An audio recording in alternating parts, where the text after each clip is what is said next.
Onyo Zodi Kowu. Okay now. To person between my bed. I see Panamata, the wedding for game. Okay. Papa, you look at him. One day, you get Mama said, I want me to go. I got no one to tell him, but where would he get? I got you to put it on one.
Ẹ̀jẹ̀ mi ni ẹ kí n gbọ́, àkọ́bí ewé ayò, ewé tún èdè, ìtún ló ní ọ̀tún ẹ̀ ṣe, ìfà ló ní kan fà ẹ̀ mọ́ra, àìbínú gbogbo àtàrẹ, gbogbo méjì ọkà bàbà, gbogbo mẹ́ta ọkà wáṣẹ́, orí ló túmọ̀ ẹ̀dùn, gbogbo ọ̀nà ní túmọ̀ ẹsẹ̀. Akọni ìmọ̀ tú ìmọ̀ ọjọ́, ìmọ̀ èmi ni wọn kì í dálẹ̀. Wọ́n bá lọ mẹ́lẹ́mọ́, wọ́n á fi jó ẹlẹ́mọ́. Akọni wọ́n bá lọ gbé fèrè, wọ́n á fi jó ẹrùkù. Bọ́wọ́ wọn bá tẹ̀lé, wọ́n á fi jó aláre. Àwọn mẹ́tẹ̀ẹ̀ta parapọ̀. Wọ́n wá jọ ń pẹ́ mọ́, ẹ̀ẹ́mọ́ olóko jẹ. Wọ́n ń pa Akíntọ́lá ọmọ Ògún. Wọ́n ń pàdé Ìyọ̀dà ọmọ Àtàlàbọ̀bà. Àkọ́bí wọ́n ń pàdé Ṣàtàdàdẹ ọmọ ọba Ìjẹ̀bú Mèrè. Aṣíwájú odò gbólùkẹrẹ, Ajagun lólòdì ọ̀run. Tó o bá ṣe pé tìyẹ, tó o bá ṣe pé tìyẹ, lọ́ bá ń darí jọ wí. Àgbèrò mi kún gbọ́wọ́, ọ̀bọ ti ṣìgìdì máa gbé, àgétì ló máa ń gbé, àyàn ti ìlàyàn ewúrẹ́. Ọlọ́run dákun má padà lẹ́yìn ẹ, kó má gbàgbé ọ̀rọ̀ tẹ́. Aṣíwájú Ọlọ́run dákun má padà.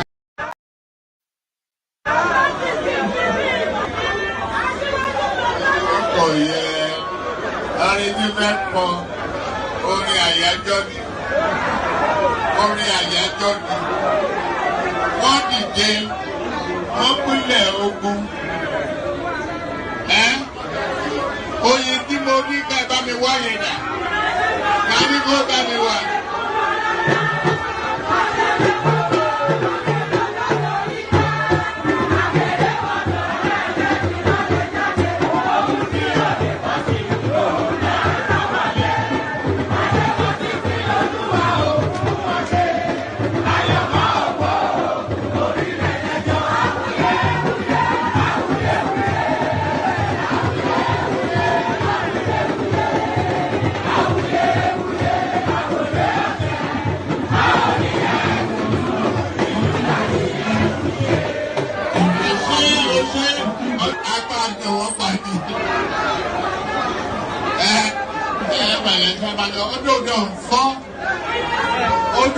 don't fire.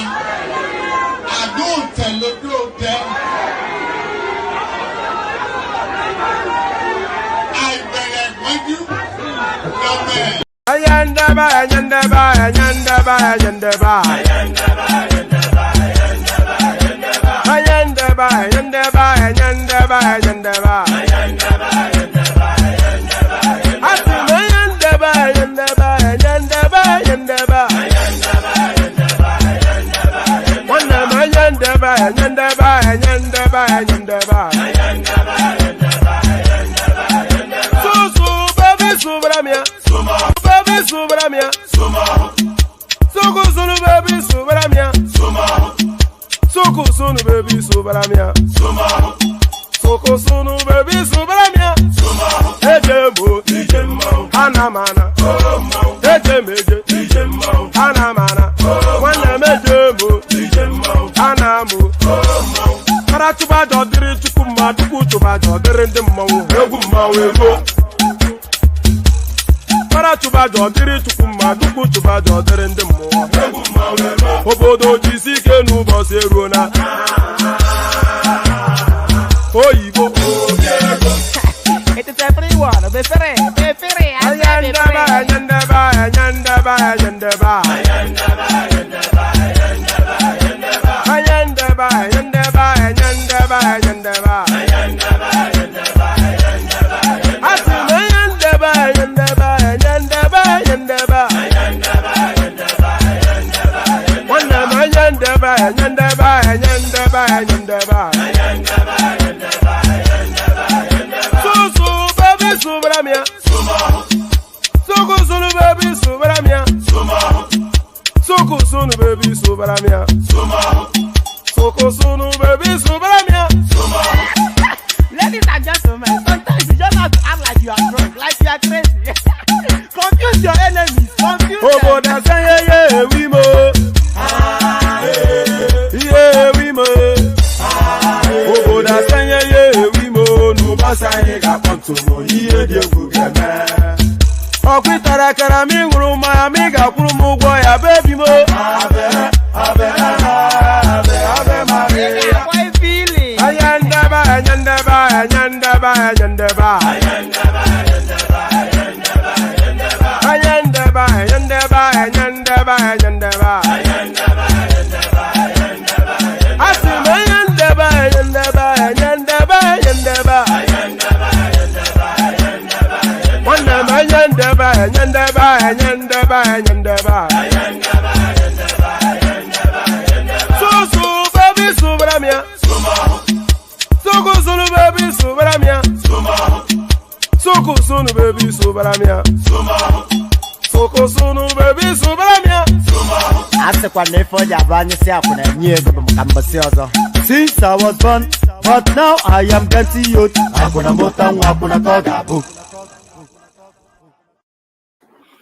And there it is right there. So good to see you too, Choma. A real delight in your company. Or the platform always get a bit more chair anytime Choma is around. So good to see you. And of course, so now this is how the sessions should start. You know, I barely said hello, and then there's Ayo already as always. The eagle has landed. So the eagle has landed, and of course, that eagle, is an apt, it is actually a line from an old classic movie. The eagle has landed, which is it infers something. If you know, you know. But the eagle has landed, and that eagle, this bald-headed man from Oyo Alaafin that speaks in a rather peculiar voice. So this is he. Here I am. There you are, and here we are. So this is he. Here I am. There you are, and here we are. And by the way, I want to see a minimum of at least 5 of these sort of super chats in the course of this session. We don't push that too aggressively, but sometimes you look in other spaces and you see a stream of multicolors in the comment section, and you wonder why that's not being replicated. So replicate it. Join Ayo's company, and don't super chat some silly. If you can't do it, don't do it at all. Rather than do some derisory little nonsense. So join Ayo in that space. But I wanted to, so yes, good day to all of you, by the way. So I wanted to address something before we move on. So there was something that happened. And by the way, going forward, we're not going to be mentioning other platforms on this platform because they seem to have that habit not to give us the oxygen of attention in their spaces. So why should we when they don't? So there was something going on a different platform which I need to address. Threats were being made towards your favorite bald-headed man from Afijio local government area, Akemori, your state. This is I'm talking about myself. Threats were being made. So this is not the first time that threats have been made on that particular platform towards your good friend, One Man Went to Mow. So this is not the first time. Hopefully this will be the last time, though, because it's against the rules, for one. And so I didn't even mind so much the engagement in this particular session that I wasn't even anywhere near there. People were actually phoning me to call my attention to the goings on in that space, clipping our streams, quoting us out of our context and issuing threats. So people have clipped those threats and they've sent it to me. And then I'm not particularly bothered by this particular session, but the particular element that was making that threat, he had made previous threats of harm towards your favorite, towards me. Let me just say, he had made previous threats of harm towards me, which has also been clipped and sent to me, by the way. So we're building a case file of all of these threats now. So mock us, ridicule us. Is this low IQ spaces where all of these carnivores gather to cannibalize each other? So we like to go there to just laugh at the sheer stupidity and the low functionality of this crass and crude element. So it's just like a comedy light relief, but lines being crossed now when threats are being made, and especially that threat of harm, that's being clipped. And whoever facilitates that platform, he should really address that. You should not be presenting your platform as an avenue for threats of harm to be made to somebody else. You should know that. So I'm just going to leave that there. We won't give you the oxygen of publicity. We won't give the threats we won't give the threats the importance of attention, but we will just address that we note it and it's not acceptable. So no threats. I mock everybody, so why can't I be? Mock me as much as you like, but no threats. The reason why I'm saying no threats is because you may be making the threats in jest or not, or although I don't know how threats are made in jest, you may be making the threats in jest or not, but because of the low functioning of the people that gather in those sort of spaces, some of them can be quite literal in their understanding of it. Do you understand? And the person that usually makes that threat, everybody knows that it's not mentally stable anyway. So no more threats.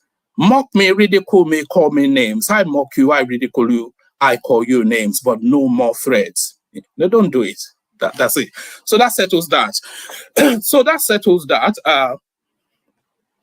Yes, it is getting too much, BQB, isn't it? The guy was threatening harm in one of their, low-hanging sessions that they were having some time ago, and then he continues to threaten harm in yet another low-hanging, witless propaganda. They don't even do propaganda very well because the IQ and the education is so low in those spaces, but no more threats. By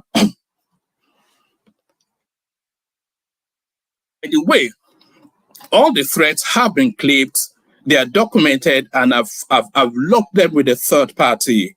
So just so you know that all the threats, they've been clipped, and the ones in the comment section, they've been clipped as well. So all the threats being made, they have been clipped, they have been logged, and I've registered them with a third party. So all that. Let me take a break from that, and then we come in properly and do this the right way. So let me give you a little bit of I wanted that window to address that. So let me let me take a window, give you a little bit of a Fulani rap, and then we start all over again. I wish I go back to the old days when I used to be the kid in the 3rd grade, playing in the street with my homies all day. Cause we live so fast, now we can't relate. We come a long way, money can't wait. And no worry about a thing, happy all days. This is how we live, we cannot complain. And nobody leave, keep the old plans. Hey, when I'm better, I'm in Garti. Mingari zude kari party. Ko domin moni domin darti. Yo go to phone it boni bucket as a party. And when I'm better omin garti. Mingari zude kari party. Ko domin moni domin darti. Yo go to phone it boni bucket as a party. Hey, chuga gamne weli focus souvenir the film. Hanky wana hande hanky jamon bale sim. Minyala fije nange jamon lengin bada tin. On sa kurang ala wura men ko jaro find. Sifty namo ala chifty ala ind. Idi now will the All right. I wanted actually to play that, so I move away from that. Let me just say this as a final note on that space, because of course I know they will watch and then they will want to respond. So don't bother responding. I'm not inviting any sort of back and forth between some low-hanging elements of low functioning acuity. So I'm not inviting. All I'm just doing is I'm registering that threats are not acceptable. They are being clipped and they are being logged. So that's the last hour. I'm not going to address it ever again. So don't bother trying to engage me in any form of not on this platform, but I know you know how that usually goes. So let's park all that and just get straight into where we are. So yes, the usual protocol, click on the like button just as soon as you're coming in, subscribe if you haven't done that already, hyperlink that says StreamYard, hyperlink that says StreamYard. And by the way, I wanted to leave that space. So by the way, so the response, I'm not going to respond anymore, but I want to respond in this way. So we're now going to deliberately traffic this platform now between now and the end of the year, and hopefully even before the middle of the year. We're going to traffic this platform to 100,000 subscribers and maybe even 150,000 subscribers before the end of this year. So that's the target now. So that can only really, because what they are trying to essentially to do is to stifle voices that are opposed to the graduate narrative that they want to permit, they want to wrap the whole space with. So the resistance has to be in strength, and that strength has to be in numbers. So I want us to all conspire to get this platform to a minimum of 100,000, certainly 150,000, well before the end of this year.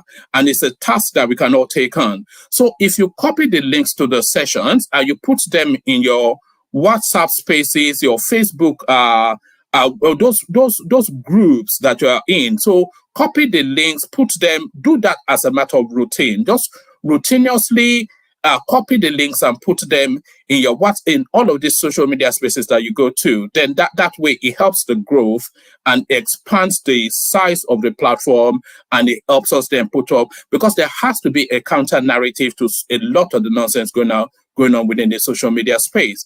And the counter narrative can only really be provided by somebody of my capacity. So give us the tools in order to perform the task. So that ends that. Let's get straight into it then. Let's get straight into it, and we get straight into it today. We kick it off with the headline news now that seems to have seized the media space. So we kick it off with this one. So this one now, this is I'm not quite sure why this guy is still in situation. He should be long gone by now. But Joe Ajero, it looks as though in Chinua Achebe's book, A Man of the People, he was talking about a shopkeeper that used to take advantage of people, and then one fateful day he took advantage of somebody. And then I'm just giving you a broad view of it. I can't remember if about him, but go read it. It's one of the best books coming out of the African space. Chinua Achebe, A Man of the People. And he said the natives, they gathered around this guy's shop, and they invited him to leave the community. And they said he had taken enough for the owners to see. So that was the takeout phrase from that book, A Man of the People, Chinua Achebe. He has taken enough for the owners to see. So he has taken enough for the owners to see. NLC shuts down Labour Party headquarters, demand Abure's sack. So he has taken enough for the owners to see. It takes enough for the owners to see. Protesting members of the Nigerian Labour Congress, NLC, have barricaded the main entrance into the national headquarters of the Labour Party LP today, Wednesday, demanding the immediate sack of the national chairman, Comrade Julius Abure. The protesters were refused entry into the building by armed regular police on duty. So this guy actually has a retinue of police guards looking after him, a criminal. But that's the narrative of the Nigerian space, isn't it? The criminals, which respectable, which self-respecting Yahoo boy on the streets of Lagos does not have a policeman in tow. So the police guards the criminals in Nigeria, as we know. So, yes, it says, however, the largely peaceful protesters were heard singing solidarity songs whilst calling for an end to Abure's reign of corruption, tyranny. The NLC leadership had accused Abure of planning to hold an illegal convention. This, they said, was to perpetrate his rule, or in the alternative, appoint cronies to act on his behalf. Recall that both the Joe Ajioro-led NLC and the House of Representatives caucus of the LP had taken issues with Abure over the planned convention date.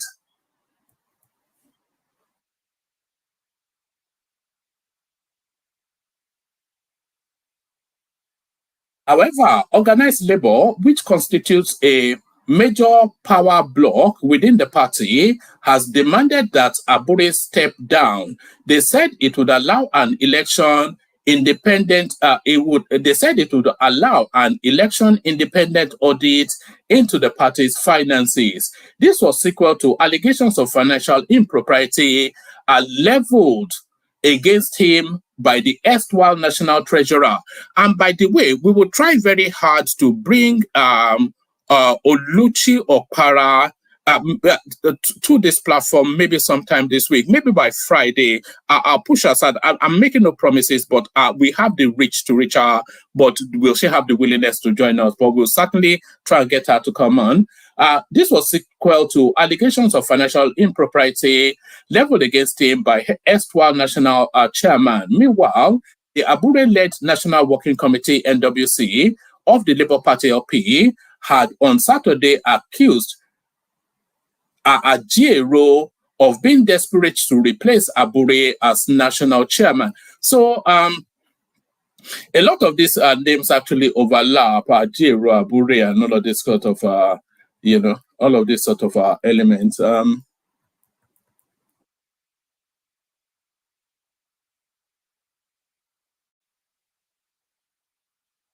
In a statement by the National Publicity Secretary, Obiora Ofo, the party leadership advised Ajiero to resign his presidency of the NLC first before seeking to replace Abure.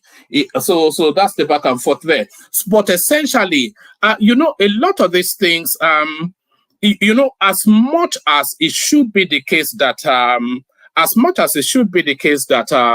Abure must leave. What is going on now, actually, is the machinations of Machiavellian movements. These are Machiavellian movements. So the hand of Esau, the sword of Jacob sort of a narrative.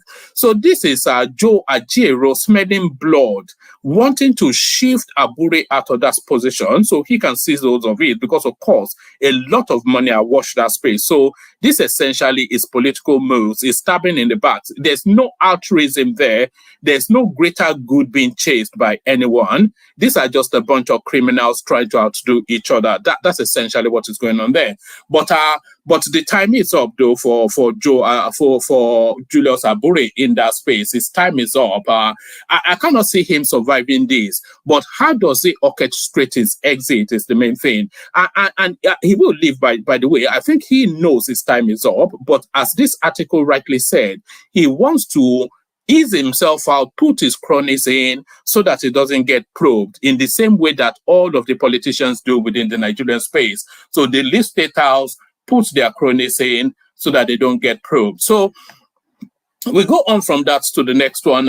Breaking Senate passes Student Loan Act bill. So this is the repeal and reenact. This was just as early as barely 10 days ago that the Students' Loan Act, which was actually passed by this administration, was repealed to be reenacted. And the reenactation, if there's such a word, of that bill is being fast-tracked through the parliament. Senate passes a Student Loan Act bill. So it looks as though it's just take a bow and go, as they do in Nigeria. The Senate on Wednesday, March the 20th, passed the Students' Loan Access to Education Act Repeal and Reenactment Bill 2024. The resolution of the Senate followed its consideration of the report of the Senate Committee on Tertiary Institutions and the TET Fund that considered the bill. The chairman of the committee, Senator Muntiri Dandutse, APC Katsina South, presented the report during plenary. President Bola Tinubu had last week transmitted the bill to the National Assembly for its consideration and passage.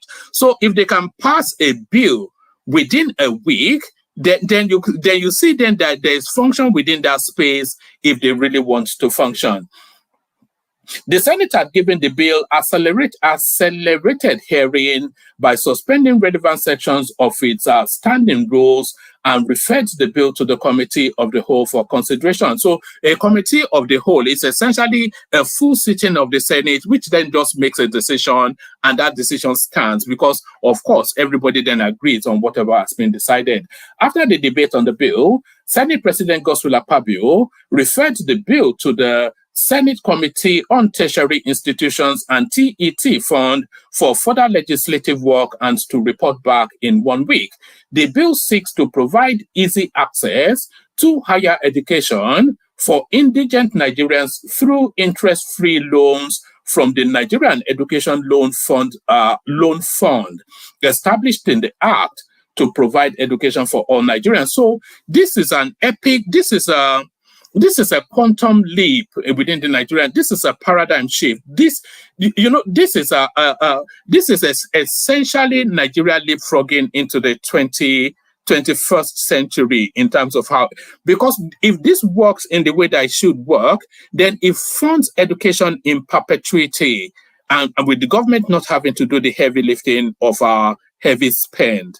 And that is essentially what it seeks to do. So that's excellent, actually. And the speed by which it is going through Parliament, it is only something that has to be applauded. So something that has to be applauded. Let's go on from there to the next one. We go on from there to this one. It's good news after good news, by the way. You know, I told you that there's the possibility that the economy will pivot before the third quarter of this year. So the third quarter of this year, January, February, March, April, May, June. So the third quarter of this year will be July, August, September. So by July, between July and September, you will see a visible pivoting of the economy and the green shoots of it starting to show. So the green shoots of it starting to show, and it begins to show with this.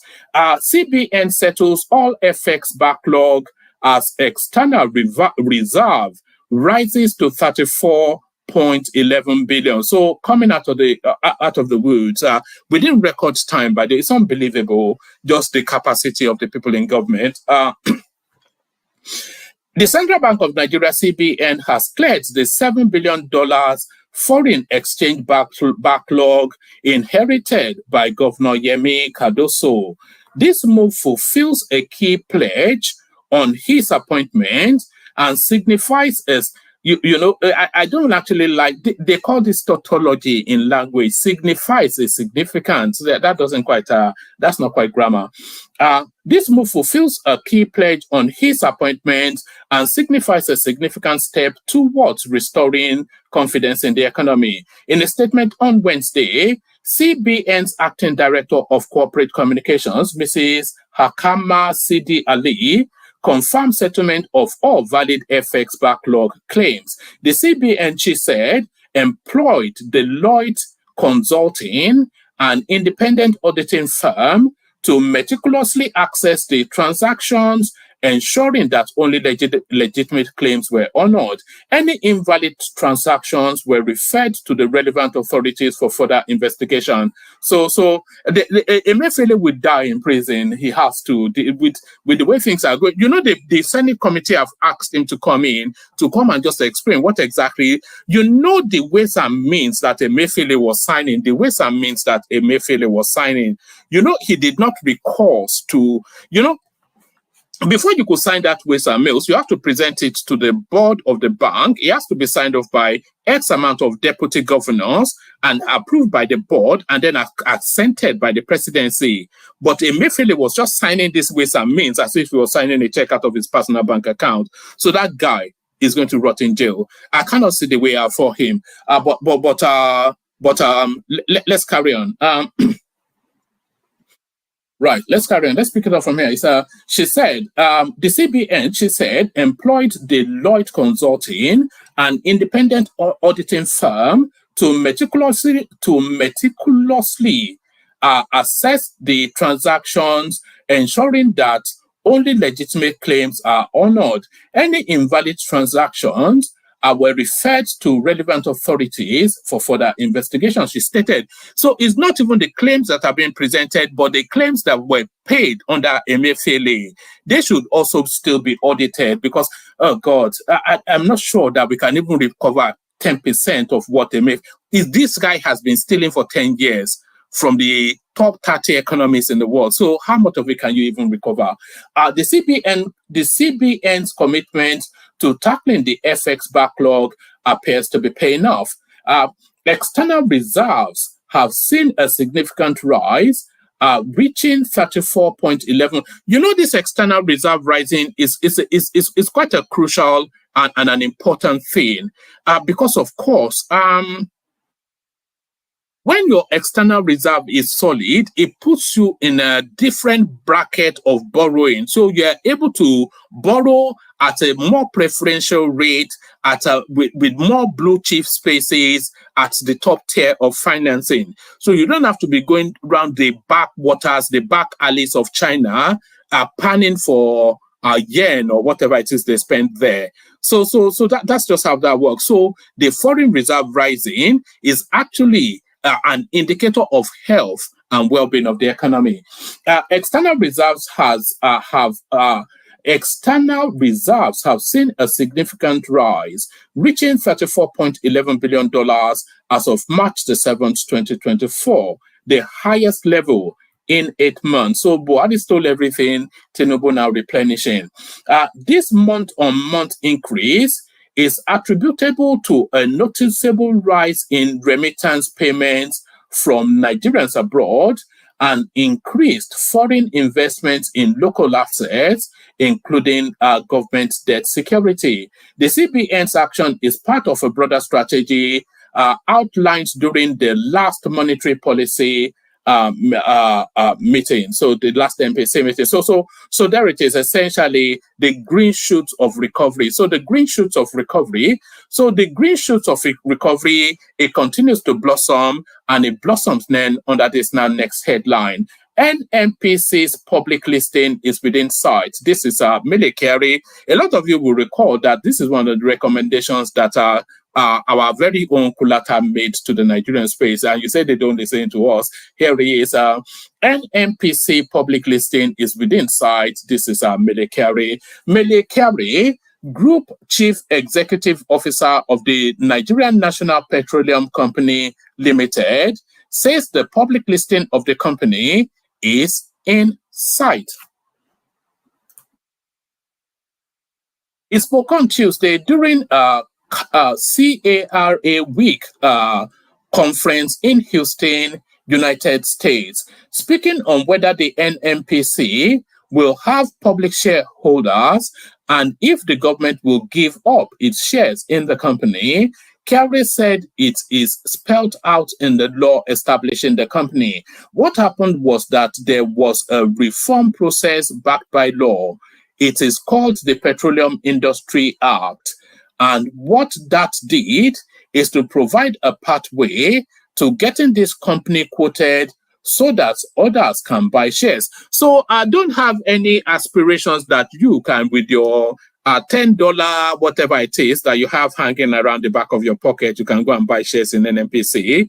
It's not for smelly hoi pollois like yourself. No, it will be institutional, international financial houses that will end up buying up the shares, and wealthy Nigerians like Abubakar Malami have stolen money and are looking for where to park it. So that's where the shares is not going to. So it's not going to it's not going to smelly people like you. So forget any thoughts about that. So forget any thoughts that any of it might go to the smellies like you. It spoke on Tuesday during the CARA Week conference in Houston, United States, speaking on whether the NNPC will have public shareholders and if the government will give up its shares in the company. Kerry said it is spelled out in the law establishing the company. What happens was that there was a reform process backed by law. It is called the Petroleum Industry Act, PIA.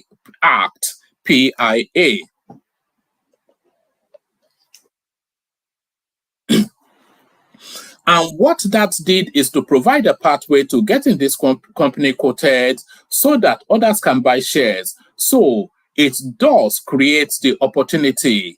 It never existed in the past. But how soon to market is the wider question. Therefore, ultimately, at maturity, this company will be owned by others. So when will it mature? The law anticipates.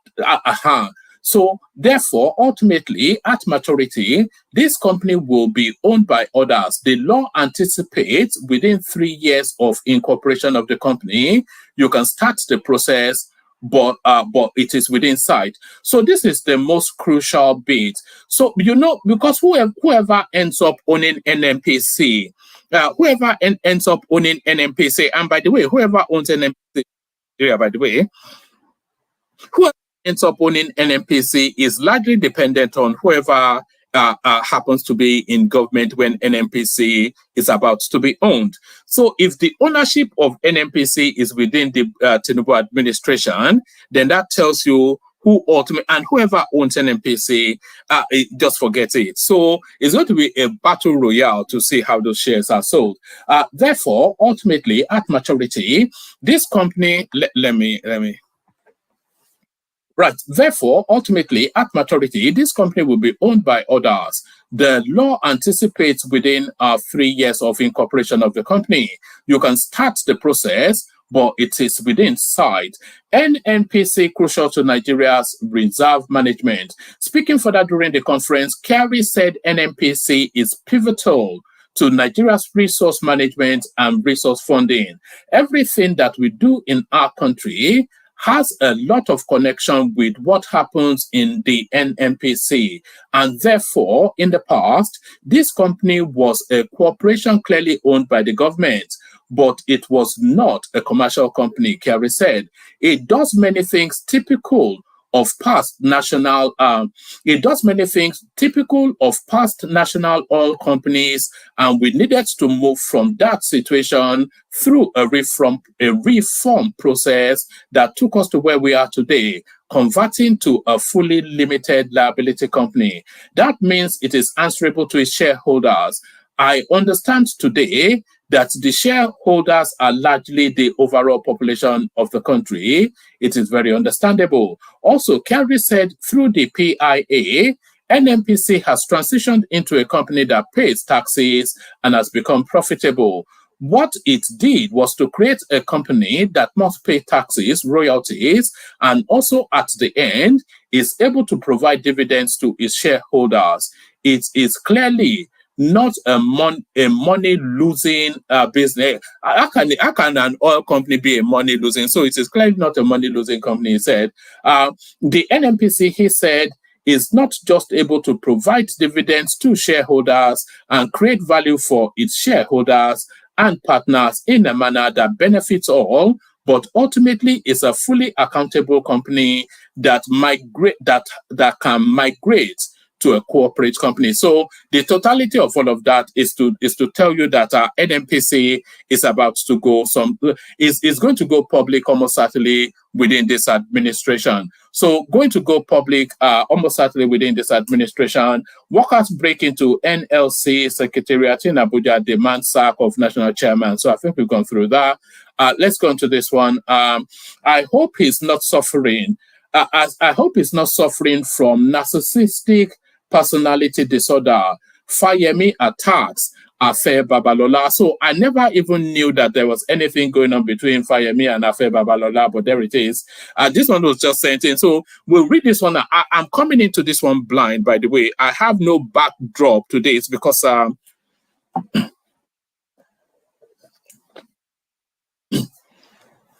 have no backdrop to this because the two protagonists are not in the they are not in the front tier of politics as of today. So Fayemi, he doesn't occupy any space. Afe Babalola, who even knows who he is as a person. So they are not front tier politicians, or they're not contemporaneous to the current situation. So I don't know the backdrop of their skirmish, but let's find out. Let's find out what's going on between these two elements.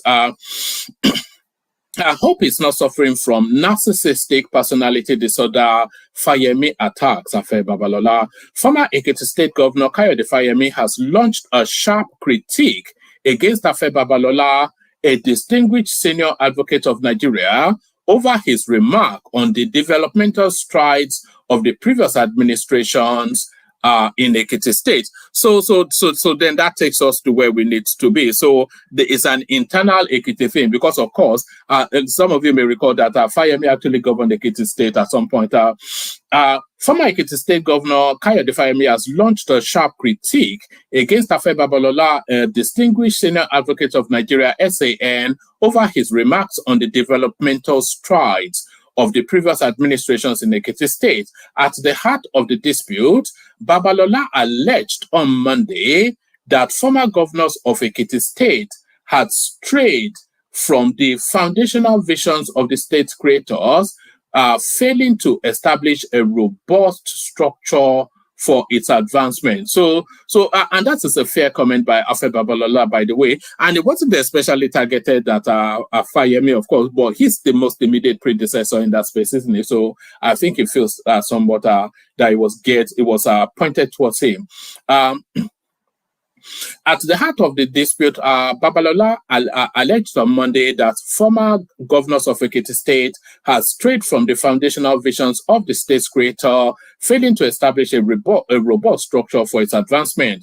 Babalola's critique, which did not single out any former governor by name, suggested a collective shortfall in leadership that hindered the state's progress. I think when people are making this sort of commentaries by Afe, and by the way, we did say we wanted a minimum of 5 super chats. We've only got 2, so I want to see that place lighting up in multicolors or Ayuanola so far. So, but not the names that have already super chatted, new names to use that. So when commentaries like this sort of comment by Afe Babalola, now, when it's being made, that indicates that that person is looking then to enter into the politics of that space. So he's essentially signaling wanting to enter Ekiti politics is what Afe Babalola is doing. Babalola's critique, which did not single out any former governor by name, suggested a collective shortfall in leadership that hinders the state's progress.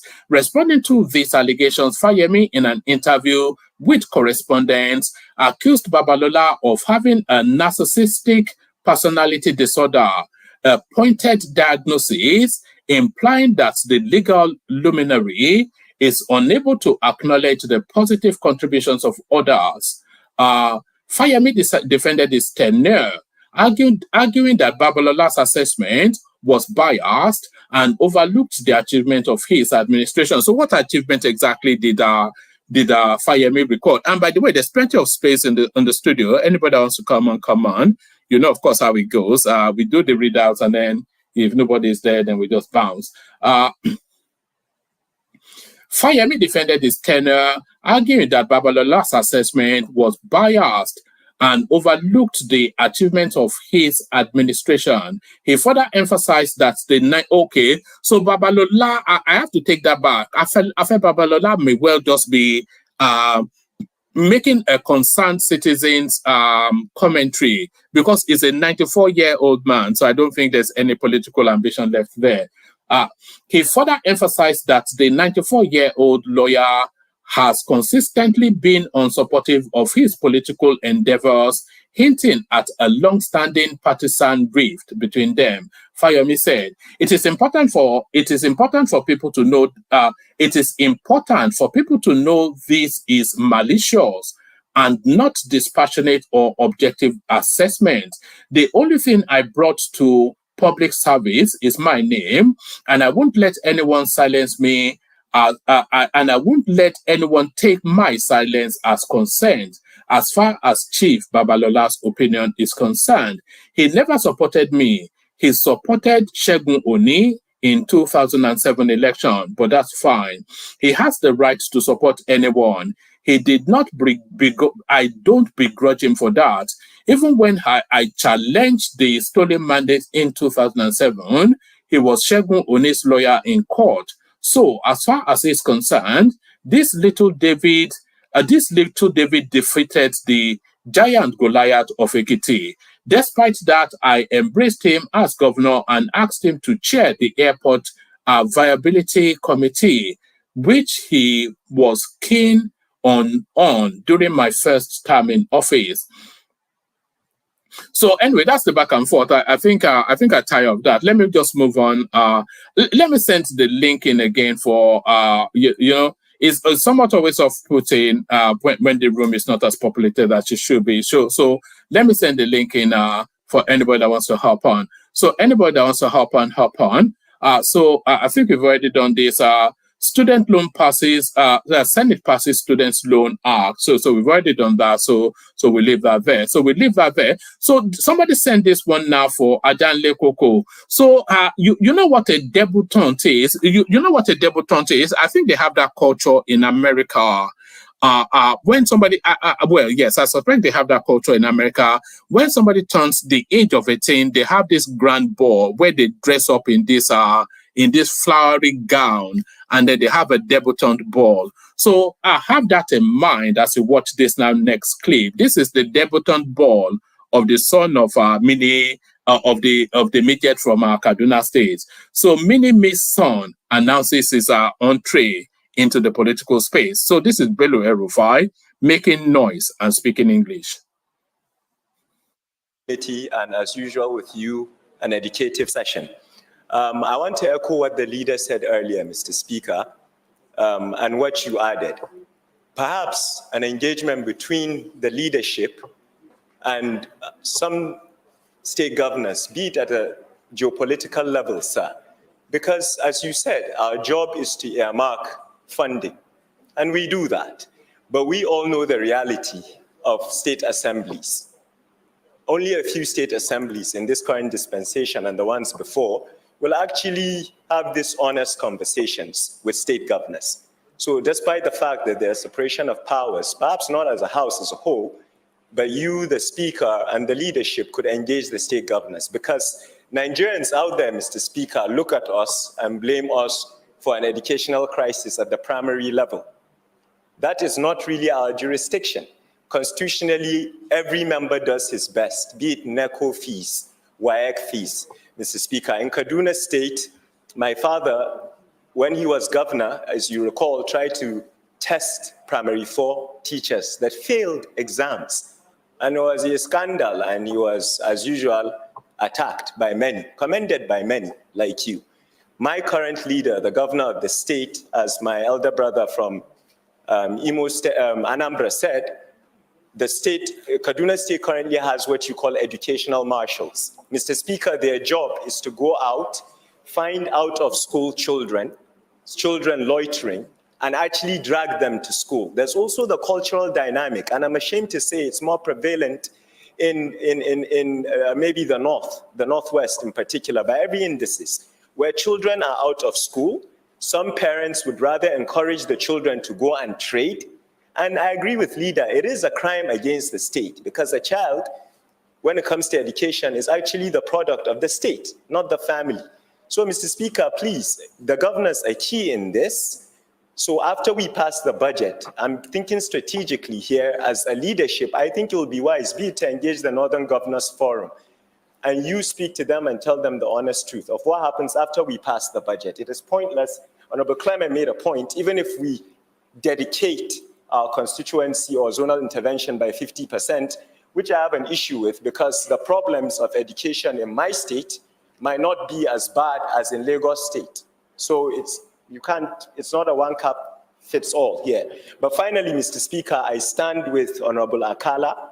As a young parliamentarian, we try to unite and form a bloc. This is an excellent motion, and I thank you once again for this opportunity and this great session. Thank you very much, sir. Thank you. As young parliamentarian, are you in something that is being proposed by a friend? How his grammar was corrected there somewhat. He called himself, Baba is telling us he went to MIT. Maybe they should have told him he's not parliamentarian, but parliamentarian. So listen to him and listen to the correction. Very much, sir. Thank you. As young parliamentarian. Finally, Mr. Speaker, I stand with Honorable Akala. As a young parliamentarian, we try to unite and form a bloc. This is an excellent motion, and I thank you once again for this opportunity. Look at that, parliamentarian. Is that what they teach them at MIT? And this great session. Thank you very much, sir. Thank you. As young parliamentarian, are you in something that is being proposed by a friend, Akala? Mr. Speaker, if the question is to me, might I answer it directly, sir? Should I answer it directly to now? It was a direct question. Okay, sir. As a young parliamentarian. Yes, sir. Mr. Your colleague is proposing free education. Mr. Speaker, at the basic education level. Are you in support of that? Yes, sir, I am. I think it already is. As you rightly said, it's not being implemented. Education should be free from the basic level. That's primary 1, 2, 3, 4, 5, 6, JS 1, JS 2, JS 3. I believe in that, Mr. Speaker. Now, whether we have the funding for that is a question left for more experienced lawmakers like you. Thank you very much. All right. All right. I was people actually sent that in to play for the benefit of Ajan Lekoko. So, yes, I'm impressed by how well spoken he is, but I shouldn't really be impressed. I'm impressed by how well spoken he is, but I should not really be impressed because it comes from elite talk and he has benefited from some of the best educations that the world has to offer. MIT, they said he went to, and we can see that reflecting both in his ease with language and the functioning of his brain as well, because the brain has to be, the brain is the biggest muscle in your body, and the brain always has to be trained, and he has a trained brain. But what struck me is essentially this guy is making his first steps towards the state house in Kaduna State, and then with ambitions towards Aso Rock. You can hear that, all of that embedded in just how he's presenting himself with wit and charm, so just to seduce the space. So well done for that. But to the content of what he said, education should be free at the basic level, and he described the basic level up to JSS 3, and I have to say that I agree with him on that.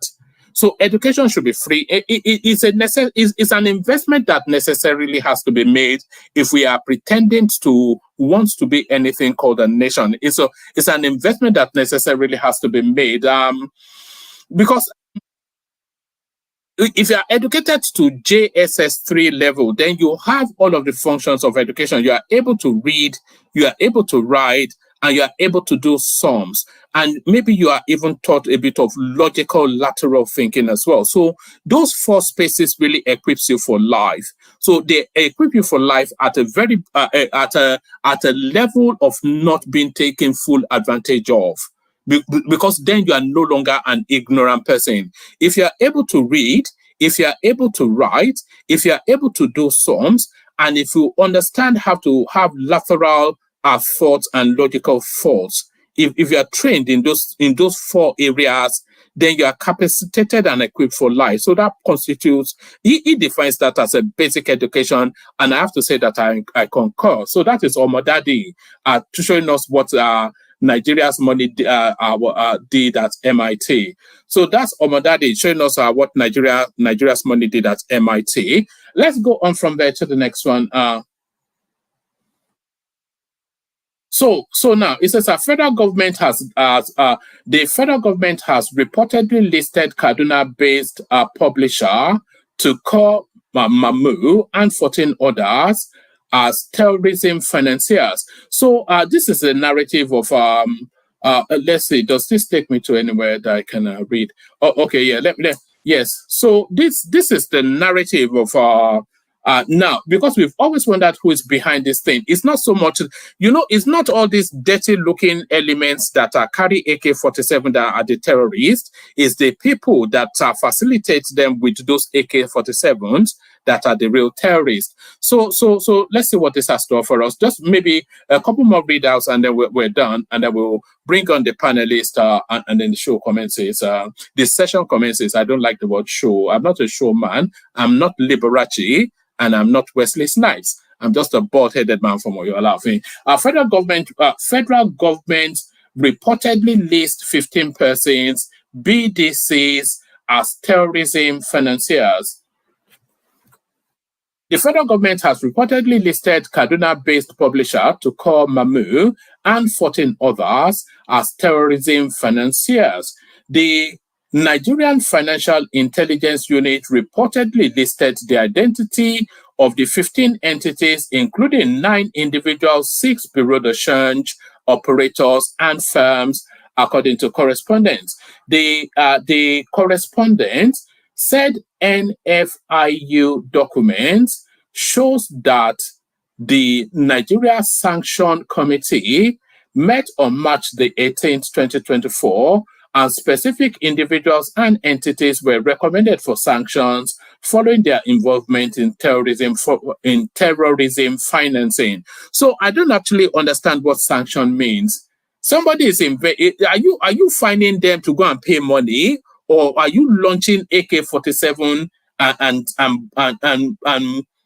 nuclear bombs to go and blow up their entire generation? I mean, what does sanction mean? What does sanction mean?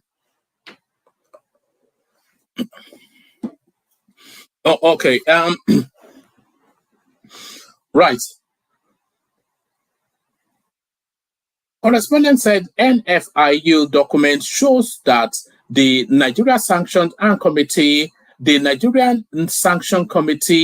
met on March the 18th, 2024, and specific individuals and entities were recommended for sanctions following their involvement in terrorism financing.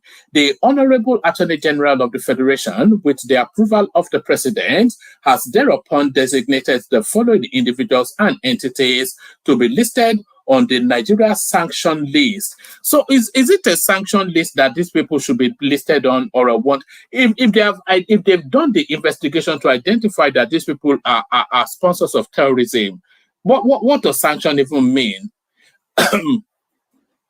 Among the individuals named in the document was Tukur, who is currently being tried by the federal government for allegedly aiding terrorists who attacked the Abuja-Kaduna train in March 2022. According to the document, Mamu participated in the financing of terrorism by receiving and delivering ransom payments over the sum of $200,000 American dollars in support of ISWAP terrorists for the release of hostages of the Abuja-Kaduna train attack.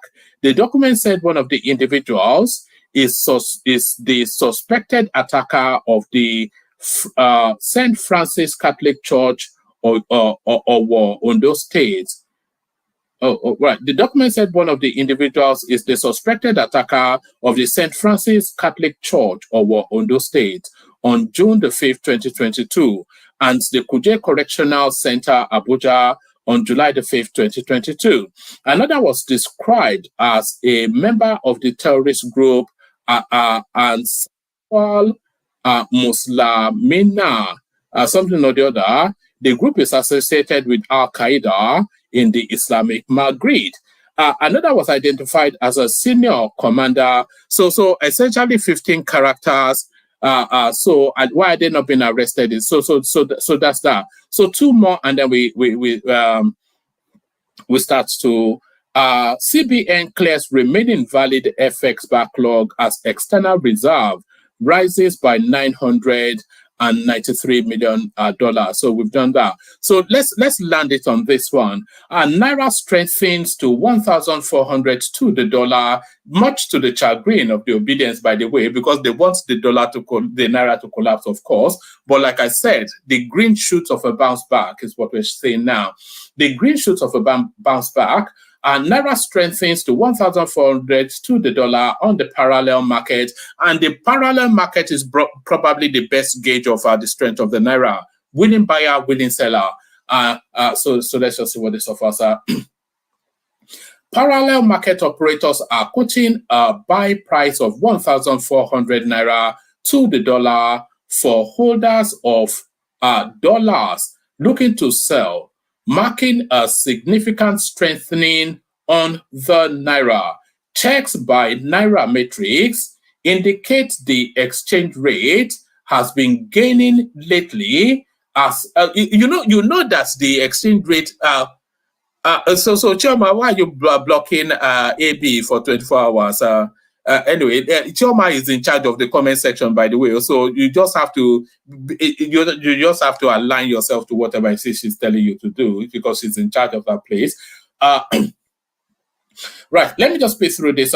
Parallel market operators are quoting a buy price of 1,400 naira to the dollar for holders of dollars looking to sell, marking a significant strengthening on the naira. Checks by Nairametrics indicate the exchange rate has been gaining lately as speculators start to dump their hoard of dollars following waning demand.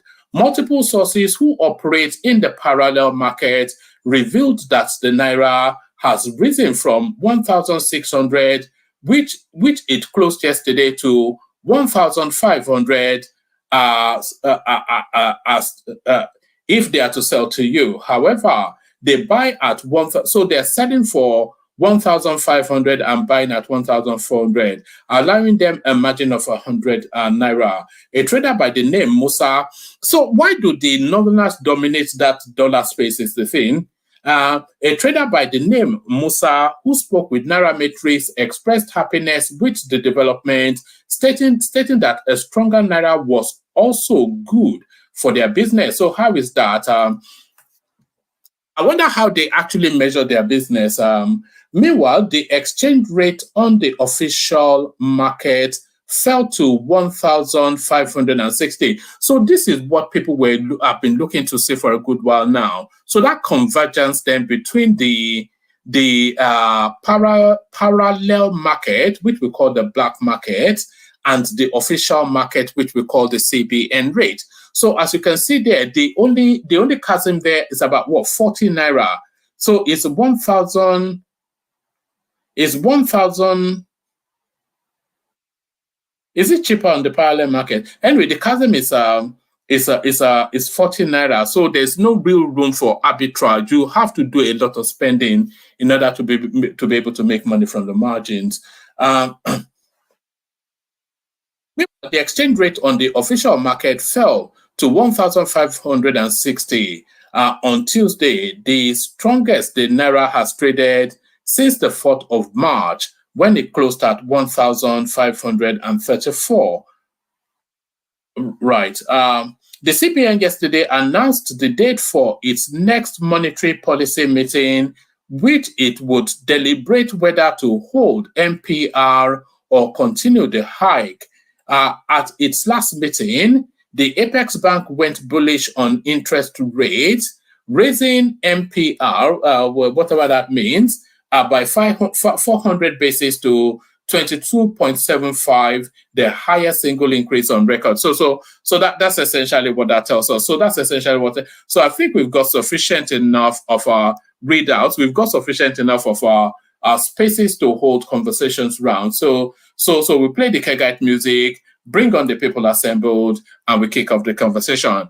But first, you know where we're going, of course. So yes, we said 5 super chats. We're 3 in, so 2 more. But from different names, not from people that have already super chatted. So we want to see 2 more super chats in that space. Maybe hopefully before the Kegite plays out. So let's say before the Kegite plays out, yes, that should happen. So first we go to the Kegites. Water, only water, only water, where they see ma. Water,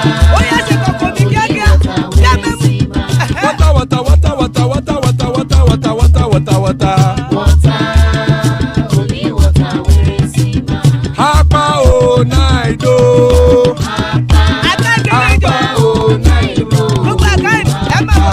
Hapa you don't come o.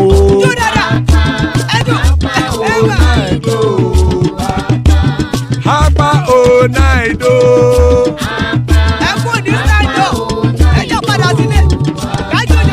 Oro keke elemu ye o. Ibe shodi ya keke elemu re o. Bobby master keke elemu re o. Chifu Waila ti keke elemu re o. Eruku lele elemude. Eruku lele egbe elemudode o jare o. Eruku lele Ghana ti de egbe body o. Ọmọ ẹlẹ́yẹ ẹyẹ o òdìlé o. Odúyẹ̀lá ẹyẹ o òdìlé o. Petrosonana ẹyẹ o òdìlé o. Petrosodunke ẹyẹ rẹ òdìlé o. Ẹlẹ́kọ̀ ọ̀run mú ìní o.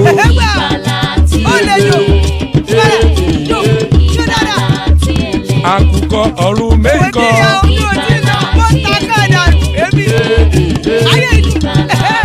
Ikú kò ní ríwà gbéṣe o.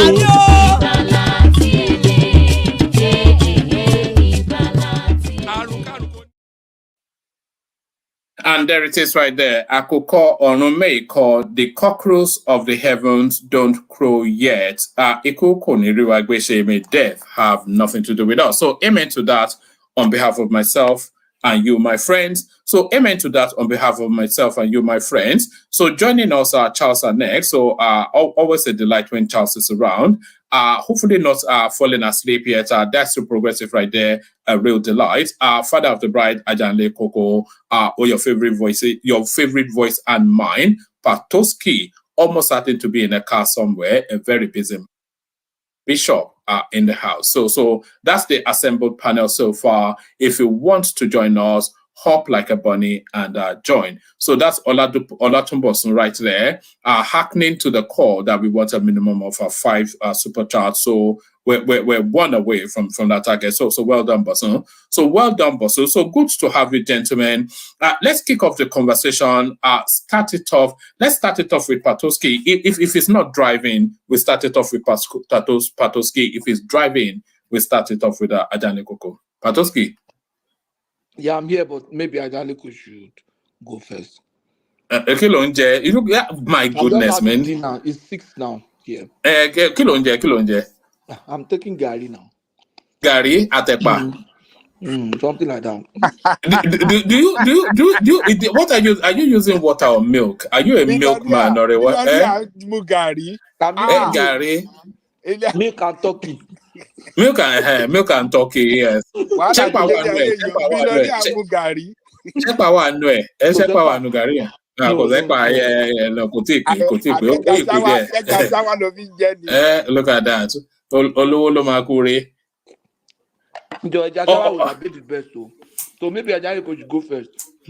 All right, we kick it off with you then, Ajanle Koko. So, Ajanle Koko, there's an inevitability to it. Joe Ajero must go. It's a bit like Gala must go, you know. So what are you making of the goings on in Labour Party? They are now breaking through their headquarters. I think they actually called for a nationwide protest by all of the states. It's not even the Labour Party, by the way. It's the Labour Congress that is protesting that the Labour Party chairman should leave. But however you want to square it, Joe Ajero's position now untenable. It's Abure's position, one man, not Ajero. You see, I confused the names. Yes, yeah, Julius. The other day, I was mixing it up too. Yeah, no, those names are so similar. They overlap each other. Yes, Julius Abure's position now untenable.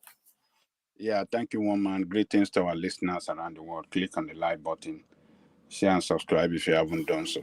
I think NFC is doing the right thing to sanitize that party. The effort they are making, taking the fight to the street, calling on Abure to step down, is the right step in the right direction. Is the right step in the right direction. Labour Party is the workers' party. The Labour Union and all other trade union form party.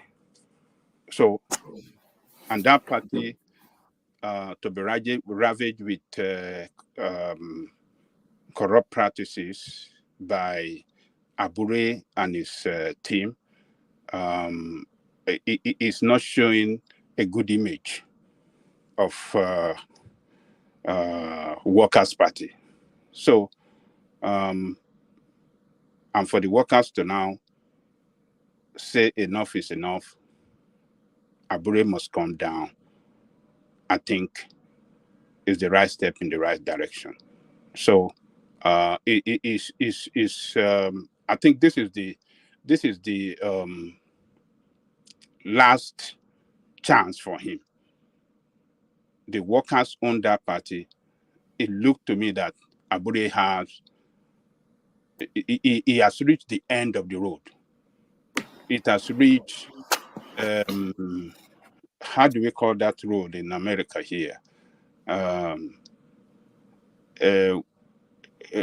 close. Oh, what do you call it? Is it a cul-de-sac? No, a road. A dead end. A dead end. Thank you, sir. Yeah, he has reached a dead end. He cannot. He can't move further. He cannot move further. And this action is enough. It's showing to the leadership of the party in the last election, Peter Obi, that if he really want to be on the part of the people, he has to join the worker now. If we really want to carry the campaign to the workers and the workers across the federation to accept him as the leader of that party, he has to join with the workers and use this opportunity for him and his team and the worker to sanitize that party and form a brand new party that will represent the interests of the workers. So it's a strategic move by the workers now, giving an opportunity. Who are you calling on to do that, Obi? Yeah, it's a strategic move by the workers, giving an opportunity for Obi to join with them to sanitize that party and reorganize that party in such a way that they can, reposition themselves for, effectively for next election, in 2027, right from the ground up. So I'm very proud of the workers for this move. I mean, for Ajero, for directing the workers that, look, we must take down, Abure and his corrupt team. We must take them down. So, do you think he's doing it for altruistic reasons? Do you think he's doing it for selfless reasons? That's what I see. I mean, Ajero is acting selflessly.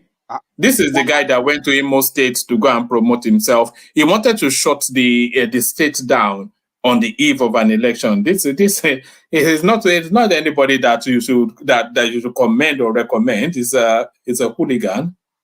Let me ask you a question. Do you support Abure to still continue as the head of Labour Party with what you have known? No, I don't support Abure, but neither do I support Joe Ajero. Hold on. I think the whole thing needs a thorough clean out. A woman. Ajero is the leader of NLC. Is fighting a just cause. Is fighting against corruption in Workers' Party. So he has not done anything wrong. You don't support Abure to remain there because of what we've known him for as a corrupt man. So Ajero is doing the same thing. He's taking action against Abure that you don't like to be there as well as the. So what has he done wrong? Sometimes we have to separate a personality from the action he's taking. So don't look at Ajero as a person, but the action is taken with the workers. Are they taking the right action or wrong action? It's the right action. So to me, I think he's sincere about it.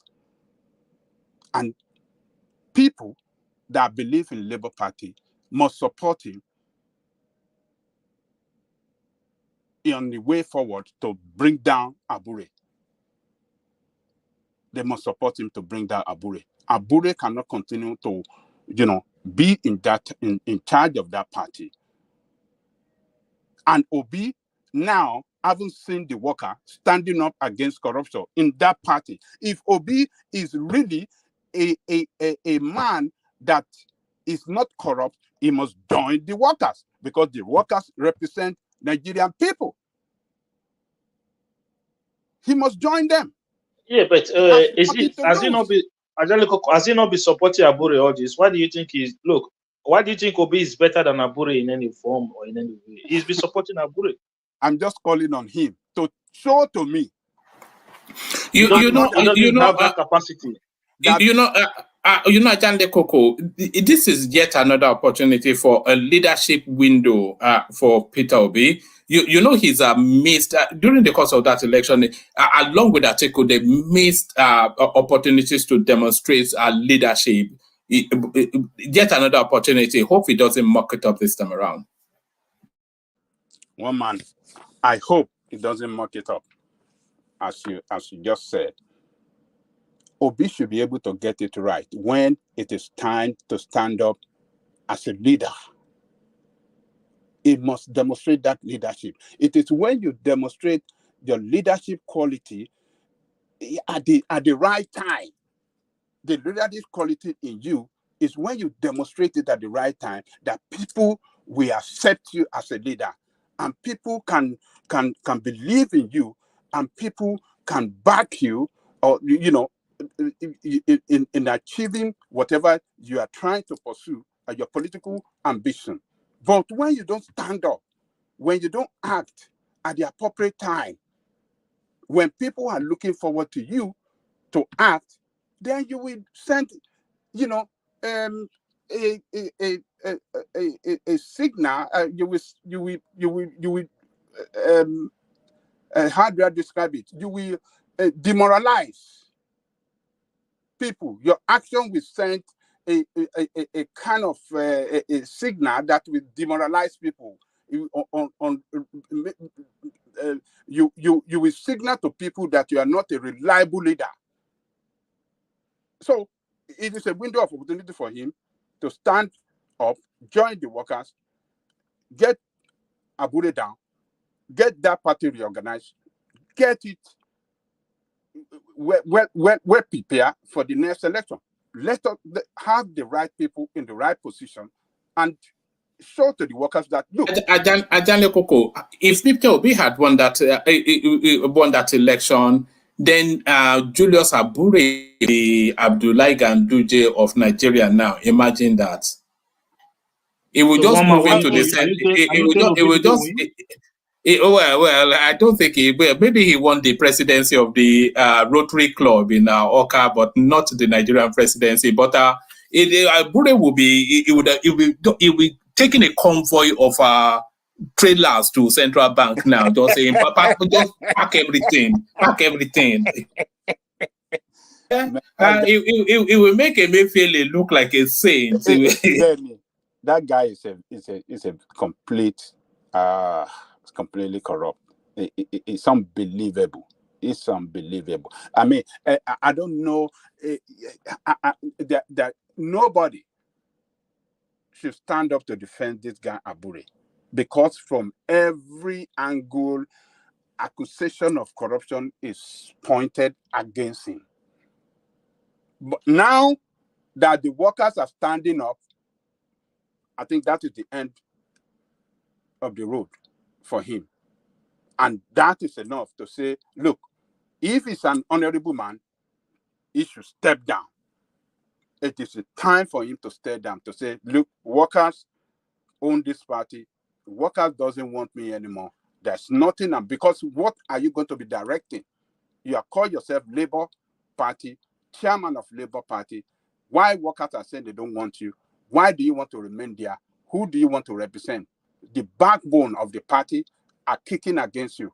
He doesn't have nowhere to go anymore. So you should just step down honorably, and maybe that will calm down everything within the party, and people can take off eyes away from him.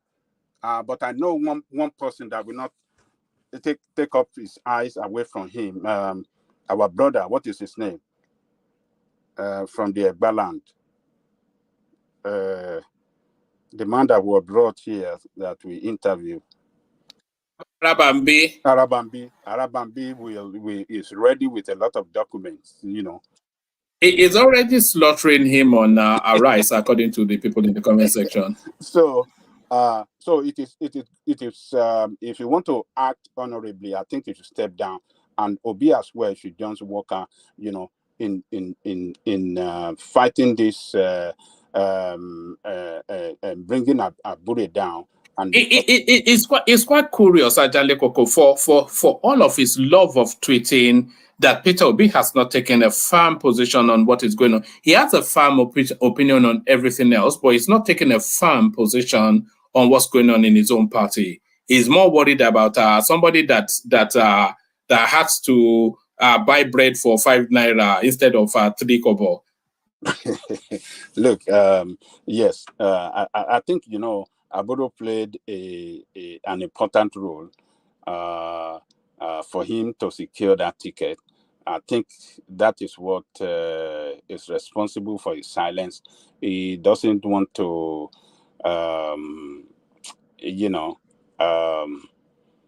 act in such an ingrate manner against Abure, who helped him a lot.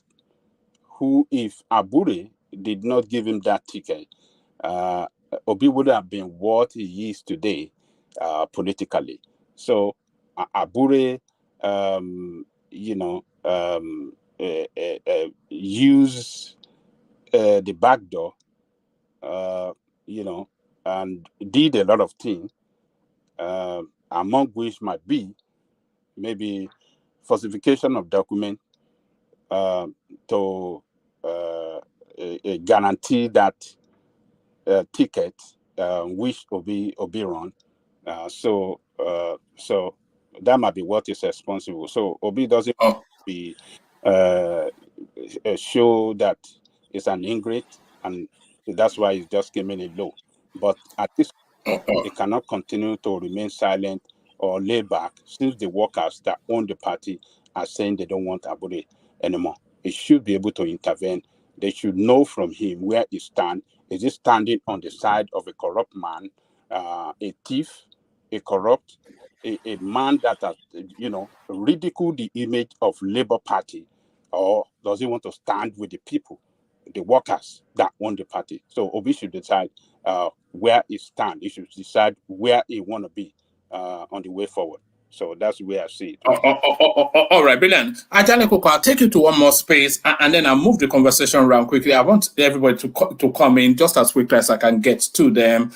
We were discussing this as a topic barely a week ago. Remember when Tinubu repealed the Students' Loan Act for reasons that he wanted to broaden the catchment area and he wanted to institute that in law. So he gave them the order of repeal and reenact to the Senate. And within a week, that law already in situation. So what are you then making? First, of the speed and efficiency of the Senate and this now newly designed students' loan bill? Well, I think the newly designed student loan bill is aimed at, capturing more students for other than university education.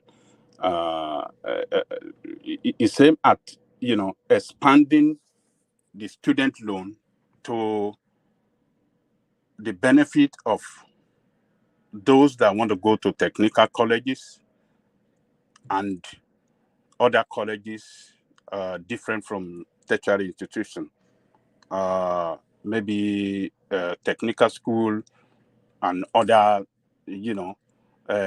higher education above secondary school education, other than tertiary education. So it is good that is expanding it to make it available to other schools different from university education. So I hope it's going to have a quick and a speedy pass through the Senate, and it can take effect as quick as possible this year, because already they already voted money in the budget for it. So there's nothing should stop it. It must take effect as quick as possible. That when the Senate passes it, the president will send his signature. And sorry, Ayalego, Senate has passed it. Have they passed it? Yes. Oh, okay. That's what I'm saying. The speed, it was within a week. So it only now needs Tinubu to sign on the dotted line, and that's it. It becomes law. Oh, okay. Sorry, I wasn't catching it. So, that is commendable. I mean, that speedy consideration by Senate. I mean, it's commendable, and the president should not waste time in sending the signature and let it take. Speedy, Yeah. but have you checked or asked what is the content of that bill they passed? Have you asked the question? Well, the content, as they make it clear to everybody, is that it's been expanded to capture students going to technical education and other trade education, and not only students going to university. So that, and most of the conditionalities. So a lot of the criteria as well. There was a 500,000 naira threshold which has been removed, and then there was a requirement for the thing to be signed by a civil servant of X level or something like that, that's been removed. So a lot of the barriers of entry that were identified has been removed. And then they've expanded the catchment area to non-tertiary training as well. So a lot of the working. So loan 500,000. You go and collect 500,000 naira loan and go to technical college. No, that's not what they mean. If you not what they're saying, if your parents, if you had parents that were earning up to 500,000 in the previous bill, if you have parents that were earning up to 500,000 annually, you will not be qualified to apply for students. So they've removed that part of it. They've removed another part where it says if your parents are taking any loan, previous loan that they did not pay back, that would have automatically disqualify you, the child, from applying for student loan. That part, they've removed that as well. So they've removed a lot of things that didn't make sense before. So they just make it plain and simple. So how much was voted into this educational trade, whatever they call it? How much was the whole money? 5 billion, right? How much? What do you mean 5 billion? It's not 5 billion. How much is it? It was about 200 I couldn't billion. tell you of the top. Yeah. Oh, it was about 200 billion naira they voted for it in this current budget. So what they are doing now is that the previous one just only cater for your tuition fee, but they've not expanded it that not only does it pay for your tuition fee, it gives you extra pocket money for upkeep as a student. So a lot of good is in this one compared to what they passed before. What they passed before was just almost like an introduction. Let us just say it goes. But I think they've taken a lot of complaint on board, and they've used the opportunity to not only expand it, but also rework it to make it fit for purpose. Look, you have to understand this is not the United States, so you cannot tailor it in a way that it is being done in the United States. You have to make it a bit. It is not United States. Hold on. It is not. I have to recognize that this is not United States. Like I don't know, it's not United States. And then I'm not talking to you. Look, I'm not referring to you as a person. I'm talking in the context of the bill. Hakeem, I'm not. The student loan is 60 billion. Okay, 60 billion. But you see, the thing is this. You see, everything with Nigeria, especially with this Tinubu, APC propaganda government they run, they know how to give create this kind of things. Well, time will tell us how far this is going to go, because you see, you cannot have a country that is so impoverished as Nigeria, where the minimum wage of people is as the way it is in that country, and you expect people to go and take loan. Where is the job? Where is the job? It is not. It is interest free. It is interest free loan. Interest. You don't pay interest on it. Rational mind. So put it this way. So put it this way. When you collect 1 million, hold on. After you collect 1 million naira for your schooling, and then you finish your school, are you not going to pay the money back? Yeah, 2 years after NYSC, and if you get it, you have a job. So you're not looking for a job. When are you going to pay? Yeah, if you have a job, you pay back now. Will you not pay back? What about if you don't have a job? Where is the job in that country? If you don't have a job, you don't pay. What are you supposed to pay for it? So are you saying if they don't have a job, you don't pay? Sorry, what's your objection? What are you objecting to? It's unfounded. Hold on, Farabale. You don't create this kind of things in a country as bastardized as Nigeria. Of course. You don't create an entry to education. You don't create opportunities for education. That's what I'm saying. That's not what I am saying. Number one, Nigeria is in total economically. It's just. I mean, where is the job? Every day, a lot of the enterprises, a lot of the industries are backing up, and you want to churn out people from your education. That's on one level. Now, why don't you fix the main thing first? Which is fix the system. Rational mind. Sorry to cut you. You know, why don't you just close all the schools? We should have just closed all the schools. No, you don't close all the schools. No, we should just close all the schools now so that we can fix the job first. You can go and say you close all schools, but people are still going to go to school. Rational mind. Whether you don't fix the job or you fix, people will still go to school. Education. Hold on. You see, the model they're just applying. I just understand. I don't just understand it. This is criticism for criticism's sake. It makes no sense. No. Rational mind. Okay. Hold on. Suggest your own model. Suggest a better model. Okay. The model is this. What I'm saying is this. Make it free. Fund technical schools.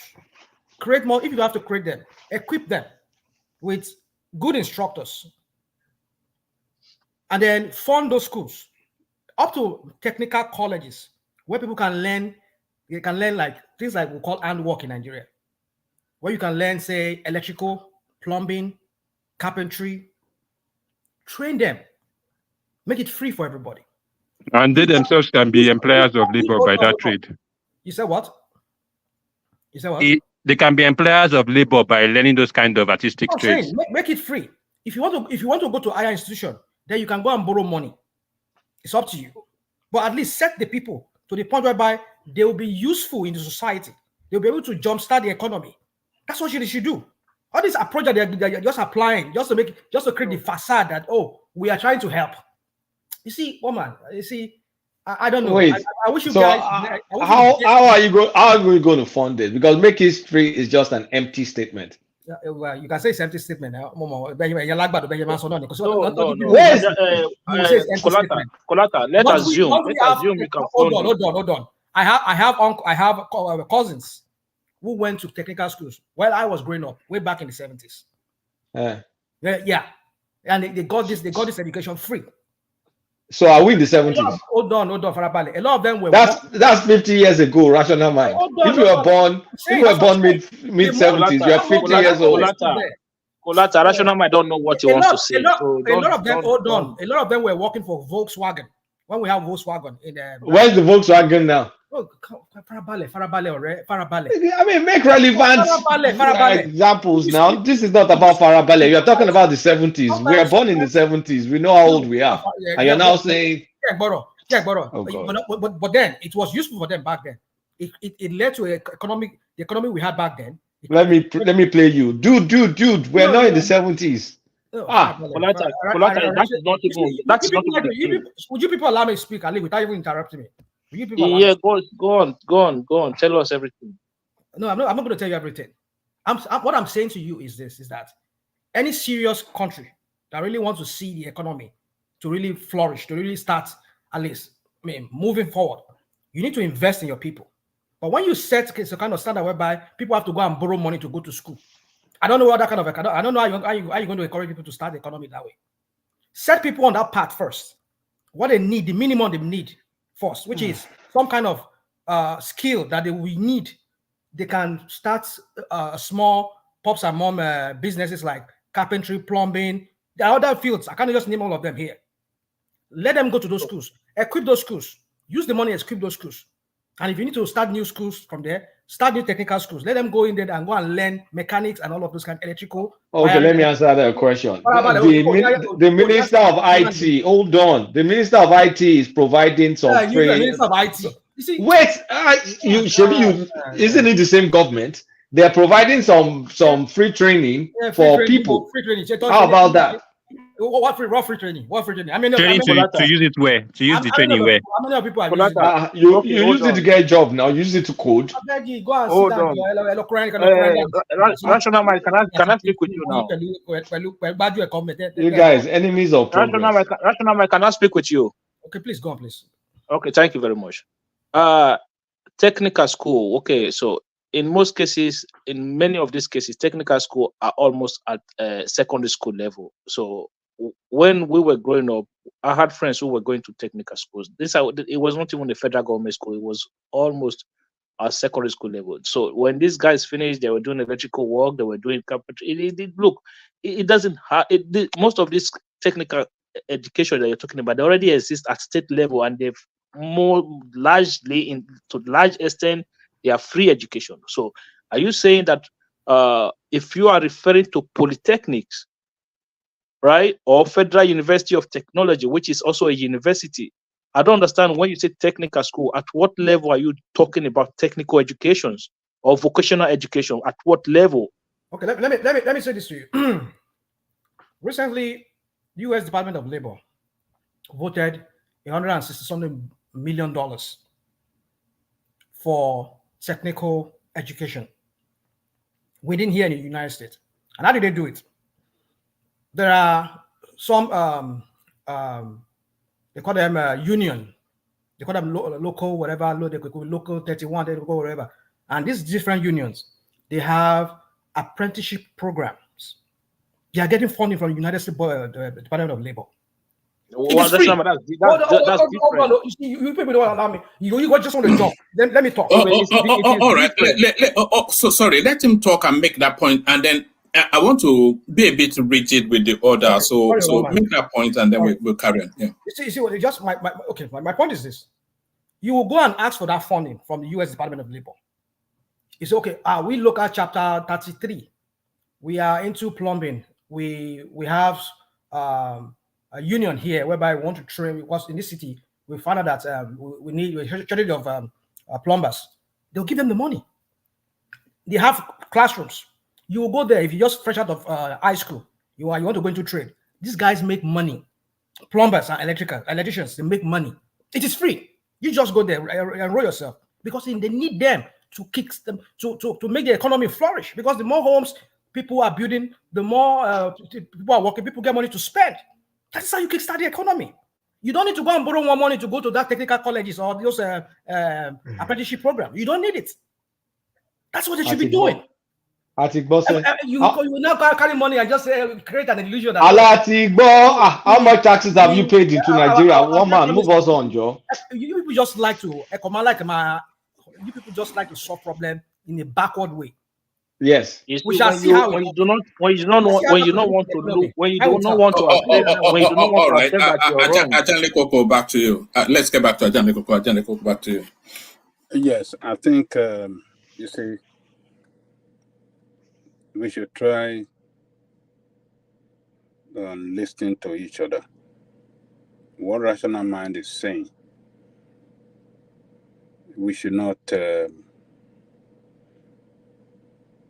just throw it away as if it doesn't hold any relevance. Look, what Tinubu is doing, it look good. But what rational man is telling us is that it's not going to go far enough. That is what he's saying.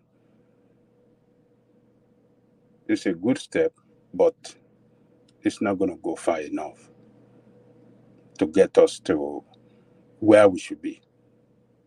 Look, let me tell you, in that country, we have 27,000 secondary schools.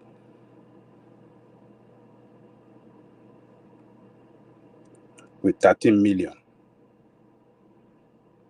students in high school. I mean, in what do you call it?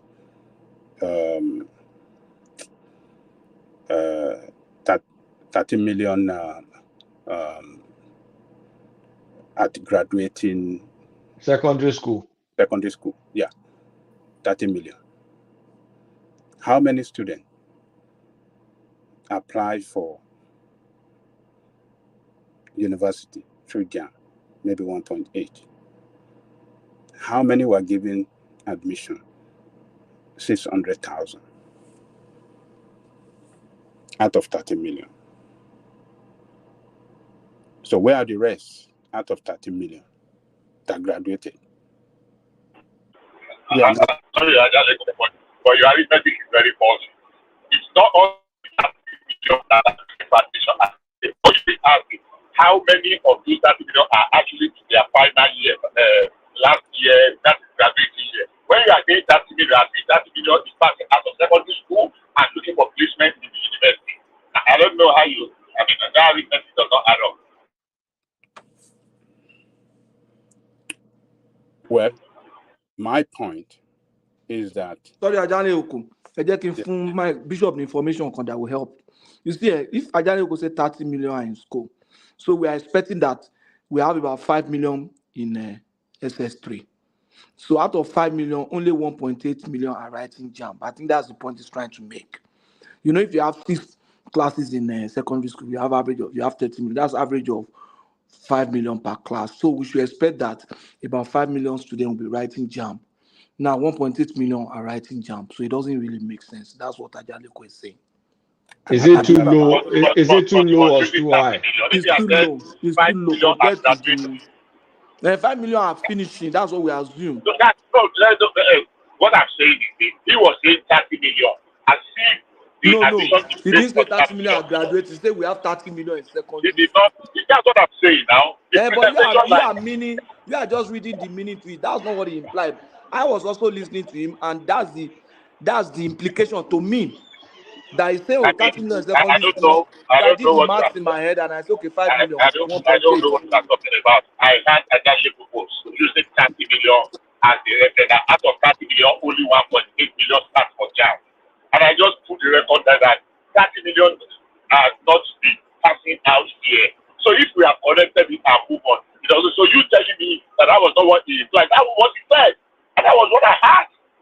He said out of 30 million, only 1.8 billion are still for the city of camp, and only 600,000 got admission. So what is the application you want to give me? I might understand, you might understand. There are other people out there that will not be able to analyze it to understand. So what's the fault that I have? What's my fault in that?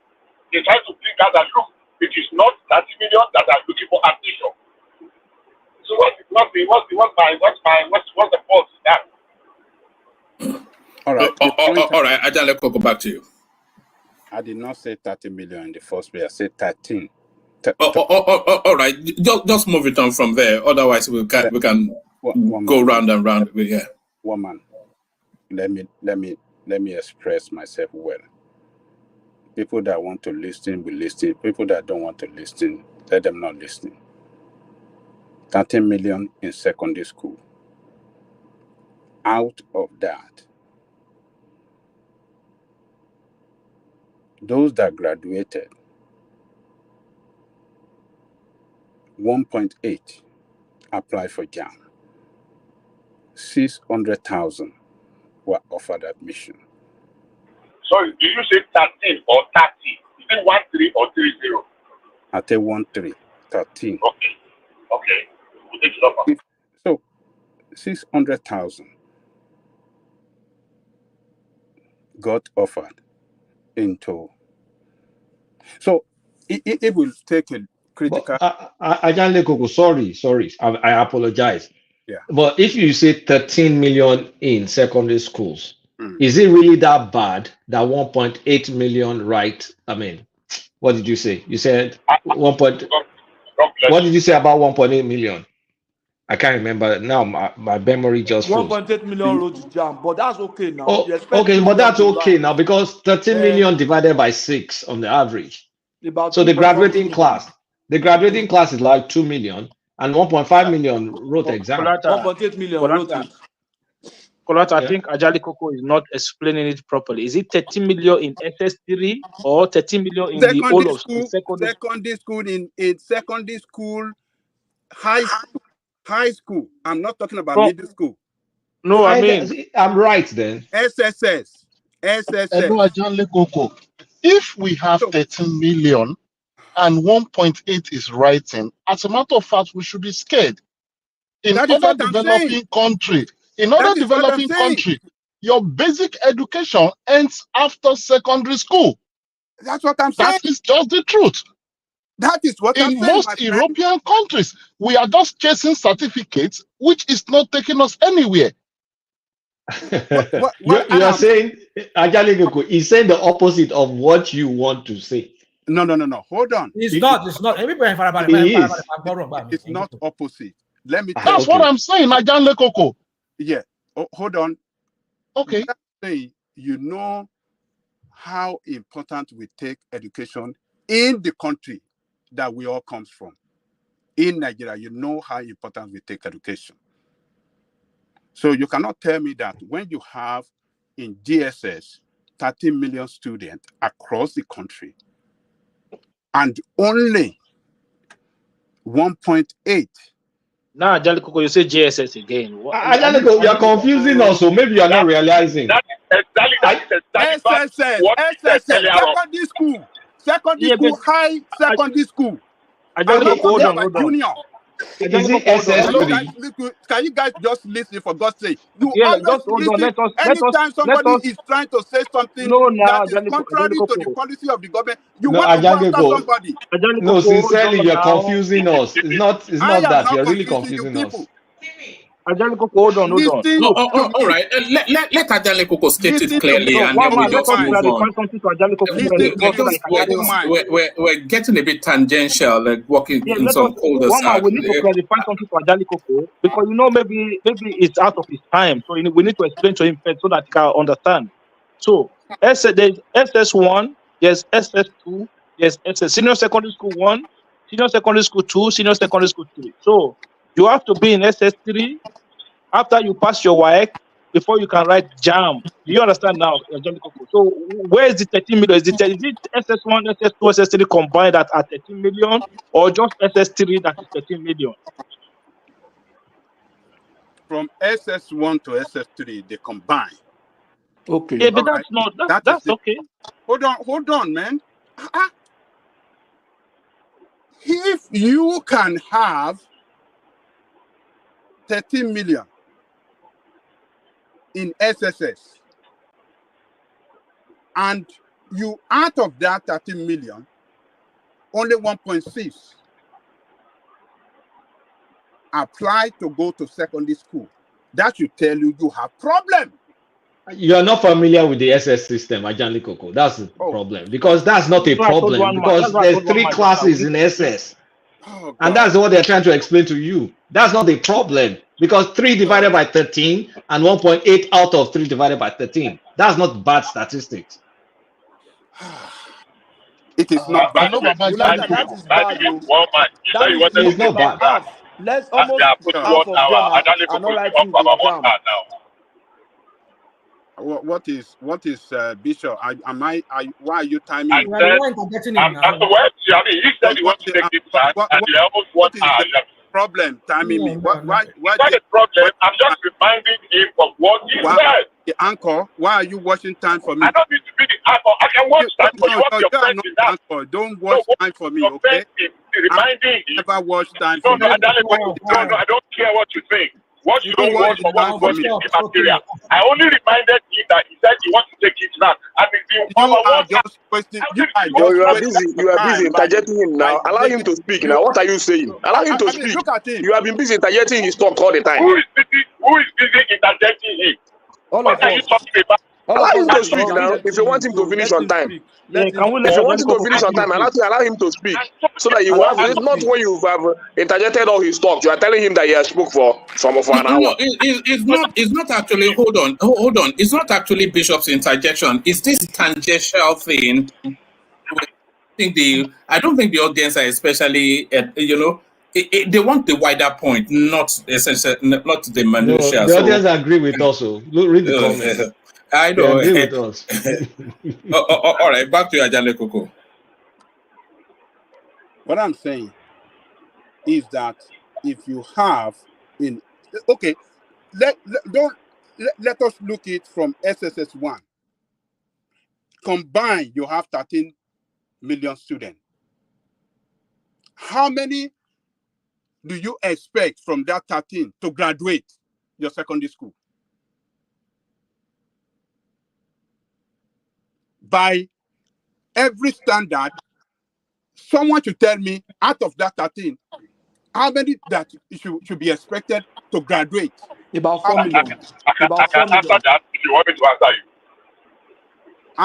No, don't answer it. Let Ajale Koko just give that submission and then we move the conversation on. I want to move the conversation on. Yeah.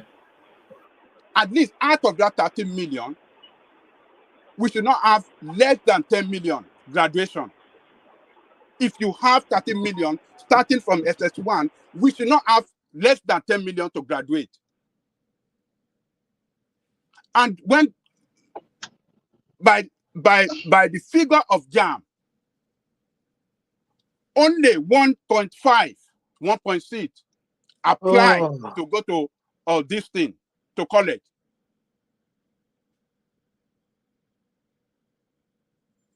And JAM gave 600,000 admission letters. So what that is telling you is that you have millions behind that graduated but couldn't go to college, couldn't apply for college, due to one reason or the other, or you have situation that maybe there are a lot of dropouts in that that system. So, but what the data is telling us is that something is wrong with the system. The figure that we are having as to how many of 13 million that started from secondary school, 600,000 enter into college, something is wrong that must be done. So rational mind is telling us that if we give free education after secondary school, training. Not education. Let's just not use the word education. Let's say training. Train these people. If you give free training to students after graduation for technical college, for nursing school, even to university, you will record millions that we go into technical school and other trade and even university after what do you call it? After secondary school graduation. So what rational mind is telling us is that even with this loan offer, yes, we're going to have appreciable number to go to college and others, but still we would not reach where we are expected to be by giving our people that education that is required, to develop our country.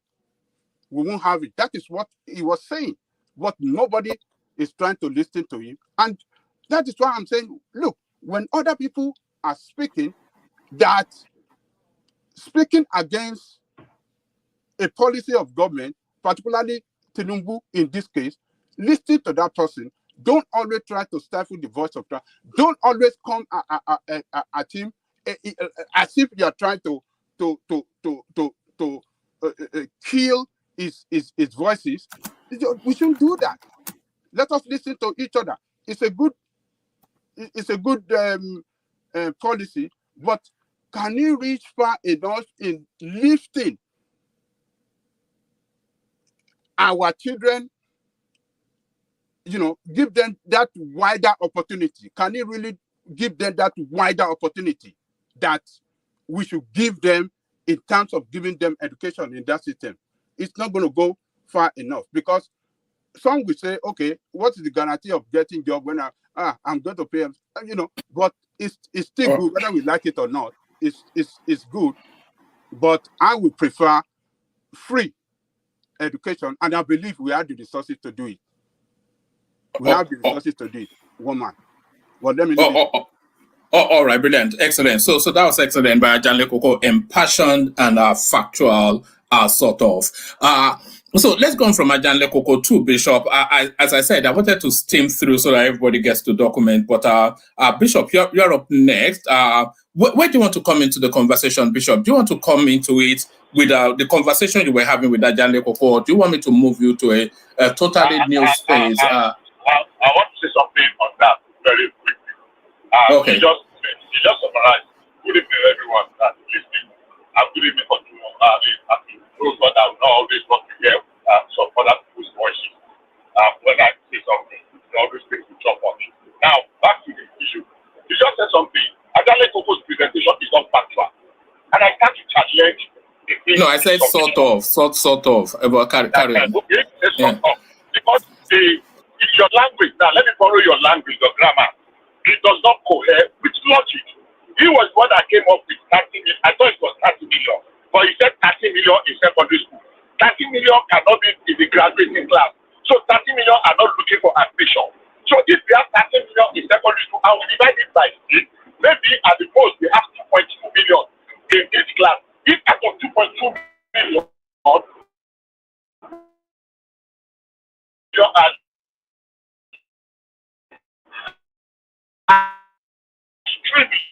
Bishop, you are breaking up heavily. Bishop, you are breaking up. It will soon get better now. It will get better. I'm hearing you. Can you hear me? All right. All right. Carry on. Carry on. Yeah, we can now. Carry on. If I see the better things, and I just pull over so that my 10 minutes or 15 minutes will be well utilized. So I challenge everybody to look at what are the graduate students in high school in American high school, and what percentage of them are seeking admission into the university in their year of graduation. I challenge anybody. It can never be higher than that of Nigeria. It can never be higher than what you just presented. So if we say 30 million, if we say 30 million, just hold on. No, this figure you are giving is not right. It's not right. You cannot just be doing that. Let me laugh. I was hoping to address what you said earlier on about 150 million. A lot of them went into trade. They go into trade. I challenge you. Bring out the fact. The percentage that are going to university or seeking payment. It's my space. Let me finish.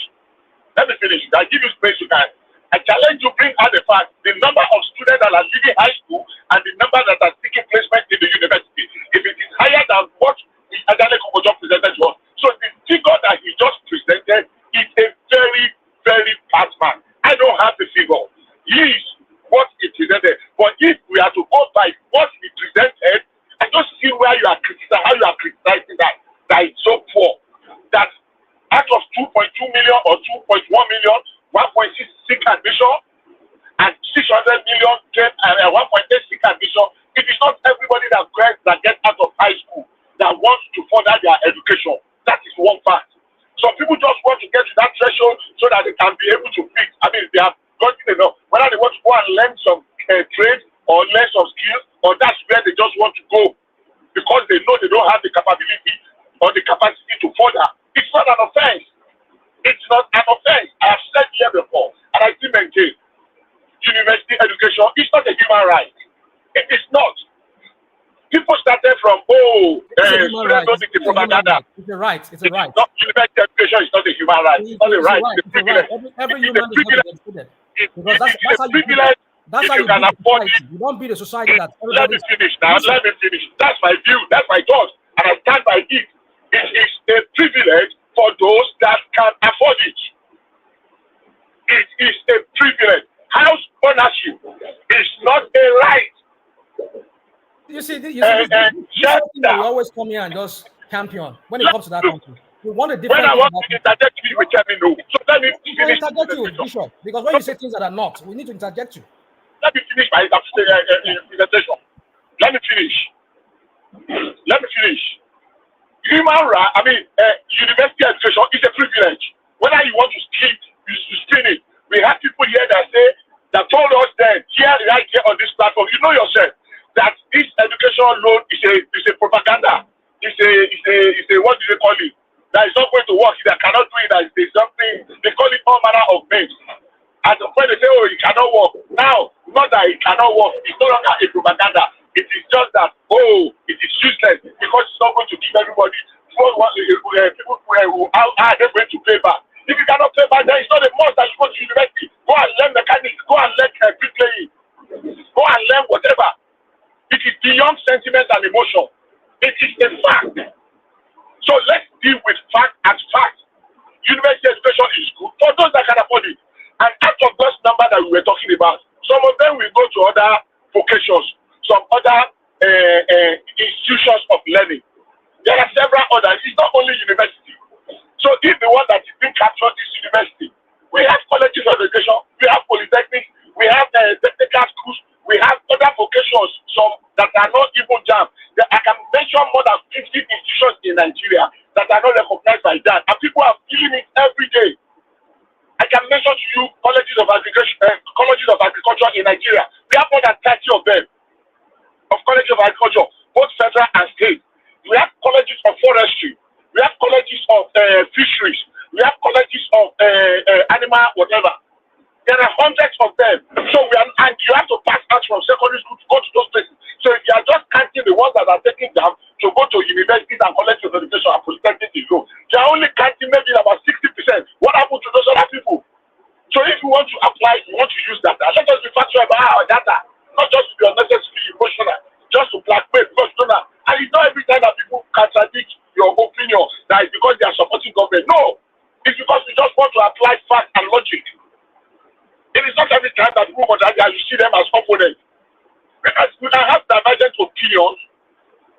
doesn't make the other people look bad. It doesn't make you to counter passion again. I see they are less important or they love Nigeria less. It is not.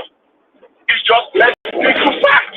What you presented does not have people used to say, and the one man used to say, go ahead with logic.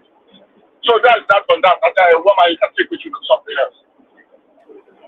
Okay, let me take you to the headline on the screen. NNPC public listing within site. So this is Mele Kari speaking at an event in Houston. So when NNPC goes public, a lot of people expect it to try and mirror that Saudi Aramco sort of narrative. So is this good news for the Nigerian space? What sort of people will end up owning NNPC? Is this something that we should run to with warm embrace or approach with trepidation? I would rather leave that to experts in economic affairs. It is late in coming. Those are the things that the law specifies, but don't let me waste time about talking. There are people that are not knowledgeable in that area. So just think something that I leave this to likes of I think enigmatic and Kulata and the rest. Talk about. It's not my and Patrick and all as well. They are the economic people. Okay, let me take you to the space then, Bishop. Our federal government reportedly lists 15 persons, BDCs, as terrorism financiers. So they've identified. I'm going to be very fast on that because I had your readout. And that's not what I want to hear. I want to hear that they have been arrested and they are standing trial. And I agree with you entirely. I don't know what sanction means. It is meaningless. It does not make any sense at all. I want to hear they've been arrested, paraded, they are in court, they are standing trial for so and so offenses. So I think you already answered the question on that one. Because it doesn't make any sense that they are going to be sanctioned. I was scratching my head. What is the meaning of sanction? So I go with you. I agree with you entirely on that one, please. Let's move very fast. All right. Let me take you to the headline piece. NLC shuts down Labour Party's headquarters, demands Abure's sack. So not only sack, some people would like to see him in handcuffs. But what are you then making then of the seemingly untenable position of the looter of Labour Party? Yeah, it's quite interesting and amazing. I mean, the position, the capitulation I was listening to that. Now, let it be very clear, I'm not an Abure's man at all. Everything he's done and he said in the past, is really, really. But these were the same thing that Arabambi and his other people were saying. When I was listening to the Labour man talking earlier today about all the allegations that he was forging this, he was forging that, he was doing this, doing that, I said, okay, but these are the same thing that Arabambi and the lies have been shouting, and people were supporting Abure because Peter Obi supported him. Now, Ajero is using that. But the fact of the matter is that I thought they said there is a legal way of removing him. Why is Ajero resorting to this blackmail and twisting whatever tactics? Why don't they go through the legal way? If there's a convention or a court for order. Ajero is Bishop. using Bishop. Yes. What is actually is that they are moving at speed in Labour Party, and it is whoever gets there first. That seems to be what's happening because what Abure has done is he has called a convention to ratify either him as the president, as the chairman, or appoint a new one. But he's doing that outside of the total collectivity, of that space. So he's trying to move fast, either to secure his position or put his crony as the new chairman. But the NLC, they are trying to, just give him a fast say, so that so it's a game of brinksmanship that is going on there, and it's whoever gets there first. Okay, so that's what we're saying. Let us assume without conceding that Abure has called for a national convention. Who has the power to call for a national convention? Is it not the NWC? If all the NWC agree or agrees with Abure, and they have called, has he done anything illegal? These tactics that Ajero is employing by arm twisting, by blackmailing, by ticketing, Is it the right thing? Look, if Ajero has that popularity and he knows that it is Lagos, why don't you, among your people, canvass for his removal? That when we get to the national convention, this is the direction we want you to vote. Let us vote him out. That's a vote of no confidence. In a vote that Abure is not my mouth, they are twisting.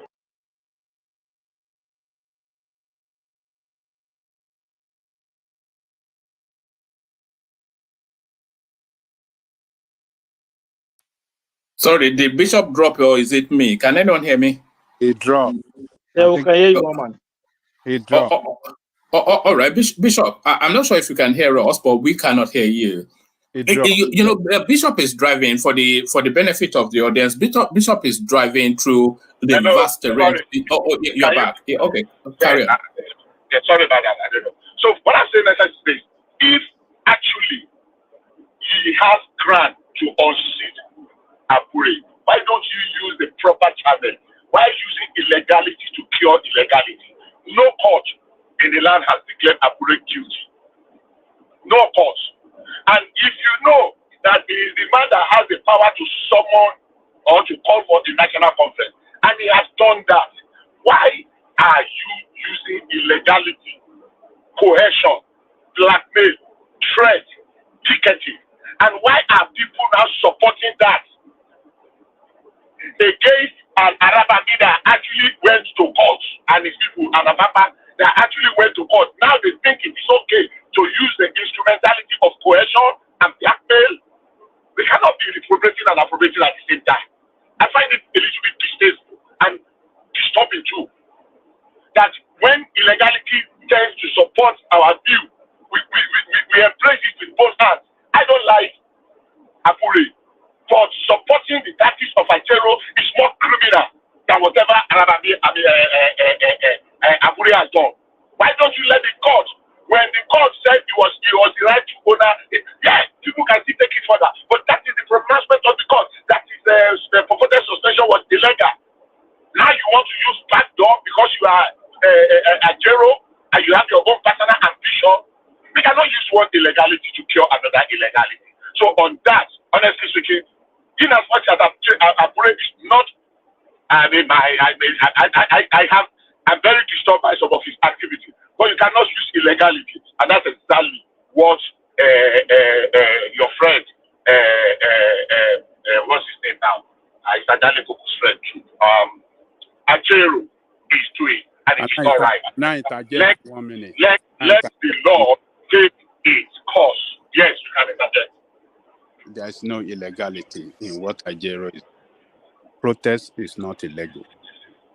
So if the workers are protesting against... Protest what? Against who? Let me say something before you continue. Can you let land now? No, let's just put it something. So yeah, address it together. Let me just put something. I mean, I can't get you something before. Now, protest. Ajero is playing full-blown politics. Ajero let people out of their paid employment on the federal government payroll. Federal government has no business in what is going on, but people left their lawful job. They left their duty post that they are being paid for to go and picket their party, which is a personal thing. And if government comes tomorrow and say those that will not be paid for today, they will be up in arms because they have the instrumentality of coercion to hold the state to ransom. And you are saying they have the right to? Do they have the right? Do they have anything against the federal government? Is the federal government Labour Party that they are going to picket? I mean, it is, well, if we don't see anything wrong with it, well, I mean, I give up on that. But go ahead with your something. Well, as I was telling you, it is not illegal for workers to protest. And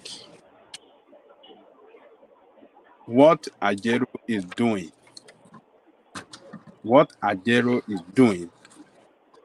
with other leadership in LSC and the workers is to protect the interests of the workers, because the workers own that party. So you cannot describe it that he's acting illegal, nothing illegal. And they have seen the way they know what is going on in that party than any outsider. And if they are standing up to fight for the interests of the workers on how their party should be directed, you outsiders saying that is doing something illegal. What is illegal in protest? Protest is never illegal by our constitution. Okay. I got it. So, no, what that's fine. Okay. That's fine. Let me. When I take it. All right.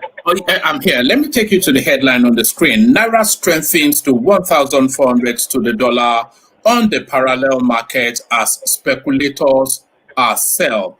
So this is we're talking about the green shoots of recovery. It's almost phenomenal the way these people are turning the economy. If you look at the states that the economy was met, even when Obasanjo came in, it wasn't as bad as this, and they stole everything there too. But the Buhari administration, they thought they had left the country at death's door. But they bounced back within 10 months. It's almost a world first. So the Naira fights back. They're rising like a phoenix from the ashes of wherever they thought they left it. Naira strengthens to 1,400 to the dollar on the parallel market as speculator starts to sell. So even the people holding the $12, they wave the white flags of surrender. What are you making of this, Bishop? Okay. Yeah, thank you very much. I'll quickly say, well done, but it is not yet Uhuru. There's still a lot of work to be done. It's firming up. We want to see it firm better and stabilize. Let there be a convergence between the parallel market. Let's discourage speculation and what do you call this one now?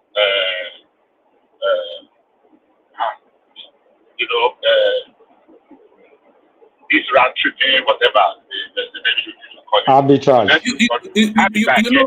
Even the Bishop, even the round tripping is not worth it anymore. The margins between the parallel market and the official market is settling around about the 50-60 naira mark. Yes. So those days are gone, I think. So let's do everything to discourage or even kill eliminate round tripping and arbitrage as it used to be. But I don't think it is a sprint. I think it's a marathon. I don't think so. For me, I'm not singing Kumaya yet. There might be a thing of hope deep down, somewhere very deep within me, but I'm not celebrating yet. It's not time to say Uhuru. So I pray it continues in that trajectory. I pray those those things they are applying, technique, mechanism, whatever, it works more for the benefit of the generality of Nigerians. But I don't want to celebrate too early. But yeah, I recognize the little wins. And you did say something when you were reading this out about the days of the. It was funny. There was a day we were talking about our foreign reserve. My very well-respected friend is to also took me out. That when I said that it's not true that there was anything. Our foreign reserve was 3 billion. I remember what Fulata saying that the money has been spent. Look, the truth of the matter is that if we understand foreign reserve, it is not the money that is just sitting there. Number one, the fact is that the foreign reserve was not 3 billion. Let's get that fact. The foreign reserve that was inherited by this government was about 30-something billion. It has increased. It's appreciated, but at no time was our foreign reserve 3 billion. So when Lada said it is the money that has already been spent, yes, it has been spent. In printed money out. And combat. And well, it is never combat. At the same time, yeah, that is it. But what we have solidly in our reserve that has come in through various means is 30-something billion. It was never 3 billion. Because I spoke, I can give that individual. I asked, even when we were having that conversation, and I came back. But the truth of the matter is that yes, we are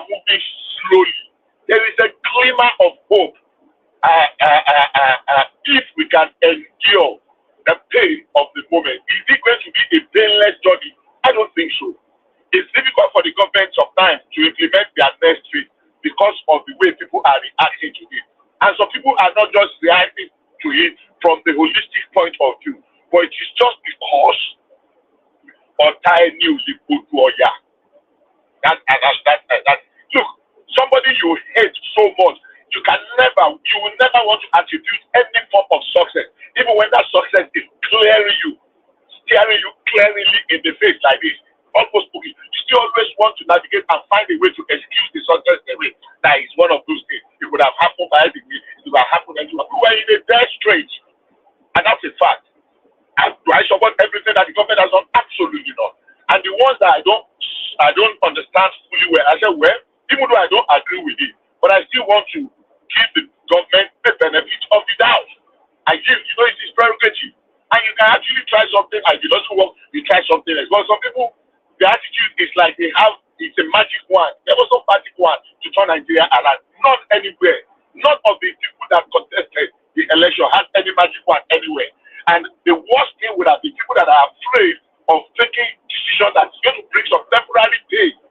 But we just want to keep patching and patching and patching. It's just a matter of time. It's going to be like a doomsday Armageddon.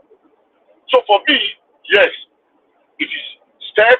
We are moving slowly, gradually, but it is not yet Uhuru, because I don't consider this race to be a sprint. It is rather a marathon. And Elediduma last, as they used to say, that is the one that are prepared, that has the endurance, what do you call it now, that is going to survive this race. But good thing. Well done to Kaduso, whatever it is they are doing, let them keep reading. And it's bringing some respect. And people are coming in. Investment, people are showing more interest, especially considering it's bad, but the stability is beginning to bring some interest to the economic space that is Nigeria. So it's not hopeless. It's not hopeless. I don't think it is at all. In fact, it is getting gradually better. So we are beginning to recover. Thank you, Obama. All right, brilliant, excellent. So thank you, Bishop. So thank you, Bishop. So we go on from Bishop to Akim, and then from Akim we go to Charles. From Akim we go to Kulata. From Kulata to Charles to Rational Mind. So we do it in that order. But on our way to Akim, let us signpost what is coming up on Sunday. Dupsy, of course, back with a bang last week. It gets even louder this week. The moral maze that she's inviting you to navigate, the moral maze. As an African parent, would you let your rich son marry a single mother? So that's why quite a delicate one, and only Dupsy can navigate us through something like that. So I'm going to signpost. I'm going to post the link to her session in the comment section. So go bookmark it so you don't miss it. Dupsy back with the section. Sunday sermon with Dupsy Baby. So that's the headline piece. And then by popular demand, Dupsy is also going to be speaking about the Folorunsho Alakija divorce. I think certainly the richest African female, one of the richest Black women on the planet. So what's now led to her calling it quits on a 30-year-long marriage? So all of that to be navigated, and a few little pockets of treats to come along with that show as well. So bookmark it. Dupsy on Sunday, sermon with Sunday sermon with Dupsy Baby. So Sunday sermon with Dupsy Baby, but real politics with Akim. Now, Akim, the floor is yours. Thank you very much, one man. Good evening to everybody in the house, and to all those in the comment section and our listeners. I'm going to quickly go back to the student loan and the debate we had earlier. Okay, so couple of things. First of all, if you are engaged in a conversation and you kind of hit a cul-de-sac or a dead end, like Angelico would say, sometimes it's good for you to just retrace your step back and kind of align with the position. I'm going to correct some things. One, senior secondary school, 1, 2, 3. Okay, so if you finish secondary school, that is not what gives you automatic admission into the university. There are different ways in which people get admission, not just through JAM. People get admission through the diploma route. People use, back there, I don't know if it still exists, the pre-degree route. Okay, to get admission into the university. So there are different routes in which you go into, not just through JAM. So if JAM are giving you their own record only, you don't know how many go into the university using the diploma route, and you don't know how many go through the or using other means to get access to get admission into the university. And you're talking about the numbers not good enough. If somebody failed their WAEC or failed their NECO, are we supposed to just send them to the university like that anyway? No, that we don't. Nigeria don't operate those. I'm not even sure if America operate that kind of system. If you don't pass, you go and resit your exams again until you get the right result, and then you can get admission into the university. That is if you want to go to the university. Why there will also be some of those people who pass their WAEC, but their parents can't afford to send them to university. Those people will then channel, they will not look to other places, maybe go and learn a trade or learn some handwork or something, or go into trade or business. So this is how the system has been from the one. So the good thing about this student loan now, the new one that is being passed, which I kind of really like a lot, one man, is that just let's look at it this way. Say somebody whose ambition is to become a lawyer. We all know that you cannot go and learn a lawyer from somewhere. You don't learn it. You have to acquire the knowledge from a university. So if your parents cannot afford to send you to a university, that dream of yours is dead at that time. You have to then go and do something else, which is not your passion, which is not something you dreamed of doing.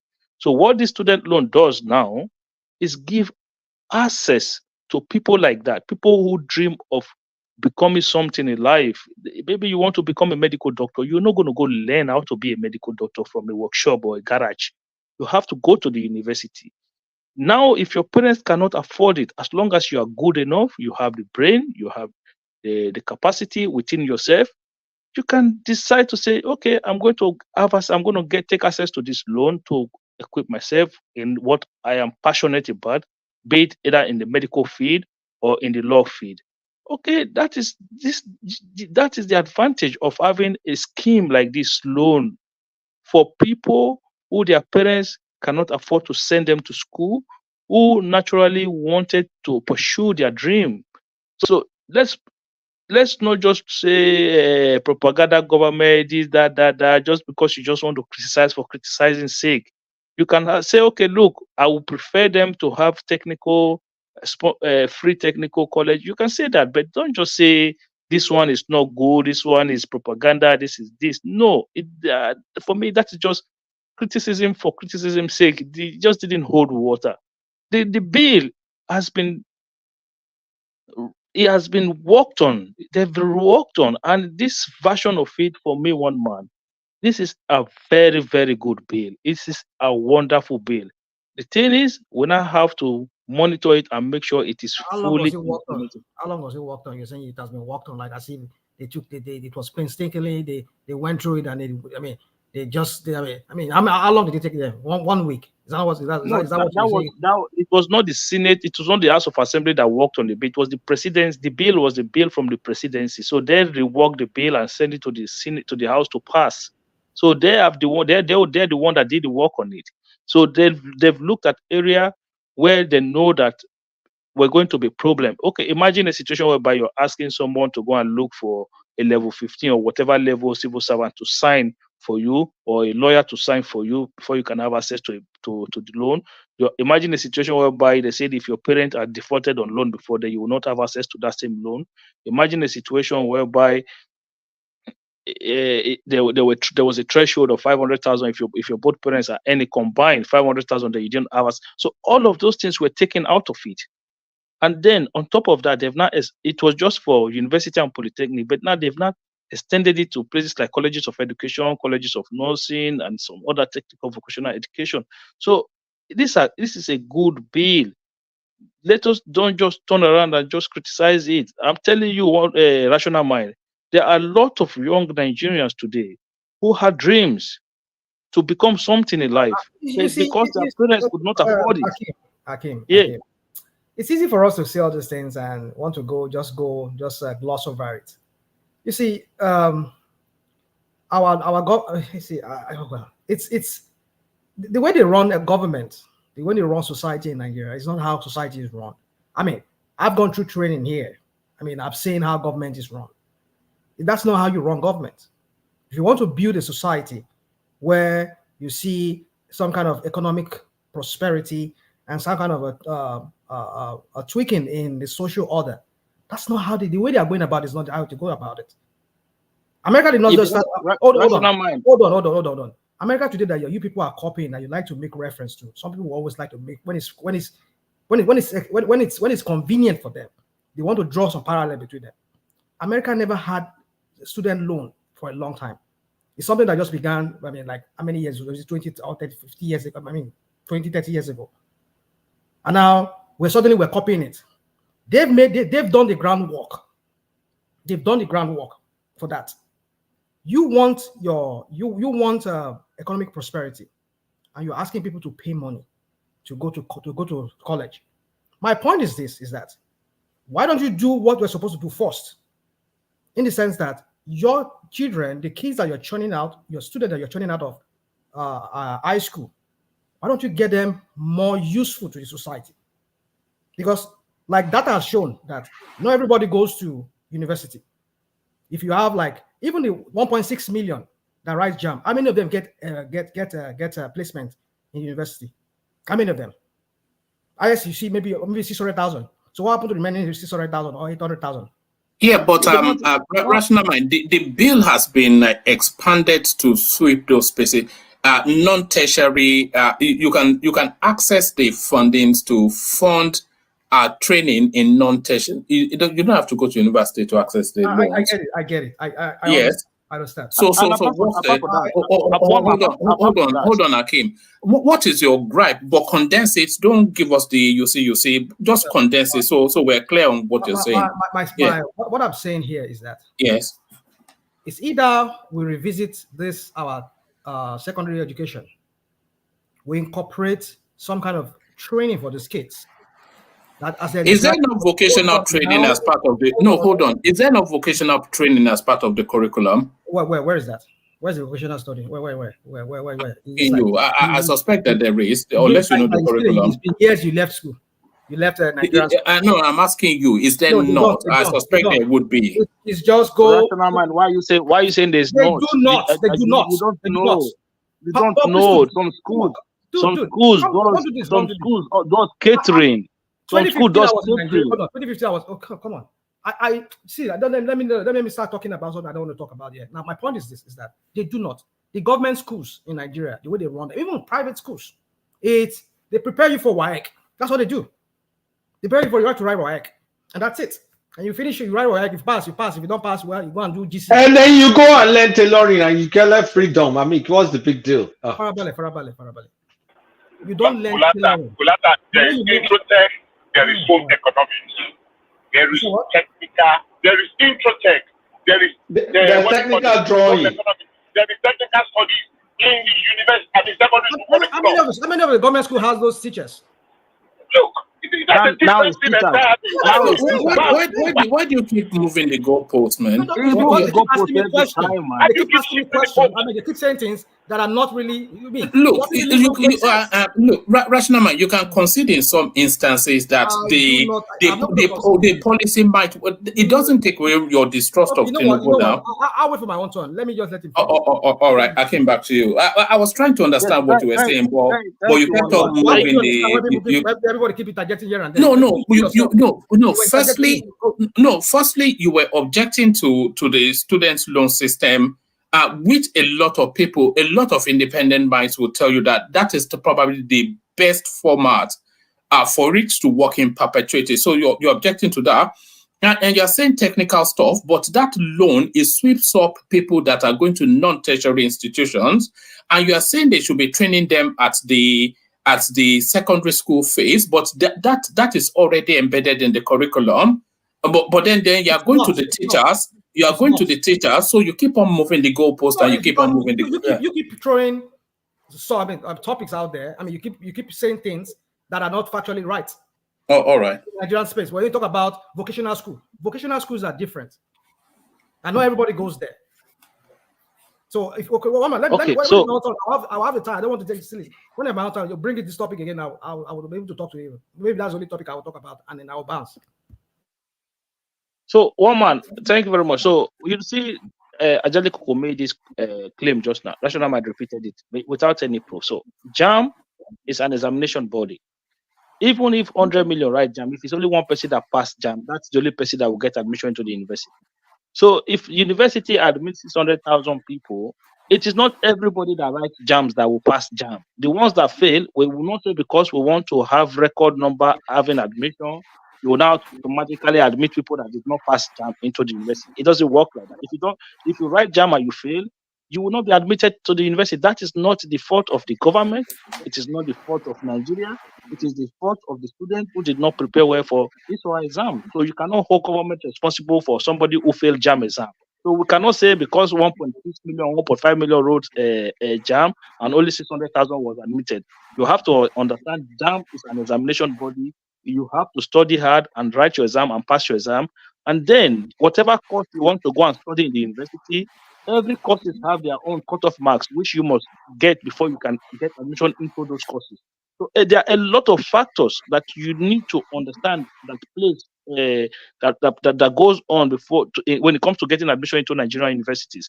So what we're talking about, I don't even want to go back there anymore because when you go to school, you know that there were home economics, introductory technology, and all those kind of courses was in secondary. We were doing them in secondary school at the time. So let's move with the one man.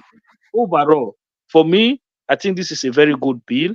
I don't understand that. I don't understand the fact that we must do one and we must do one. We must not do the other. The countries that have been doing it for years, they had their own issues when they started.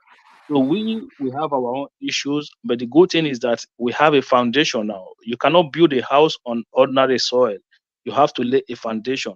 So this, for me, is a foundation. So as we go, if it needs correction, we'll correct it along the way. If it needs improving, we'll improve it along the way. But the good thing is that the bill is there now. You know, as a student in Nigeria, if you're in secondary school today, you want to become a lawyer, you don't care whether your parents can afford it or not. You now rely on your own ability as a student to say, okay, if I'm good enough, there's access to university for me to become a lawyer tomorrow. That's all. And if you finish your university, you get a job, you pay back. What is wrong with that?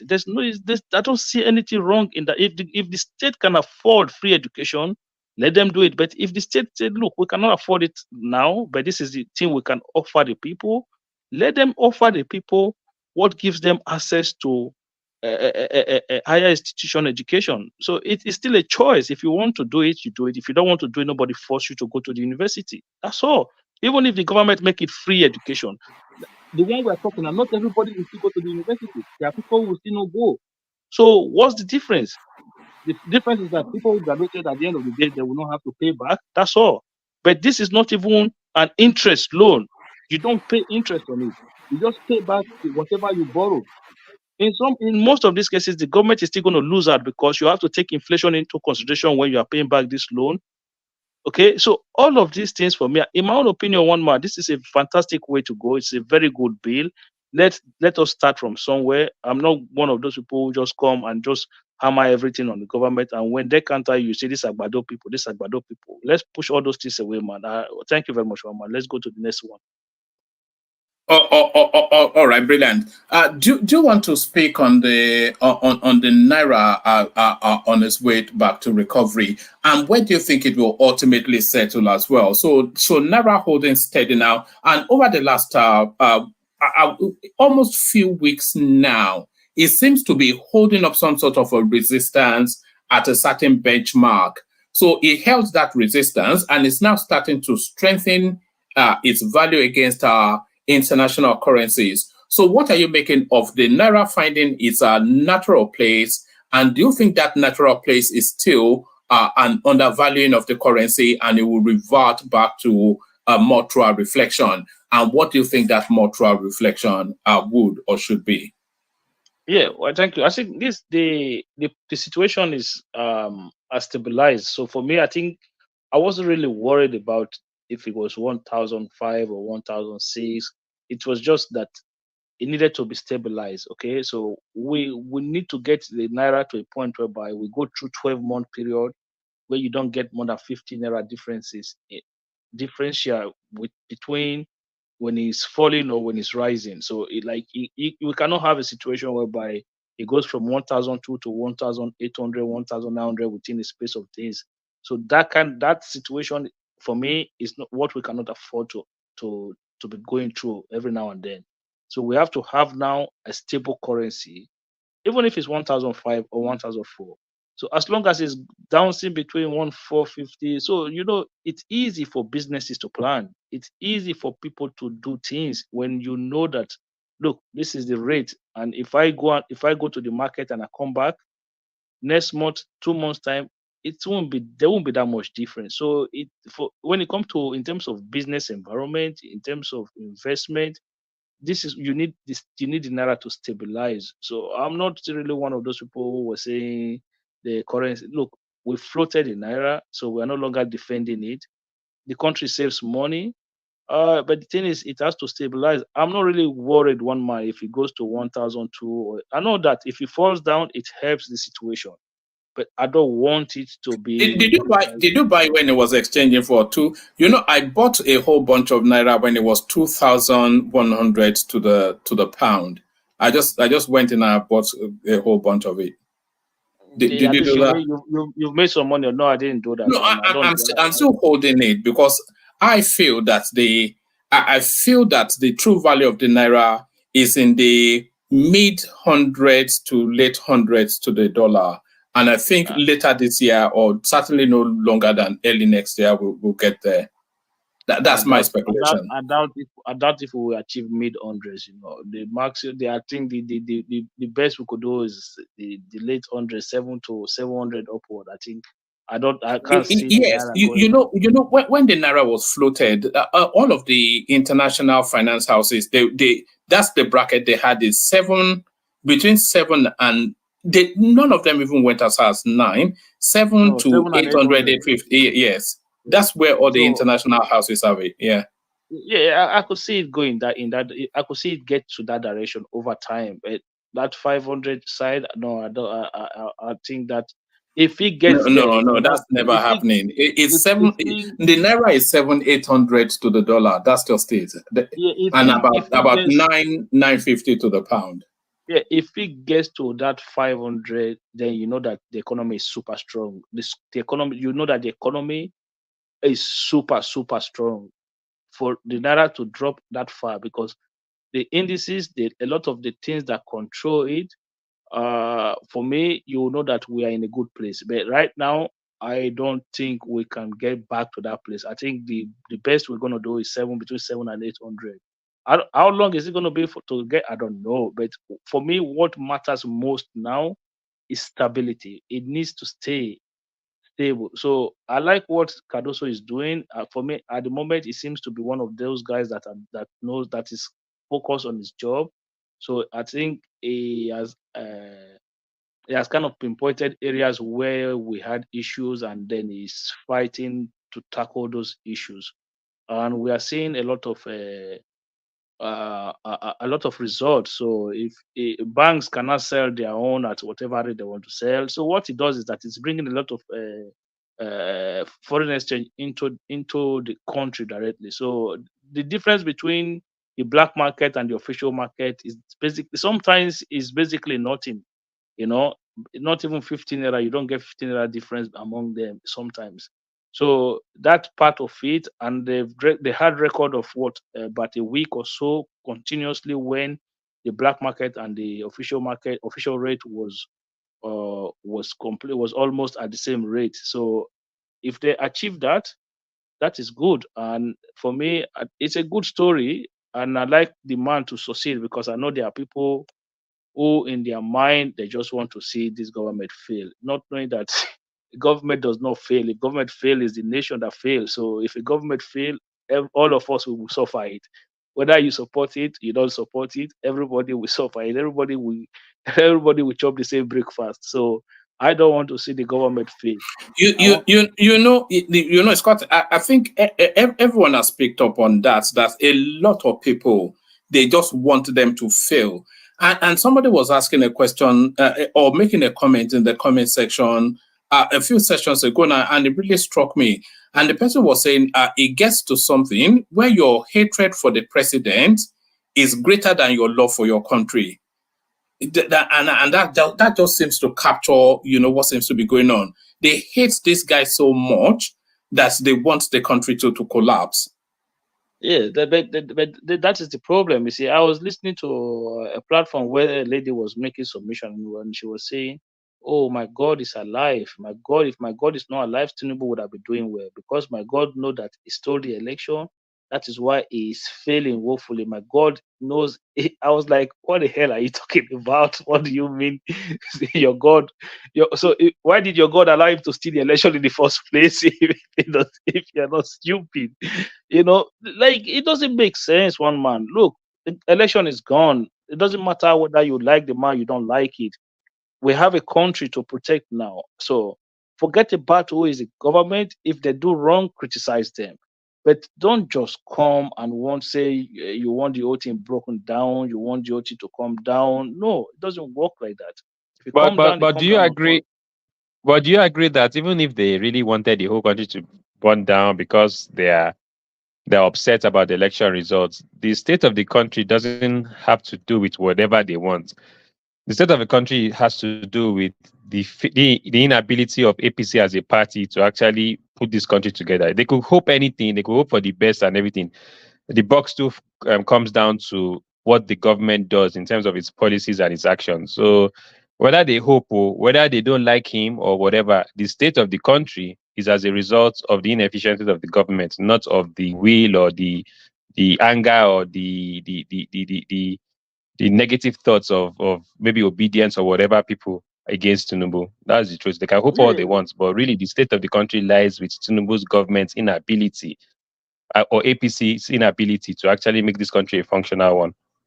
You're correct. You're correct with that submission. So it's still up to the government of the day to do what's right. But what I am saying in essence is that when the government don't do good, like look, it's not a problem. Everybody criticize the government. We criticize the government. There's nothing wrong with that. But if you see anything that you feel like, okay, this makes sense, don't look. You don't have to bend your back to look for error, so that you just want to criticize the government for criticism's sake. Look, the problem. The real reason why Nigerians are like this. Look, you see, Nigeria is founded on the basis of hope. We're looking at religion. It's just this, like even religion itself has even failed Nigerians. You understand? There really isn't anything to hope for. The last struggle for every Nigeria is pray for Nigeria. Nigeria will get better. But apparently, this praying, bringing government, electing government, democracy, everything has just been going downhill. So you can't blame Nigerians if they're like, there's nothing positive to think about. Religion is not helping. The political ruling class is not helping. The country is just going downhill. What are they? Nothing works now. You can't blame them for being hopeless. Okay, look, the government just passed a student loan bill that they feel like, okay, they have to rework it to bring it back again. They've passed a better version, right? In my opinion, this is a good bill. So if somebody come to me and say, look, this is a good bill, but I have to see how they implement the bill. That for me makes sense. That is a good position to hold. Even if you don't like the government, look, yes, this is a good bill, but I need to see how they're going to implement this bill. If they're going to implement it the right way, even myself, I want to see how they're going to implement it. So that for me is a good position to hold. But first of all, acknowledge that, okay, yes, this is right. This is good. Let's make sure. No. People will acknowledge that. But the problem with Nigeria is that our policies, the problem we always have is that they're always good on paper. If you look at trader money, whatever, they're always good on paper. But when it comes to the implementation and the transparency, at the end of the day, that's when you hear student loan of 60 billion, 20 billion was used for student loan, 40 billion is missing, or you understand how it works. Yeah, it's just that the people just don't. We cannot come out and hold them accountable in that area. Okay, let's. The last time a whole senator wanted to hold the Senate chamber accountable for budget padding, what happened? There's that thing works. See, that's why people are hopeless. The day you try to hold them accountable, they will throw you under the bus. look, Nothing it works. is That's not. why people are just hopeless. That is the mentality of failure. So I don't believe in that. I believe so. People who believe that nothing works is that they've given up. They've surrendered already. So You're for talking me, like a typical motivational speaker. yeah, for me, I've not given up. So I believe that good things can That's still good. come out of that country. A lot of us, one man, a lot of us now, we are looking for way to resettle back home, to put things on. Look, whether you like it or not, one man, it doesn't matter how you see it. It get to a certain age, this cold weather is no longer good for your body. You have to look for warm weather somewhere. Okay, so what are you going to do? But that's the thing. One man will go to us. Mexico. There's Mexico just around the corner. One man will just go there during the That winter and Mexico, take a okay, tan. it's not around the corner from you mean Spain. Spain is around the corner from me, but not Punta Mexico Cana, is around the corner. You can consider Spain, but let's be honest with ourselves. Get to a certain look. This is You kind of know mentality. I've been thinking about Nigeria, but now I'm actually thinking about Africa widely. That is there some safe African country that you can close your door and go to bed without having to worry. Yeah, one man. You live in Yes. the UK, one man, Because right? we don't necessarily have to go to Nigeria now. You just want a black African country or even a Caribbean island. Why not? Yeah, one man. You see, it is this kind of mentality. You live in the UK. That's why you see some elderly age men in that country. You see them from one party power shop to one from one bookie shop to another bookie shop. It's because they at their time they did not see anything good in that country. Why their mate was investing back home. Those ones who invested back home, a lot of them relocated back home. Yet they might not be fully settled there. Sometimes they will still come for medical trip and stuff like that. But they at the beginning they made up their mind that look, I'm going to invest back home and I'm going to relocate when I get to a certain age. But you see this other one, they will still be tying themselves up like some wounded, like some injury, tie themselves up because of the cold weather, and then moving from one booking shop to another booking shop because of this kind of mentality. And I don't want to be. I don't want to be to think like this. My brother, look, it is not all gloom and doom. All of us, we have to come together. Whatever it is that is not good, we call it out. Whatever it is that is good, look, there's not a lot of the time we debate issues on this platform, and before you know it, the government will take the position that we have debated on this platform. So why can't we use the platform for good? Akeem, I think I'm going to register myself as Kulata's agent and be sending invoices to via Aso Rock. Because there are so many things that is said here that you then see. We are going to get to a topic in a moment, which has been mentioned endlessly on this platform, but it looks as though the implementation now coming here. There was a day I was here. Bishop was talking about the Oronsai report. I was here. Bishop was talking about, I would like to see them implement Oronsai report. Within 2 days after that night, the Tinubu is going to implement the Oronsai report. I was like, what? Are they watching one man show or what? What's going on here? And that was not the first time. Have they implemented it? They said how many weeks did they say 1 month? Did they say 7 weeks or 12 weeks? They said 6 weeks. They said 6 weeks. Most likely, the 6 weeks is going to be 8 years at the end of the day. Yeah, you see another one again. He's coming. You see, this is what I'm talking about. One man. This is what I'm talking about. It's all negative. Right. Look, let us put ideas on this platform. If they are going to be stealing it, let them be stealing it. Okay. But they started now. We are already doing it. That's what we do. They're already signing batch by batch. They're already merging little by little. Exactly. Let us put ideas on this platform. If they want to be stealing, let them be stealing the idea. The committee is doing investigation. You say they're margin. And you people. No, I think rational mind. You should know that we will not just cook something now. So which one have you seen now? Which one have you seen the merge? Which one did they merge? So what are they merging? Wait, now I've seen that Tinubu have signed the merger of some agencies. You understand? This now plus this, like that. And that's what I expect. If they work on the batch of it, take it to him, let him sign off on it. Because if they do it at once, it will shock the system. Now, you and I know. It will shock the system.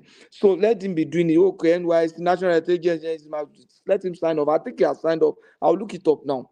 I've seen where they say he has signed off on some agency merger and other stuff. So it's good now. Let me tell you. You see, how can you sign up for something when you already have a committee? No, you see, when you wait now. You see what we're talking about here. Hold on. When they say one thing, hold on. The committee is not to review; it's to implement. To work on It's to implement. Okay, and as they form the synergy of agencies, they put it to law. He signs it off. They bring another batch. They put it to the law. He signs it off. Yeah. So the committee is not a review committee; it's an implementation committee. And you know, if they say, let us finish working on everything, and you sign up, maybe another 3 years, they won't finish it. Then the next government will put it aside again. So let it continue running as it is. One man, are you sure it's an implementation committee? It's an implementation committee. That's what they said now. They said they're implementing the or not reviewing it, they're implementing it. Yeah. Hold on, let's take a look of it. Okay. When Orasai submitted that report, we have maybe, is it not 500 government ministry and agency we had? And now they have over 1,005 or how many they say? So almost 2,000, not more than 2,000 now. More than 2,000. So how is he going to implement what is different, what is not captured in that report that we have now? Woman, can I respond to him? How is he going to implement that? All right, respond briefly, and then a very brief comment from Akim to wrap up. We go on to Charles so that we can get to people. I did say I wanted to get to people quickly. Now me you call though, because I don't almost go bed. Oh yes, the collateral. Okay, let me quickly respond. You see, see before kill. Ajale Oko, the point is this: if you are working on a dynamic system that continues to change, you probably have had a cutoff point. Okay, between this and this time, as it is at that time, let us implement. This is supposed to be a continuous improvement process. You understand? A process of continuous improvement. So if after this implementation, we now know that, we are even far above where we started. We started with when we were 500. Now we have matched. We are now discovered that we are 2,000 something. Which means if we didn't, we probably would have been more than that. So let us work on the existing and let us continue to improve. That's how things are run now. It's now, because of that, they will now start all over again. And then another government will now wait for implementation. No, that's not how things run. No. What you said, you didn't answer my question. When they say implementation is to fix it permanently. No, wait now. The implementation is to implement what was recommended, not to fix permanently. Implementation means is to implement what was recommended. But what I'm telling you is that what is recommended now, what we have on the ground now, is far enough more than what was recommended. Yeah, but Ajande Koko, what Patrick is saying to you is that what they've already identified, they'll fix that, and then what is remaining, they'll address it. So that's just it. That's amount to nothing. That amount to nothing. It means no, it doesn't amount to nothing. Or otherwise, they'll do a whole raft of other review for another 2-3 years. Right. Another government will come in, put it on the shelves, and then. So what you are saying is that a Resign report will be implemented. Yes. That will give what is left on the ground, which that means that in the future we have to set up another commission that will now look into what we have on the ground now and recommend again. So it's going to be a continuous process. That's what you guys. That's why it's a process of continuous improvement now. In your agency or wherever you have work, don't you have such process where you have to keep continuing? Because even if you don't have more agencies, the dynamics of civil service is changing. The environment is changing. We have social media. So you have to keep reviewing the thing so that it will continue to improve. The problem of civil service is that we don't improve. They still run papers. They still run all those things. There has to be structure for continuous improvement to have a dynamic civil service. Thank you, Omar. All right, Akim. The improvement it doesn't stop with Orosai report. It is continuous. It's going to still be continuous. That's if they want to. It has to be continuous. So I think you're right. So one man, in terms of the progress of the naira, I welcome the development. I hope that it continue to find the right its right place. We're no longer subsidizing the naira. There's no more rent seeking on when it comes to the exchange rate. So for me, it's a good development. I hope it gets better. So that's my position on that. And there was a topic I wanted to discuss. No, let me move on to Kolata just to manage the time. I'll still loop round, but yes, I want to get to people quicker. So thank you, Akim. Stay steady. I'll look back to you in a moment. Kolata, you're up next. The headline on the screen: NMPC public listing is within sight. So this is Mele Carey speaking in Houston, Texas. Well, we need it. It's about time. But when is the timeline? Did they say anything about timeline? It said within 3 years. That's what I caught, within 3 years. So it will be within this administration. That one is coming now. Within 3 years. The timeline is within Orasaya's reports. That's 6 weeks. This one is 3 years. Well, it's good if we eventually do it, because that will be the straw that finally breaks the back of corruption in NMPC. Because if we're going to have do what? Sorry to do what? To go public. Oh, okay. They'll list NMPC like any other company. Because if you go public, there are more stringent financial reporting standards. And so there will be increased transparency and accountability. And that means NMPC is for profit only, for shareholders only. And those shareholders has to be open to the public. It's not like the way you have Ministry of Finance holdings or whatever they call it that they're currently doing now. That's some shady nonsense. But in this case, if they bring it outside, we will be able to get capital, because we'll get all sorts of investors, including foreign investors, buying shares.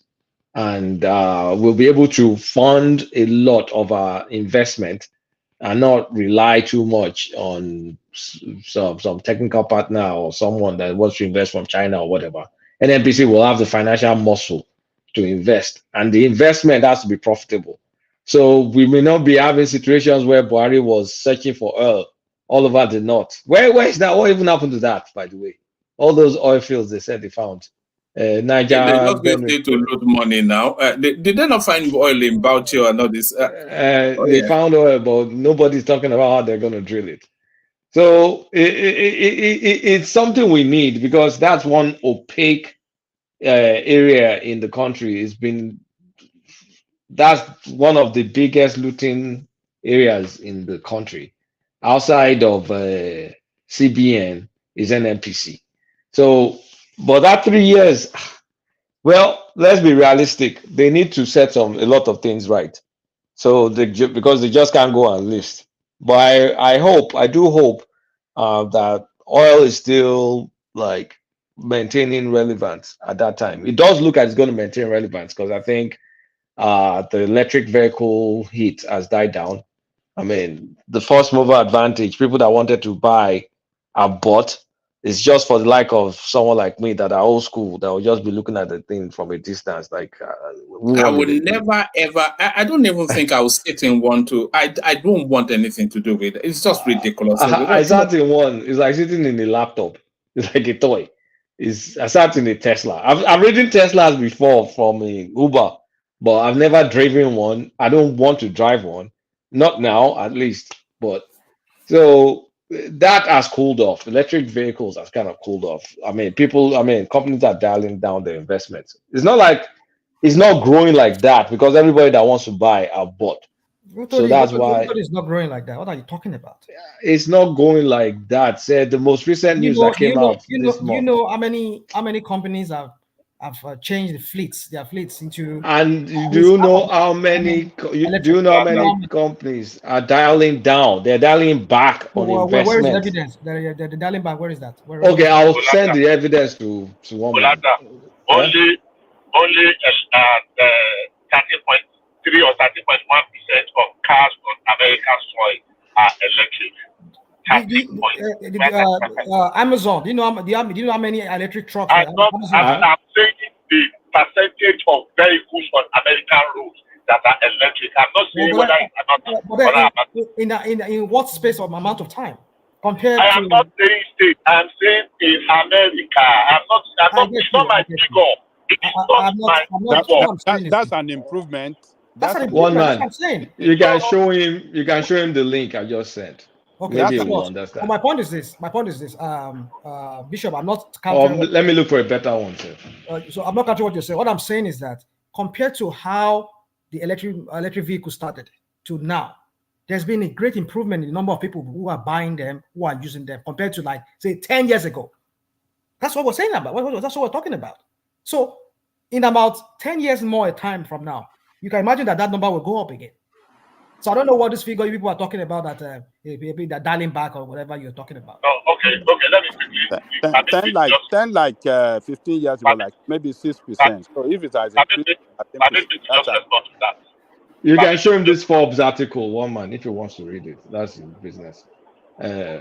It's not today. The thing, I mean, that pace they were going before, that slowed down, real slowed down. And people, I've read one article even a few days ago that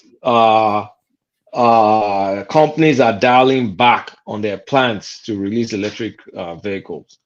So it's not on fire like that anymore.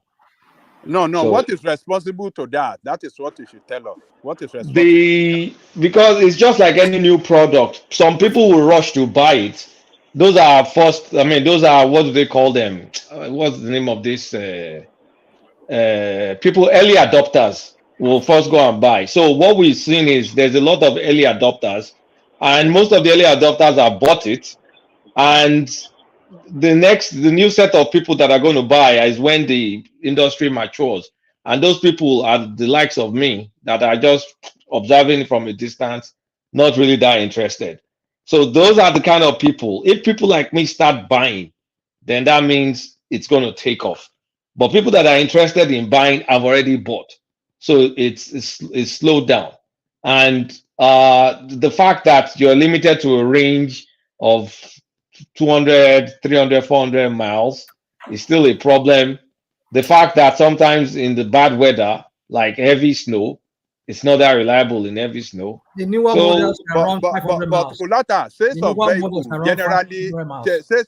of vehicles generally are slowed down due to the economic reality in the world now, inflation and other things. Yeah, that's true. That's also true. Post-COVID, sales of vehicles have gone down. All vehicles. It's not only vehicles. So it's all but it's not to the point where you have people that have already planned we're going to release X amount of electric vehicles are now saying manufacturers are now saying, okay, no, we're changing our plans and we won't be releasing this number that we planned before because they will not get buyers. That's just the thing. But I said the same thing now. If COVID is affecting demand, definitely manufacturer will have to try to scale it. But it's not just that. It's more. I mean, when post-COVID you've done forecast, you now look at the forecast and say, even this plan that we planned is not making it anymore. So that's why they're saying, okay, let's go and like resize our plans for electric vehicles. So even though general inflation post-COVID is there, right? We get it. Many second-hand vehicles is what's been selling. But people that are buying new cars, at least there's still some people buying new cars, the level of expectation that they thought, the adoption that they thought for electric vehicle is not as fast as it used to be.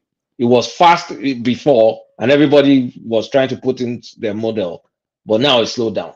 That's just the point. You'll see the news articles are all over the place. You can Google it. So, but for my own beloved NNPC, I think it's about time. I just don't want it to be too late. I think 3 years in NNPC Nigerian time, that may be 6 or 7, because how long have they been promising us refinery? And we never see refinery. So if we want to use Kiari's timeline, that 3 years is way too long. Is within, though. Within, I think it's actually embedded in their enabling act, or their act of formation, or whatever, the petroleum industry bill. PIB, that PIB bill. Kulanda, let me just put something if you don't mind. See, that 3 years is quoting from the law that enables NNPC. Now, what the law says that within 3 years of the incorporation of NNPC, and we are about 1.5 years into that incorporation, or not even up to 2 years. It says, the law says within the 3 years of the incorporation of NNPC, when NNPC actually transmuted from being a corporation to a limited company, that within 3 years, that public listing must take place. So it's not saying 3 years from now. Already, we have already covered, about 1.5, if not 2 years on that year. So it's actually a race against time now to implement it. Did he say 3 years from, maybe the law says 3 years from incorporation, but did he himself say that? If the law says that binds, and I think what Bishop said is broadly right. I know what Bishop said. I understand what he said. But where I may need to read it again. But how I understood it was that he said the law says that within after 3 years of it turning into a limited liability company, it can list. It didn't say it must list. That's my understanding. It's conditional. Yes, so it can. Yeah.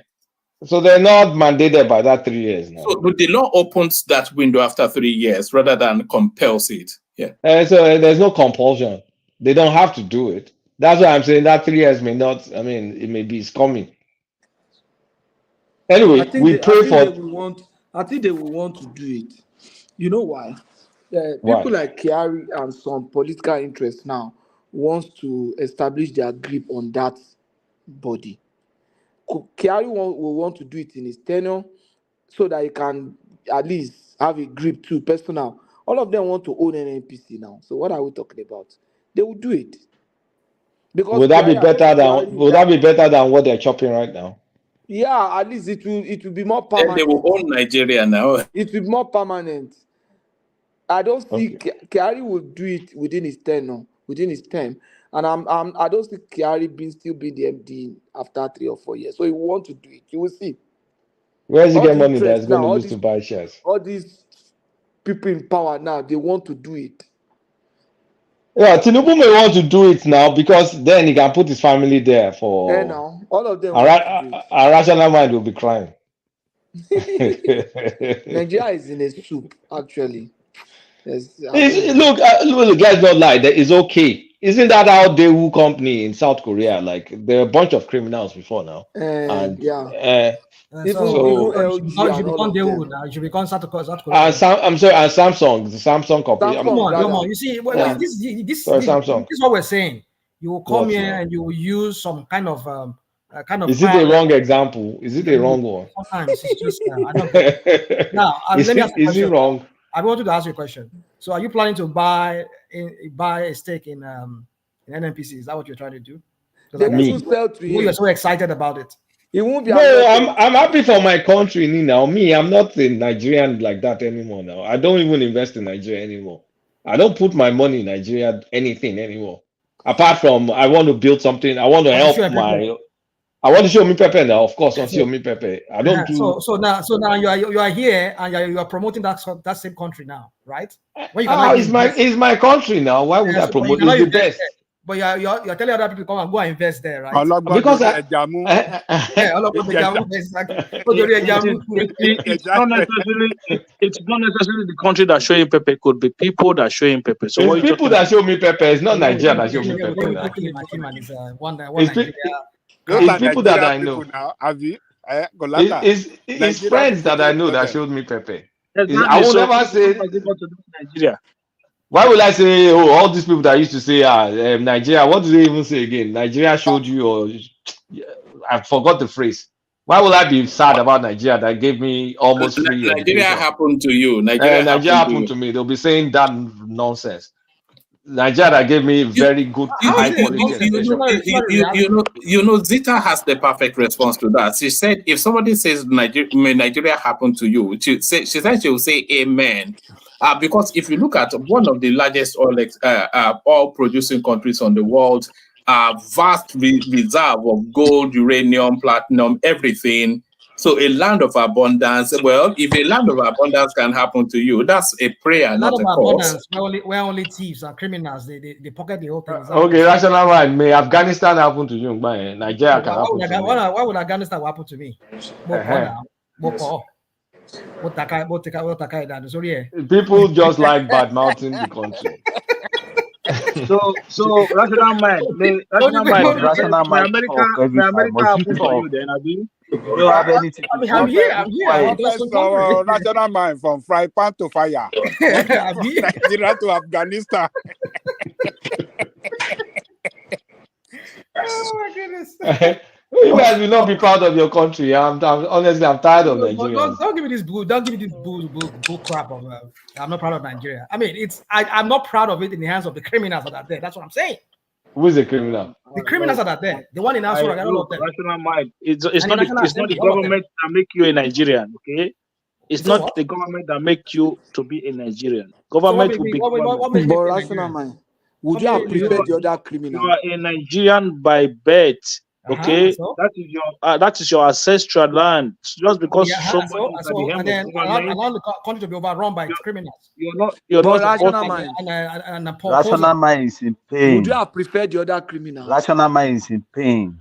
He prefers Peter Obi criminalism than Tinubu criminalism. All right, okay, let's continue. Sorry. Go to another topic. Let me take you to another space, but I'll give you two topics that are very similar so we can straddle the both. Now, Naira strengthens to 1,400 to the dollar on the parallel market as speculators sell. So it's really the parallel market will probably be a true picture of just the strength or lack thereof of that currency, but that currency continues to strengthen. CBN clears remaining valid FX backlog as external reserve rise by it's now 34 billion now. So those two spaces similar, Kulata. Wait, so if it's 1,400 in the parallel market, how much is it in the official market? I think there's about a 40 Naira difference. So is it 1,300 or something? I don't think so. I never saw any rate like that. Yes, that was in the readout. I think I saw that. But carry on. I'll fish it out. Yeah. Okay. But officially it's 1,430. In the black market is 1,600, between 1,600 and 1,550. Officially it's 1,460. But it has improved though. Yesterday it's gone down. Black market it was 1,480. As of today, black market. I'm looking at it now. It's 1,600 to 1,550. No, that's that's obedient. How can you be looking at black market online? That's obedient black market though. Our Charles, our enemies of Nigeria. I'm looking at Remitly or whatever I used to send money. It's 1,429. 1,040. Official rate now. They'll give you official rate. Official rate is 1,430. Yeah, that's what I'm saying. Even black market, if you go on X, you see Nairametric 1,480. Man, it's gone down though, because 2 weeks ago I sent money. I sent it at 161. And now it's 140 something. So even our dollars lost value. What's going this on? is what I'm saying. This is what I'm saying. Euros as at You today is still buy. 7,500. Euros as at today was 1,570. Like the thing there. Wow. That means we abroad we're losing money in here now. Of course, because if you had sent money home 2 weeks ago, by now you would have made how much on top of it? So Kolata, what should we abroad be doing? Should we be fasting and praying for the naira to devalue or increase now? No. I'll tell you what you should be doing. You should be buying now because it's still going to strengthen. That naira that by next week it will reach 2,000 now. You can see. Charles, let me ask one more question. Who is patriotic now? You that is, you are buying it. You're gloating in the debt of the naira. You want the naira to fall so that you can buy more, right? One man is actually loading And in people like for me the do not even progress want of to the buy. naira. No, one man is actually buying for the progress of the naira, not for it to die. It's the opposite. He's buying naira. He's buying naira. Buying naira. He's improving the foreign reserves. That makes me a foreign investor, That makes me a foreign investor. You're a portfolio investor now. That's true. So okay. To the topic. Cardoso, I mean, there must be a thing to this Binance, right? Because is it by coincidence? I mean, there's been a raft of policies, memos that's gone out, and all of them they're all contributing. And of course, the significant bump in interest rate kind of like brought more dollars in, because right now, at least, that's kind of like taking thing that was under the yield that was under the water before. The interest rate is now higher than I don't even know why. It's improved the yield, so we've brought in more dollar. So there's that, but there's also this Binance thing. The thing really stopped with the Binance ban. Like, am I the only one that I'm seeing that pattern? It's just slowed it down, because in February it was just galloping. That, honestly speaking, if it had continued at that rate, we'll have reached 2,000 by now. So there must be. I mean, as soon as they got that Binance under control, it slowed down. And now with the interest rate is reversing. I don't believe we'll ever get to 800 naira. I don't think so. I'm not even sure. Maybe if it stays at 1,400 and maybe it rises by 10% over a year, I'm okay with it, because that's stability. That means people will be able to plan, and then they just keep fighting inflation. If we can just keep this level, or maybe reduces more a little bit, but just maintain, is that stability that's the most important. Going up, going down, going up, going down is not nice.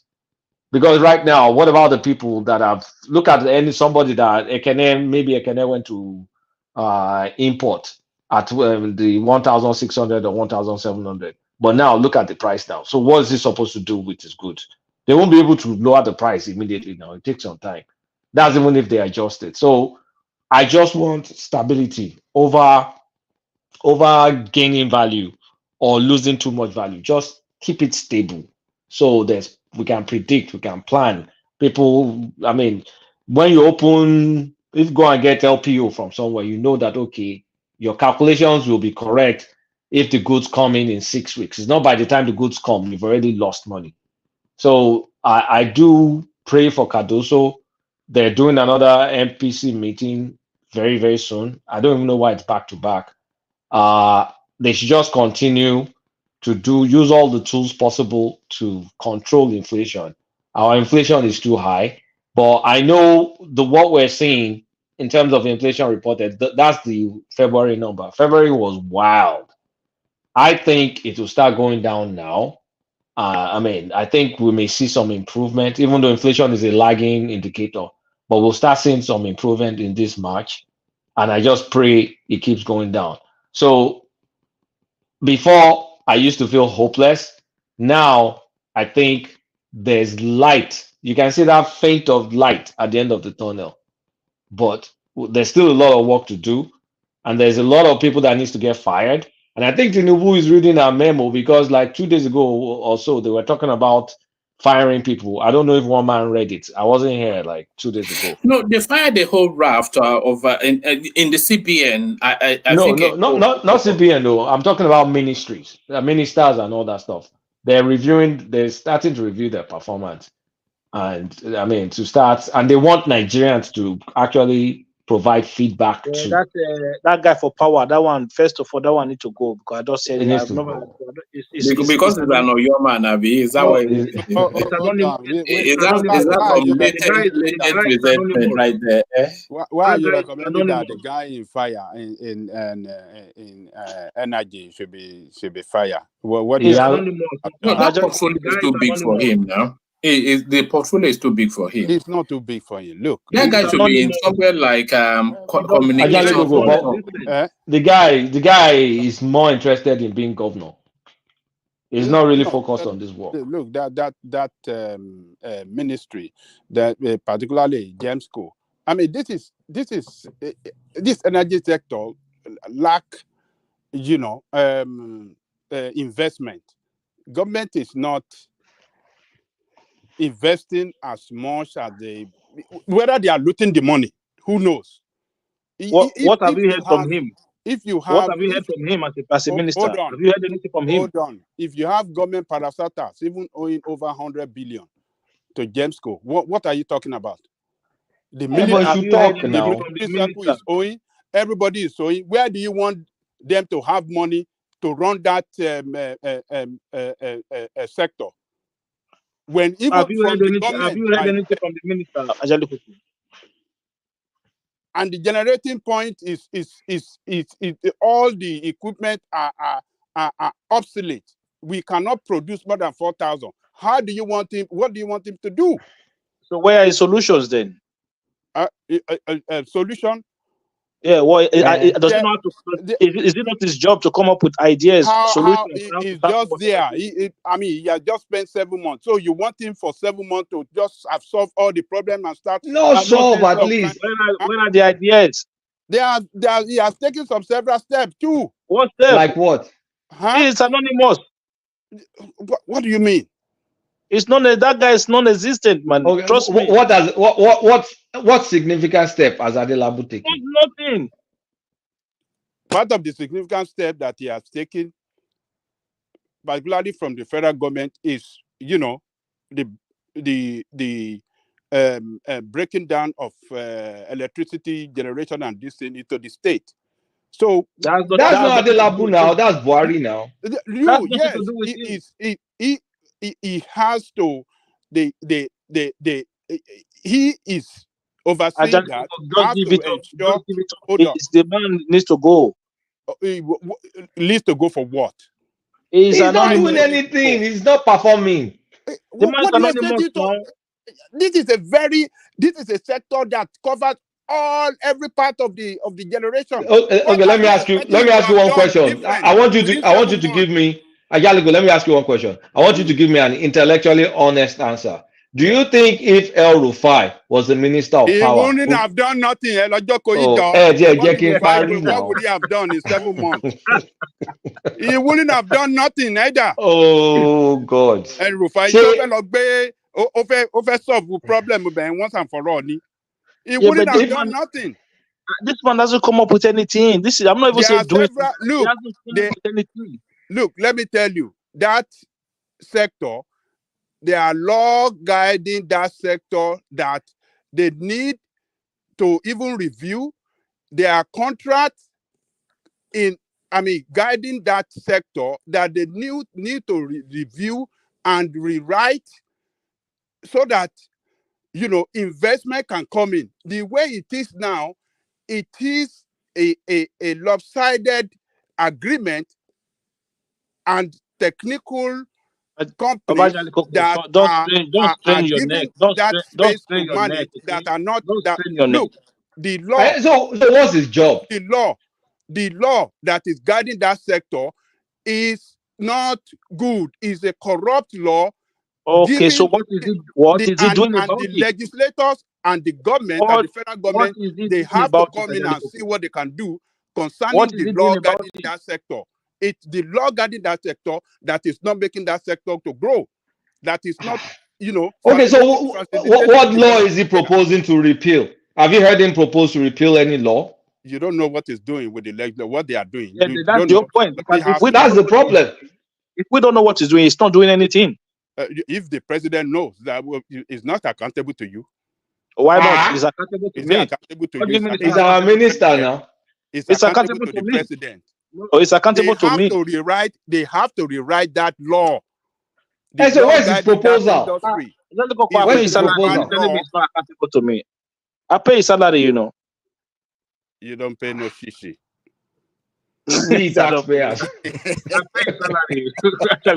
No, on a serious note, he needs to go with your taxes in Ireland. Where are you paying this money? I pay that guy's but more seriously, he needs to go. The ministry is too big for him. It's just as simple as that. That ministry, one man, they have to break it down. They have to break that electricity sector down into state and local government. I mean, I can hit my chest with confidence that El Rufai will have been making significant strides. Now, if it was the minister of power, I have a feeling that they're going to bring a Rufai into that ministry. That man he needs to go, man. If he wants to go and do governor, let him go. They need to let him go, and also Tinubu needs to fire his brother. He needs to fire his brother too. Don't fire that electricity guy. You leave him there. Don't mind these people. No, they should fire that electricity guy. It looks like someone that's in perpetual Owambe. Oh, Yadola is not doing anything now. What is he doing? For once. We've forgotten he's the minister. I've forgotten that he was a minister. It's almost like he has not. The Yoruba people have not said nothing. They just wanted to chop. Yoruba people are messing up. Any statement, anything. I'm checking rational mind. It's just like Yoruba people that they just wanted to go and chop. Lolade John needs to go. Minister of Tourism. Where's the tourism? Exactly. So that one can't go now. That one is not something you can hold on now. Okay, that one is not. You can't quantify that immediately now. Why? It's not an immediate impact. Something now. Oh, so we should leave out the decoration. You know, there are a lot of Americans going to Nigeria. Did you know? I was reading this from Reno Mokri. Did you know that there are actually white Americans going on medical tourism to Lagos? Because they are not there. You want to trigger national mind. According to Reno, I don't know about that one though. Which kind of medical tourism with generator? They can go to Mexico now. Why would they go to Nigeria?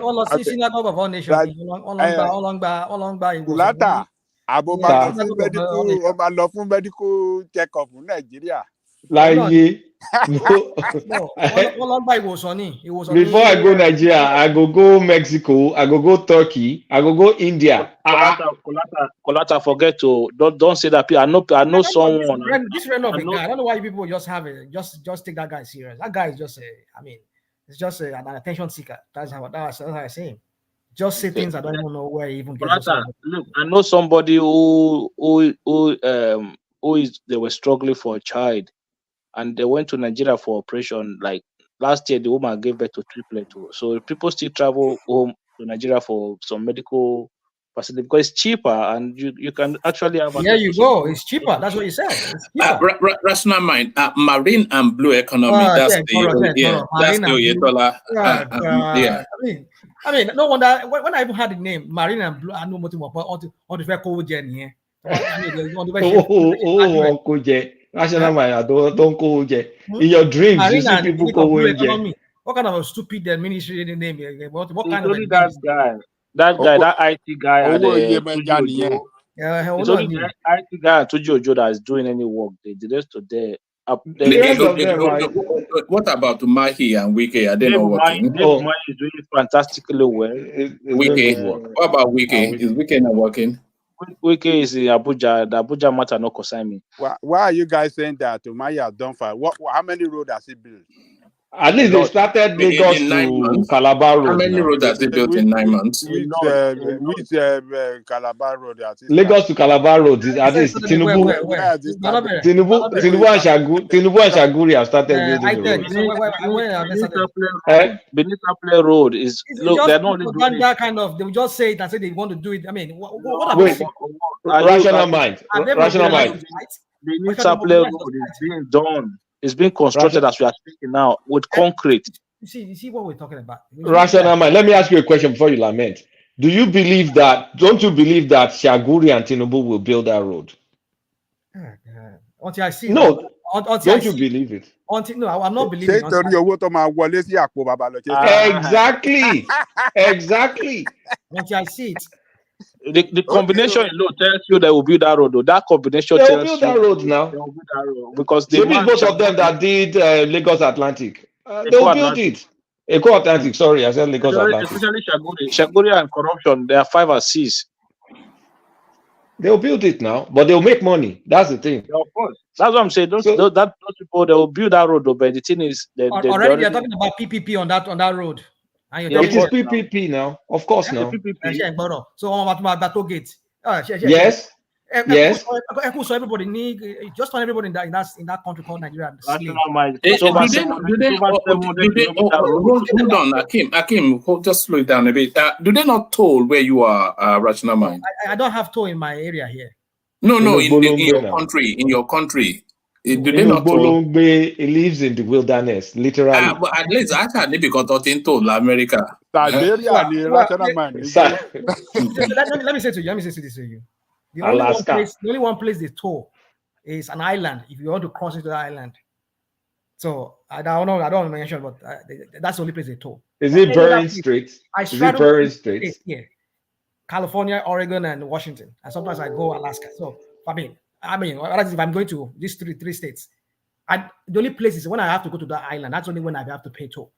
I don't have any business going to the island. Yeah, but they don't toll every road in Nigeria as well. Do they? Come on. Do you know what that route is? That's the most viable route in the whole of that country.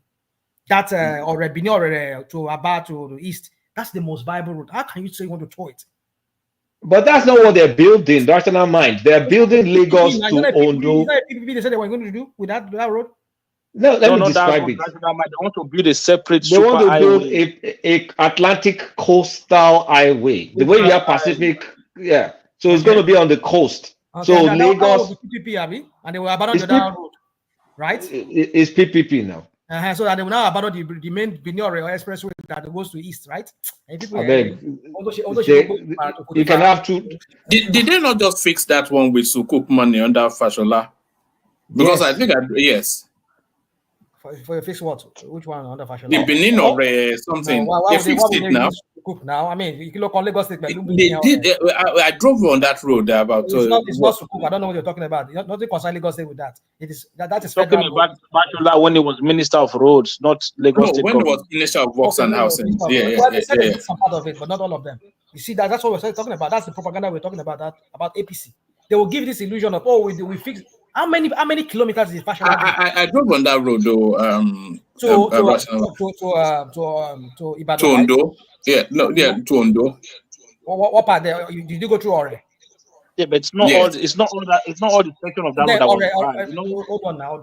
You said went through. So that Benin, that Shagamu access to a motor area there. How was it? I can't recall. This was 4 years ago. Perfect. From Shagam to Ore. Perfect. I say perfect. Yes. Perfect. Go and check it. When was the last time you traveled to Nigeria? When was the last time you traveled to Nigeria? I have family members that apply that route every day. They're telling me that it's perfect. What is perfect there? Yeah, I'm telling you that road is perfect. From Lagos to Shagam now you drive 20 minutes. Back then it was just that it was that Ore to Lagos part of it that was bad. Jonathan did that Benito Ore. That part of it was like very, very good. From Benito Ore was super good. So, but it was when you leave Ore towards Lagos, then you start seeing very, very bad spots. So I don't know if that's the part Fashola fixed when he was when he was a minister. But if these guys are saying that part of it is good now, so I think that is it. I've not used that. If that is talking, where was it? Where was it? You were in Nigeria. You were there talking. Where you? I mean, you are Blanco Ganiu. Ibalo, Nigeria. You are telling me the other day you said you were in UK. Now you are in Nigeria, right? Yes. I didn't say I'm in Nigeria right now. No. And so you applied that rule. I was in Nigeria last year. Yes. 20 minutes from Lagos to Shagam. Are you these APC people? You are very hard to believe because I know you come here just to see us kind of a narrative. You see, people on ground. Do you want it's just a pity for you? Don't go down that way. We've not gone down that. No, because you never believe. You never believe anything that is true. You never believe when you tell him the right thing, he will still say something else. What's the right thing you're saying? What's the right I'm thing? telling you that from Lagos to Shagam, I fly 20 minutes now. Now, and you are saying APC, yes, and you are saying APC. What does that mean? Because I when know are you going to have confidence on the matter? That's what I'm saying. That's why I said you're APC. Now it's hold on, Ganu. It's giving you his own. He said last year his lived experience. He said he experienced it. It's this guy here. What's his name? Our guy from I've forgotten his name. Akim. No, our Igbo friend here. What's his name? Ekene. What's wrong with me tonight? I mean, I think I need to leave. So Ekene said he drove. He said he drove. Yeah, so, confirmation bias, right? No, I'll let him confirm it. Ekene is obedient now. What's he going to tell you? No, let him ask Ekene. Because I have people that apply that road. They say it's very terrible. That's what they say. Said the road is Ekene on? Oh, I don't think he's here. I think it dropped. He got fed up with waiting. That's why I was trying to speed through. But what this guy told you, this guy told you was Lagos to Shagamu. That's what he told you. Okay. Now you want to Lagos ask to Shagamu. No, I said Lagos to Ore. I mean Shagamu Ore. Motor show area there to Ore. I don't know. The guy said Lagos to Shagamu. No, I don't know of Lagos to Shagamu. I mean, I can't say of Lagos. I'm talking about Shagamu. You see, that's what I'm saying. Shagamu Ore. That's what I said. I didn't say Lagos. I didn't mention Lagos. I said Shagamu Ore. That's a subset. That's a subset of Lagos to Ore now. So what are you talking about? What are you talking about? You didn't know what they call the Shagamu Ore road. Do you know what they call that axis? Do you know where I know the road now. So did you drive? Did you drive when you were in Nigeria? No, I didn't go to Ondo State. That's what I'm saying. But one man said he went through that road. I don't know. Rational mind. David Umahi is doing very well. Okay, he's doing good. They are fixing it. See now. Come on. You could continue your propaganda here and start telling us that he's doing this. And we shall see. We shall find out as time goes on. Because all these things saying here, we find out to be the opposite later. Don't worry. Because people like me as anti-Tinubu, anti-whatever, we don't want. Anyway, you know, rational mind. You can be anti-Tinubu or anti, as you Americans have now changed the language to. You can be all that, but you can't be counterfeit now. Anyway, you be yourself. What is when somebody is telling you that he drove a road and you are disputing, you know that if it's true what he's saying, yes, you know that can rankle. I'm telling you, I'm wearing a black T-shirt and you're arguing with me. If I see you, I won't now. Did you drive on the road? Did you drive on the road recently? All right, let's just leave that road. Let Akulata wrap up that space and then we move on. What was the original topic? It was even the economy bouncing back. That's where we were. Naira holding strength and the reserve increasing. Yeah. They're green shoots. They're definitely green shoots. I think if Tinubu continues with this, with the path is treading, which is like the policies, is going to be the first time we're following recommended policies in a sustained way. We've always complained that textbook economics won't work in Nigeria, blah, blah, blah, because we do the wrong things all the time. So if we do the right thing and is endorsed across the globe and we maintain it, as go through this painful period and we maintain it, Nigeria may well be at a turning point, and Tinubu should get credit for it, for having the balls to, to kind of like restructure not restructure the country, because if that means something else to people, to like implement tough policies that they've advised us to implement, and we've been doing it in haphazard ways. What is Bill Clinton's most famous phrase? Kulata, can you remember? Bill Is the Clinton? economy stupid?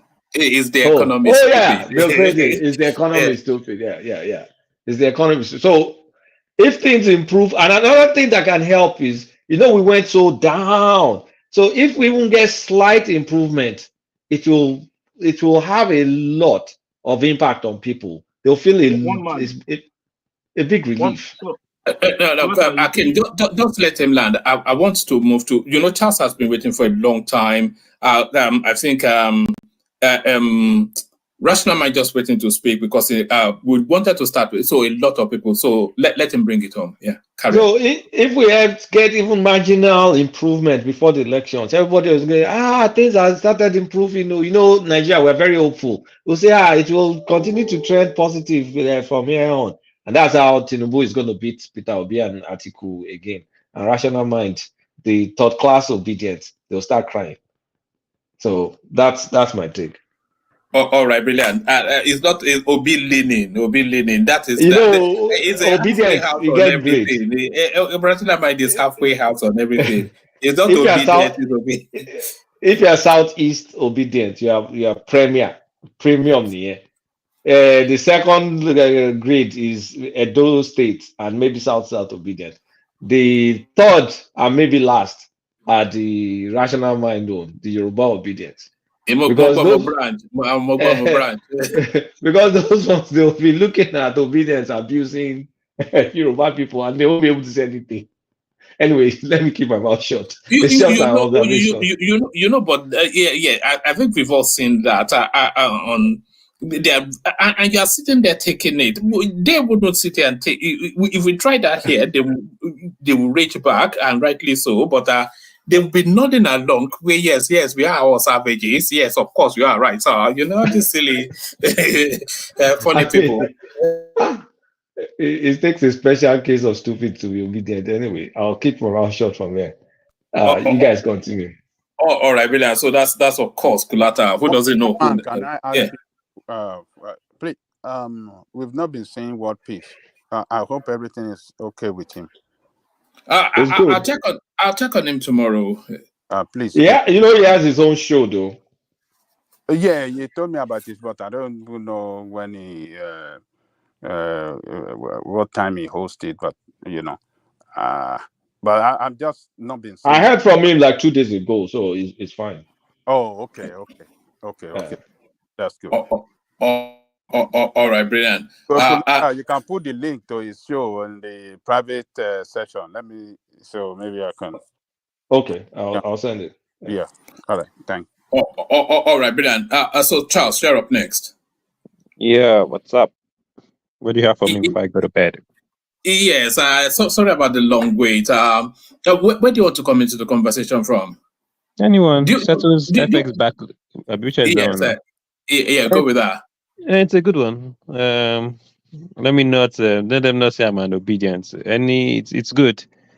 I just have a problem with that foreign exchange. It's never really stable. It's 450 now. Next week is 600. So they need to work on digging deep on why it's not as stable as it should. I know they're leaving it to the market forces, but still, they should look for ways of making that thing stable so that it can bring in confidence in the naira. That's all. All right, brilliant. Short and to the point. Yes, and to the students' loan thing, your take on that space? Okay. I don't know that this student loans. It's never transparent. It's a good gesture, but the problem I have with Nigeria is that it's never transparent. It's always wishy-washy. Also, I have a problem with administering the loan to polytechnics. It's good though that it should go around, but they need to convert. There's no point of giving polytechnics loan for their education, when at the end of the day, when they get their degrees, they don't find jobs because most of the jobs will be looking for university holders and not polytechnic holders. So I think they should also look for ways of converting all polytechnics and all those other institutions to, I don't know, whether universities or something. But the gesture is good, but I just have a problem with transparency. They're like, these things, I always lose confidence in them because I just see it as another money grabbing scheme, because I know how it works. Out of the 60 billion they've approved, if 20 billion goes into that program, let us even be clapping for them, because they will never be transparent. You will never see the number of people that that actually take that loan. And at the end of the day, to just be you'll be surprised, it just be a waste of money. I also have a problem with how do they want to, all those people that always jackpot and everything, if they do this, they carry the loan, how are they going to track them? Or I don't know how they plan on following up with people that leave the country, maybe after school or what may come. But it's a good gesture, but I just don't believe in the transparency. That's just my problem with it. Oh, all right. Talking about transparency, the goings on in Labour Party is many and everything. None of them transparent. I don't even know who is this thing is so confused. Who is the Abure one? Is it the one that they beat up? No. That's a papa. The Abure one is the chairman, the one that wears the cap, the wears the hat. So he, of course, all manners of financial impropriety. Everybody wants him out. So I think it's better you call him Peter Obi's bagman. Wait, yes, Abure is the one that they beat up in Imo State now. Is it not the one they beat up in Imo State? No, that's Ajero. That's the NLC chairman. But so the Labour Party, which is the party that Peter Obi straddled during the election, their chairman, Julius Abure, is actually an acting chairman because it's not been ratified by Congress. So now he's now arranging for a Congress either to ratify him, or he's then able to install his crony to replace him, because everybody wants him out because he's stolen too much money openly. So even the treasurer of the party tells us that. So his position is untenable. So he wants to quickly organize a convention, ratify himself, probably not, but put a crony in there. But the Labour Congress itself, which is an affiliate of the Labour Party, they are now protesting to try and wrestle control from him to have more input in that convention, so that they can not only get rid of him, or almost certainly probably probe him as well. So that's where they are. But all of it is wrapped around the dollar, of course. Ajero, who is the NLC chairman, the one that got beaten up, he wants part of those dollars that Abure has been gorging on in Labour. Well, if they have the claim that he actually embezzled funds from the party, then he should be sent packing. And if that's the case, even if he puts a stooge there, his tenure will not last long, because it will be quite obvious that he's just a mouthpiece for the incumbent whatever chairman.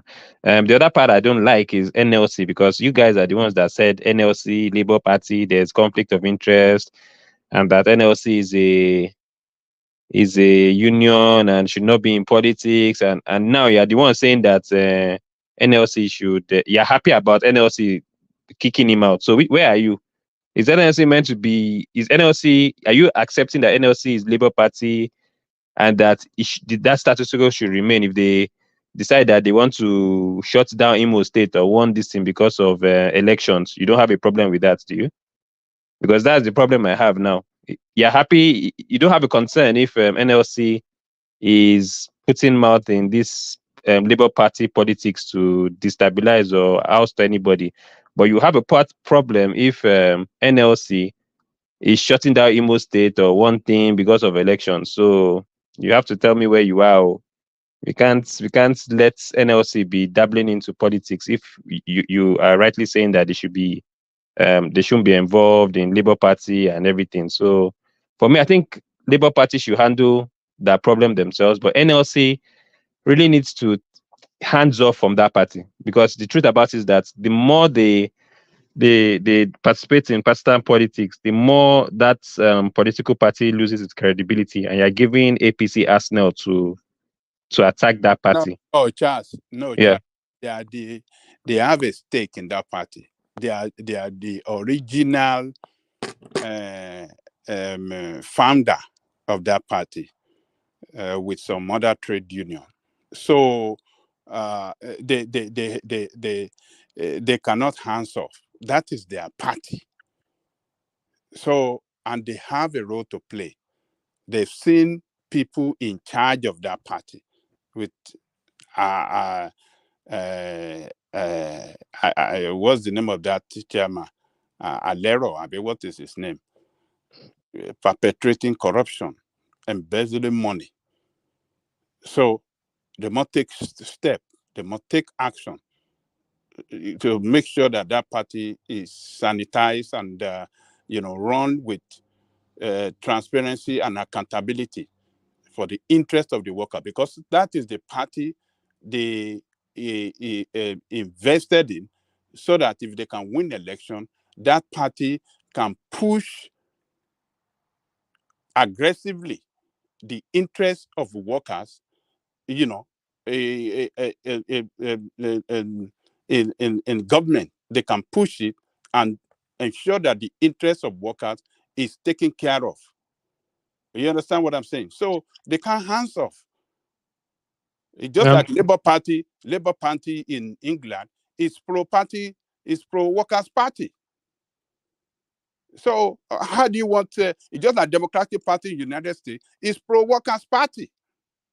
You see the president of the United States, participating in protests with workers that are demanding for higher pay. So it's they can't hands off. Just want you to have the knowledge of that means one man doesn't have any rights to come and say Labour Party is working with NLC to destabilize the polity. Just trolling, man. It's just trying to just rubbish. Push our buttons there. No problem. Yeah. All right, no problem. That's noted. Yeah. One man. Any more news? The headline on the screen, FG reportedly lists 15 people BDC as terrorism financiers. So you were expecting the headline to be a lot more punchy. You were expecting Black Marias to say that they've cordoned off their houses, they've busted through the door, they've beaten them up and they've thrown them. But it looks as though just a financial sanction for people that are identified as financiers of terrorism. Do you have an idea what the sanction is about? Like fines or no, they just lose said their license? They said they will put them on list for. They've identified both individuals and bureau de change, but you see, you expect the response to be a lot more punchy than sanctions. It's quite obvious that you see this whole terrorist whatever that we are just taking, but we are taking it on our head. You see, this whole thing is just politicized because is it that one or two things? It's just like the whole Emefiele. Once politics is involved in any dastardly act or corruption or terrorism and everything, there's nothing that's going to be done. You see, this thing that they've just done now just shows that politics, the Nigerian government is involved in every single thing that is happening, especially when it comes to terrorism, especially when it comes to the kidnappings and everything. They cannot even say otherwise, because I don't understand how, unless there's a difference, maybe the Nigerian government sees terrorists or sponsors of terrorists as I don't know, because even armed robbers or people that are still in the market are even treated worse than these guys. So is it that the Nigerian government does not even take the terrorist thing seriously, or they have a different definition of what terrorism is all about? Because in all honesty, this just shows that these guys are not even serious. It's just do you guys remember the negotiator that they caught? That one terrorist negotiator that they caught in 2022, back in Kaduna. Then it was the one. Is that Mamu? Was it? That's the guy. That's the first name that's there. Mamu to call Mamu. They arrested him in Egypt or something. So I don't know why they're not like why they. It's like they're treating these kids, people with kids glove, and I think they waiting said for he them worked to with go. Daily Trust. You know, I think they said he's a journalist with Daily He's Trust. a journalist, but he's a financier. Yeah, just this Anyway, one. Look, Nigeria is just a, you know what? Just when it comes to it's just a hopeless case. Like I've said it, it's just a smoke screen. I don't know what they're trying to. They didn't even need to publish this. This is just a waste of time. They should just do whatever they want to do. They don't need to. We don't need to see this because this only makes people angry. These are people that have ended lives, destroyed villages, destroyed livelihoods, and they are giving them. I don't understand. You're giving this. You give sanctions to business organizations like fines and stuff like that. That's these guys don't even know what they're doing. I think the Nigerian government definitely does not know what terrorism is all about, and they don't really think terrorism is a big deal in Nigeria for some reason. I don't know, because for them to be giving sanctions, so it's just like giving them fines. Okay, a slap on the wrist, don't do that again. Yeah, go back. They will do the act. It sends a poor message to all these kidnappers and stuff. It just shows that this government, I beg, they can do no, you can do no wrong in their eyes. No, it's a sad case, but that's where we are. When we say these people are just they're just clueless, and if it were to be the Igbo matter now, they will talk They about would have done Operation Python dance. they would have talked about the Igbos and everything. But if it's these people from those another part of Nigeria that are just known for this acts of terrorism and sponsoring it, they just kind of like they just buckle under the. It begs the question. Just have make you ask a question like, what is wrong? What is wrong with these Agbado people? I mean, the Yoruba people from the southwest that are just afraid of calling these people out for the crap that they do. The other time we hear one that was threatening what's his name? Ireti, I'm going to say Ireti, Remi Tinubu. And they could not even the way they were raging on the Igbos or whatever Kanu or whatever they do here. We can't even see them, any of them, go and rage on any of them. You see, you kind of wonder what is wrong. What is it with this Tinubu Yoruba people that are not? I was going to even ask the question. Nnamdi Kanu that is in prison, is he a financer of terrorism, or he's just because I don't know if financiers of terrorism have been caught and you're giving them sanctions, and Nnamdi Kanu is what is Nnamdi Kanu's zone? What is his crime, sir? It kind of asks you about this double standard. It's because you see the thing is this: we know what it is. It's because they know that election is coming. But Nnamdi Kanu will be a terrorist himself now, not even a financier, but a terrorist. What's different? Terrorist? You finance it, you perpetrate the act itself. Are they not supposed to be behind that? It would be. It was already won. Yeah. You see why? You see how you people come here and justify. National mind. Mamu should be arrested. All of them. All of them behind bars. And you people are here talking and you want to justify anything. You see what we're talking about? You people cannot call out this your northern terrorists that are there, financing terrorists. You never call them out. Yeah, we'll call everybody. People that are your neighbors in the south that are doing business, living side by side with you. They've been doing business with you. That's only when you'll be having a election. But rational mind, I think you are not fair with that comment. What am I not fair about? Okay, when Buhari was there, you know how we are very how do I say, is it vicious, or how do I say, I mean, we are very tough in our criticism of the way he was managing the security of that country on this platform. We call him out. We said a lot of things against him, that he was supporting the terrorists. He was sponsoring Ruga. He was, we are very critical of him here. So you can't say that we are not, standing. Not you. I'm not talking about you. The Agbado people, they know themselves. Those Agbado people. No, everybody, including. I was even going to ask whatever happened to the unknown gunmen? Why haven't they found the sponsors of those ones? Is it because they are government sponsored? Because that thing has just died down. Like what happened? Like those guys that were all rampant and everything. So those guys, they never found anything. There was no investigation or anything about them. No, they'll be killing some of them. They'll be arresting some of them actually. as any of them be linked to Kano that is in jail? Because they said there is one they're linked to Simon Ekpa.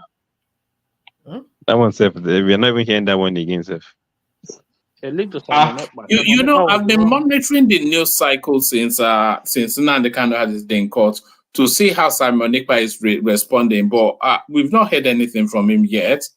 Because that one pretty much disowned him in his little outburst in court. So what's it now? Because he calls himself a disciple of Nnamdi Kanu, but Nnamdi Kanu says he has no. Yeah. So what you know what is now? Yeah. That his outburst in court was quite irritating. I'm Igbo, but the guy is now kind of assuming this spiritual leader, like untouchable God or some sorts. Like, I don't know what happens with. Where you go? Remember when you said I am Nnamdi Kanu? Maybe he was reminding himself of his own name. Maybe they've traumatized him so much. When you go to DSS John, DSS happened to him. The guy has lost his marbles there. But you didn't get what he was trying to do there. What was that? We know what he's trying to do. He's trying to say, "Let's set me free. I'll work for you." Abi, he has repented. No. That's not what he was saying. What he was trying to do there is to show to his supporters, who's in charge, that look, I am still strong. I'm not backing down. And I can take control of the situation if I'm released. That is what he's saying. I can take control of the situation. Those that are killing our people, I'm not in support of them. I can take control of them. And because, look, we are all human beings. Even his lawyers and everything, I believe they are telling him what is going on, the killing and in his name. And he's trying to show, look, I am here. I can do it. It's not that he's surrendering, but that right there is some sort of indictment on himself. And the politicians from the Southeast, they will never let him come out for that. Because if he's saying, and which I believe to some extent, that if he comes out, he's able to control the situation because they respect him. So that right there tells them that they have no power. Those he has emasculated the what's it called? The politicians, even the governors. If the governors could not control their people, and he, being a non-state actor, could do that, he has stripped them of their manhood. I mean, their ability. No, rational mind. They will never let him out. They will do anything, whatever they could do to get him to all still be there, because they know that if this guy should say, he could tell who to vote for, who not to vote for. That's what he's saying. That's what. But the thing about it is that since after the elections, the Southeast, there's really been nothing that has gone on in that place. Lesotho is doing well now. What do you mean there's nothing? Like in terms of unknown government, the violence and everything has died down now. After since Buhari left there, that's what we should know. That's what I'm saying. This thing is political. Like things like that just don't die off like that without being controlled by a major force, which is the government. Is it Tinubu? No, definitely not Tinubu, of course, but definitely it was more or less like the federal government's ploy to give unknown IPOB a bad name now. That was the idea now. And once they achieved that was the end. It was the government that was harming people. Is that what you're saying? I don't understand. Is it not the same Nigerian army that is killing innocent people on the road? Why are you doing as if you don't know what your government can do? Isn't it the same Nigerian army that's right? Is it not just last week or that killed innocent civilians? Charles, to what end though? Like if they start, they want to give. They were discrediting IPOB, trying to make sure that they were named as a terrorist group. The support, they wanted to kill that support, give them. It's like that. What's all that stuff? Giving a dog a bad name. It was the government that declared Monday sit at home. It was the government that was enforcing sit at home. So. But there's nothing wrong with sit at home as long as there's no violence now. What's wrong with sit at home? They were beating kids. It was the government that was enforcing it. You see, you people talk like you don't know what government is capable of doing. Some governments are capable of doing. Some government are capable of killing. Wait, no, you believe that as well. It was the government that was enforcing sit at home. I believe. Because actually, the government also contributed to the non-falling of rain in the Southeast. I know the governor, the particular governor that did that one, so that rain should not fall. And they also contributed to the erosion that is ravaging the south. That's Soludo. That's Soludo. You people So rain is not falling. are just deceiving yourself. You obviously know what your The government can do, but I mean, sometimes let's get serious. Let's get serious. Are we not Look, serious? people, Wait, we okay. are not. We're not. If you are beginning to say some of these things, Okay, I want to ask you a question. They are the silliest of jokes. I mean, What somebody jokes are said you talking that. about? I said your Nigerian Hold on. army just That last the week killed government innocent is the civilians. one. What do you have to say about that? Hold on now. That that government is the one that was sponsoring unknown government in the southeast. Have you not heard of the US government sponsoring Al Qaeda and other terrorists? Leave that. Let's deal with facts. Why can you accept that one, but you cannot accept the Nigerian government playing the same card? Who said I'm accepting? Let me finish now. Let me finish my sentence now. I've been listening now. Now, I can count that it's in their dozens the number of security personnel, especially the police, that this unknown government liquidated. At checkpoints, at some point, it was so the frequency was very embarrassing. The number of security personnel that were being eliminated. They attacked police headquarters, yes, but it is the government that is sponsoring them. They attacked the prisons, yet it is the government that is sponsoring them. They kidnapped and killed a soldier couple. Yes, it is the government that is sponsoring it. Sometimes we should just consider some things before we put it out. It is government that is sponsoring ESN and IPOB members to kill security operatives so that they can achieve what? They can achieve destabilization of the southeast. To what end? How does it benefit them? You say because they want to discredit IPOB. Really? Does that sound logical to even you yourself that is saying it? What do you mean? You have a country that wants to secede from the country. You're saying that they won't do all it takes to discredit them and make sure that doesn't happen. See, what do you mean? Bishop, It's not logical. Keeping southeast in Nigeria. Let them talk. Can I say something? Keeping southeast in Nigeria. Hold on, rational mind. Let me just say this. You said you want to lie. I have not been talking. How many minutes? What do you mean? I've been talking. I've been listening for how many? More than 1 hour. You say I've been talking. No, Farabale, don't be telling me that you say I've been talking. I've been listening to you for how many hours now? You say I've been talking. I just came into this sentence conversation not up to 2-3 minutes ago. You say I've been talking. What talking have I been talking? Space again. Yes, I said it. Yeah, I said it. You've been talking. I've not been talking. So stop lying. Stop it. I'm not your boy. What do you mean? You just lied that I've been talking. I just came into the conversation less than 3 minutes ago now. Less than 3 minutes. I've been hearing your voice ever since. So you just chill down. Chill. What do you mean?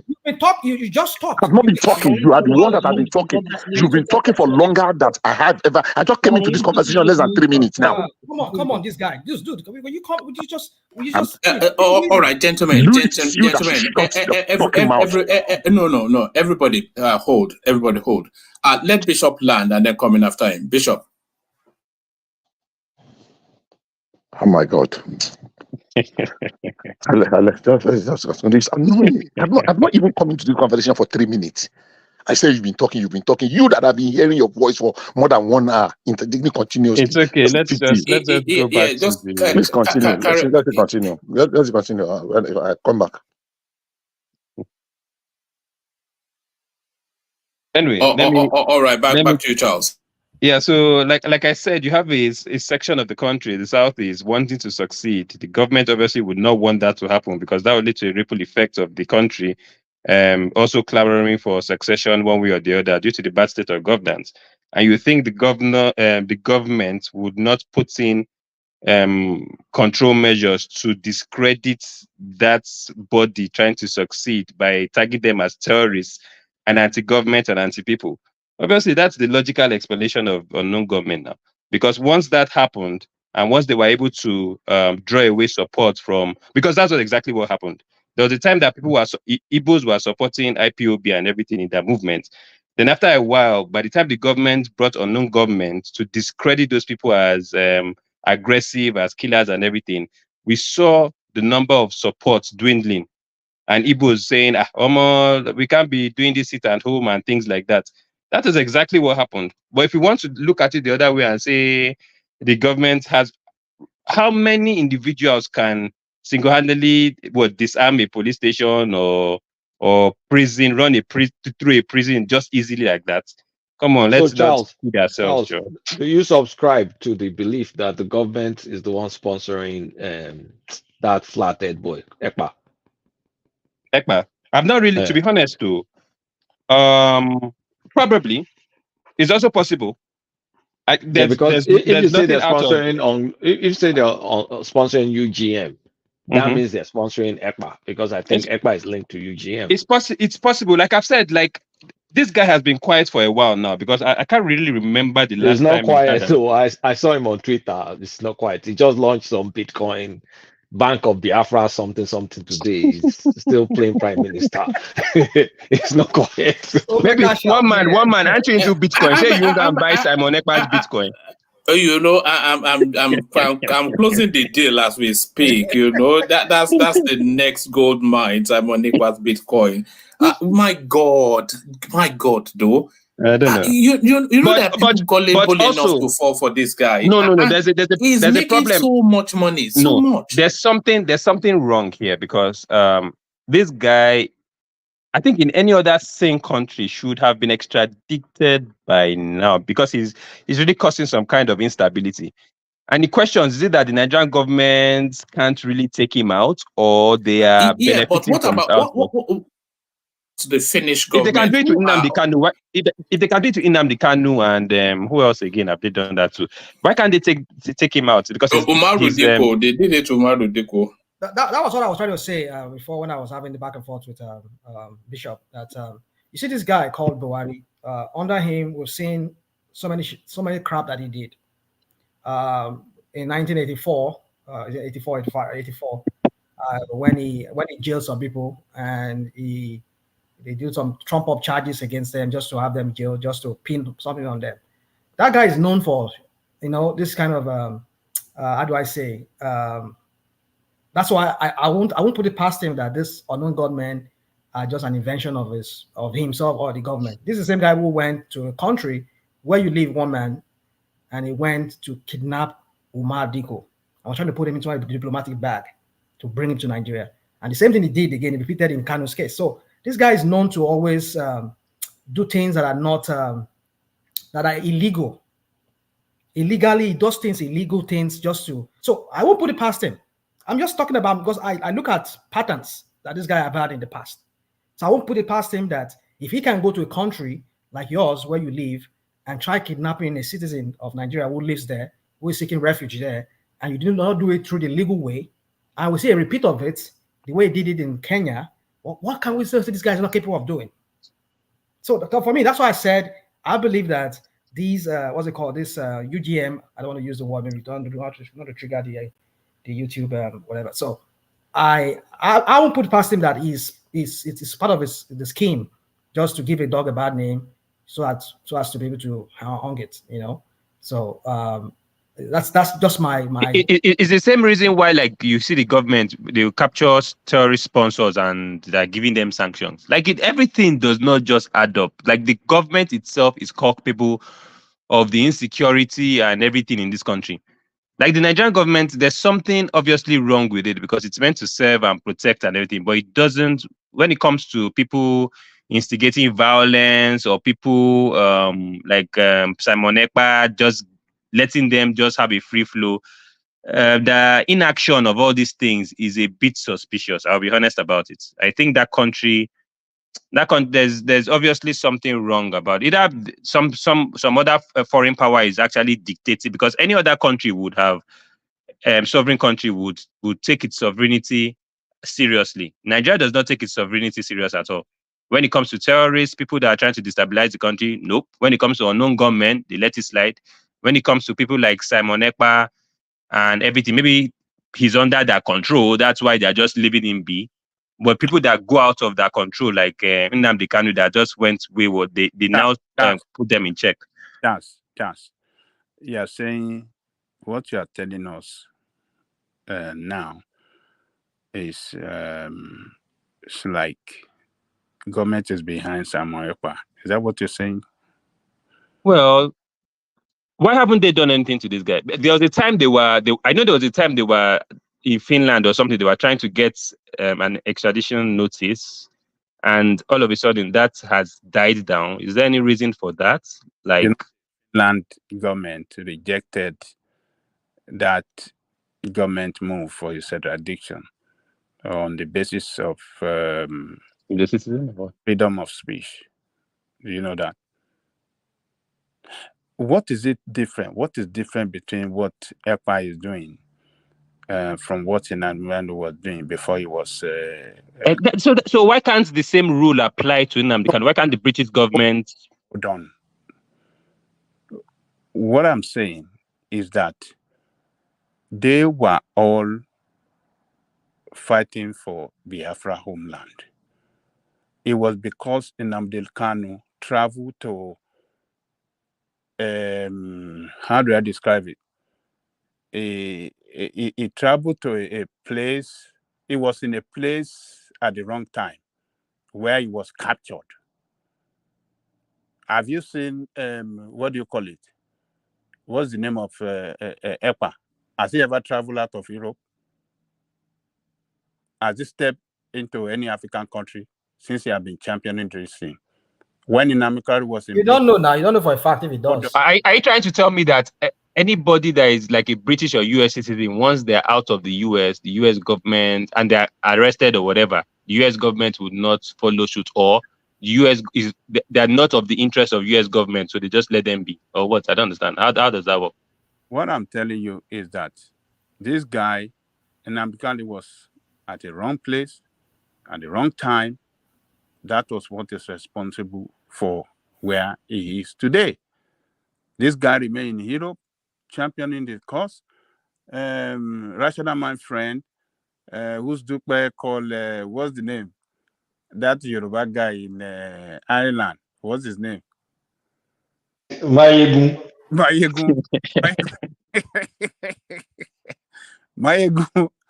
Mayegun General. Mayegun General is there. They cannot grab him.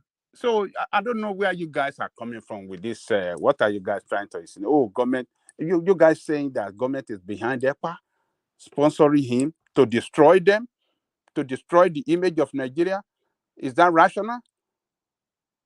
Government that is struggling hard to package the image and market a good image of Nigeria, at the same time will be... How is government packaging the image? Is it not the same government that is giving terrorists sanctions? How is that improving our image? The government itself is called people. What you guys are saying doesn't make sense. That government is sponsoring EPA. Can you make it make sense to us that they just sanctioned? It's not making sense. Hold on. Can you make it make sense to us that Tinubu's government, they find out that there are some sponsors of terrorism that has been like an albatross on the neck of, that has been like a noose on the neck of Nigerian people, daily killings that we see. And some people were caught in the act of sponsoring terrorism. All you do is just to give them a slap on the wrist. How does that make sense? I don't get what you just said. What did you say? You say you are trying to say that government could not do all these things you said. Government did not sponsor EPA. That's what I'm saying. You said they could not. And somebody said that the government does not care about the image. Sponsoring him. Hold on. You said they don't care about. They care about the image of Nigeria. So how would they care about the image of Nigeria when they're only giving a slap in the wrist to people that were caught in the act of sponsoring terrorism? How do you reconcile that? How do you reconcile that? Rational mind. Let me say something on this. You see, what has happened might not be satisfactory. Like I believe it is not, but it is different from before. I'm not catching any aspersion. They told us that there were 400 people of 100 names or 40 names that were sent. And Malamik himself came out to mention them, but he did not mention anybody's name. Now, this government had released names of individuals, and they told us some of them are actually standing trial as we speak. So it might be a very narrow, small shift, but it is still a shift that somebody had mentioned names of people And we don't know whether those people have been arrested or they have been arrested or something. But they told us that one that is very famous and popular among them is actually standing trial. Was arrested, detained, and is standing trial. It is a little bit, it might not be completely the whole thing what we want. Standing I did trial not for like what? for sponsoring terrorism now. What did you say? No, I don't think that's what. You read it now. Talk on my No. Let me just carry on. Okay, you read it out that Tokomamu was standing trial for his involvement in enabling terrorism and in the train something kidnapping. You read it yourself. I listened to it here that is standing trial on terrorism charges. You read it. So let me just round up by saying, look, it is a shift.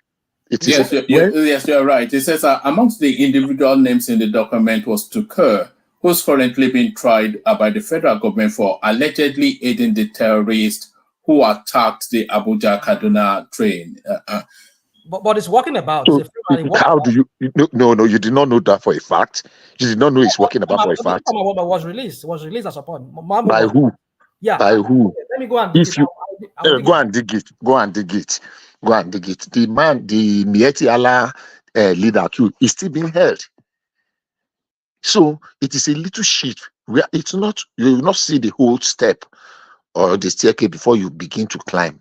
If now they have the boldness to announce their names, we don't want little shifts in battles. We want big steps. Well, what do we do when there was nothing? When there was an announcement that there were 400 names that were submitted, and we did not even hear one of the names mentioned, not a single one. Now they have mentioned. Now they say someone is standing trial.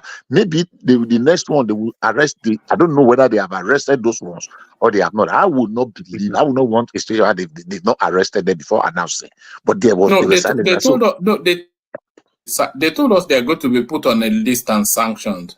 That's what I'm saying. I mean, we don't know what that sanction is. I don't know. Is the economy?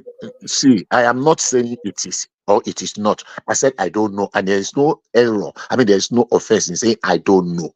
I am not happy that they said they're going to be sanctioned. I said that when I made my submission, but it is a little shit from where now it is up to you to say, look, it is either this or it's better we don't have anything. They say somebody did stranded trial. What I'm saying is that it is a little bit different from where we were. Now, a minister told us there were 400 terrorist sponsors, and he did not mention one for almost 3 years. He did not mention one. They did not arrest one. Now, the Mieti Allah, whatever his complicity, he's still in detention. Now, this Tuko whatever his name is, he has been arrested and he's standing trial. I believe among those other people too that were mentioned, the 15, maybe one or two of them are standing trial too, or maybe they have arrested them. Investigation have not been completed too. So the choice of word sanction, I wanted to ask you, was that the release of the government statement, or the person that wrote the report? Because sometimes we read a report that a journalist put together and we take it word for word. I mean, it seems like it is what the government is saying. Sometimes it does not. The government might just, and some people write reports in different ways. So maybe that sanction, I'm not saying it is not government word, though. I don't want anybody to come at that. But maybe it is just the word of the reporter that wrote the one you read. It's a possibility, but I believe they deserve more very fierce. I don't want to use the word sanction now. I mean, the heaviest weight of the law that is applicable is what they deserve. Let me give you 2 paragraphs, Bishop. It says the newspaper said NFIU documents showed that the Nigerian Sanctions Committee met on March the 18th, 2024, and specific individuals and entities were recommended for sanction following their involvement in terrorism financing. The Honorable Attorney General of the Federation, with the approval of the President, has thereupon designated the following individuals and entities to be listed on the Nigeria sanctions list. So the punishment for terrorism in Nigeria is sanctions. Well, in the first instance, if you have not tried someone and you find him guilty, and it is even wrong, even for the Minister of Justice and the President himself to pronounce people guilty of an offense that they've not been tried of, that's even wrong. So it is illegal. The President has no right. It is the court of law that can say, okay, this person is guilty. There are appropriate sanctions by the court. So for the President or the Minister of Justice and the General of the Federation to unilaterally and what's the other word now? Pronounce sanction on individual. They are Nigerians. They have the right. The law says it is innocent until it is proven guilty. So because somebody just mentioned their name, they have not brought the evidence, they have not given them the opportunity to defend themselves, we just say we not sanction them. Whatever the sanction may be, even if it is don't eat your morning food or don't eat afternoon food or don't go here or don't go there, it is only court that have the power, the prerogative to say that. How about that? Because the president cannot just declare somebody guilty because he's been accused and say, okay, impose any sanction, no matter how lenient the sanction is. It's not right. That's not the kind of country we want. Let them take them before the court of law, competent court of law. Let them prove that they are guilty, or let them the accused person prove that they are innocent. And Bishop, Nigerians don't want to hear the word sanction when you're talking about people sponsoring terrorism. What they want to be hearing is arrested, paid, all of these sort of words. The word sanction is almost as though they're trying to rankle us, to rile us up. What we have put a terrorism suspect on a sanctions list. What does that even mean? That's just the totality of a nonsense. That. One last thing. I ask you, what are the synonyms for sanction? Yeah, you tell me. Where are we going? I don't know. Yeah. I'm not in the position to check my Google. Let somebody give us the synonym. I believe synonym for sanction might include penalty, severe punishment, whatever. So let somebody help us that has Google. It's a government sanctions list. Let us have. No, forget all that now. No, now. Oh my goodness. Let us ask people that have access to Google. Let them give us the synonym for. No, I don't think we're interested in the synonyms of sanctions. Penalty, punishment. We all know what a sanction is. Please go ahead. Please go ahead. The person that is reading it, please complete reading it. I don't want the synonyms of sanctions. One man, let's open to other views and let them read it now. Hold on. What we want to hear is that. How many people were killed recently? How many people were killed the time before? How many? So we don't want to hear the word sanctions and they are being put on a sanctions. Please, who is that person that is reading it? Can you just continue reading it, please? Just penalty and punishment, deterrent, penalization. Penalty, punishment. Okay. So I will go with the word punishment. So appropriate punishment will be meted out. Could it be death sentence? Could it be life imprisonment? Could it be a long-term imprisonment? It may not be life. It might be 20 years or 50 years or 70 years. It could be 10. So if it is punishment, if it is something, a deterrent and the rest. So it's just semantics. Semantics. I don't believe that the sanction. Well, you can laugh all you like. No, but it's funny, isn't it? We're talking about terrorism suspects, and they would not announce it unless they had something firm to put it on. The suspect is still the suspect. And then they're telling us they're putting them on the sanctions list. Is that a wing in Kuje prison sanctions list? I think we are just dwelling on things that are just unnecessary. The fact that if I want them to be brought to trial, if they are not bringing them to trial, then I have a problem with that. If they bring them to trial and the court now determines the weight of their involvement or their culpability, this is something that we are just going, it's neither here nor there. The choice of what, I don't agree with it, but I will not be dwelling unnecessarily on that. Sanction could be anything. Death sentence isn't a sanction because it's a punishment. So what are we talking about? What are we dragging? Hey, not in this particular instance, Bishop. Not in this particular instance, because it's quite clear what's being said. they said they says the Honorable Attorney General of the Federation, with the approval of the President, has thereupon designated the following individuals and entities to be listed on the Nigeria sanctions list. The connotation of the Nigerian sanctions list is like a bad contractor who builds bad roads, and then it's like a blacklist, isn't it? So to be blacklisted for terrorism.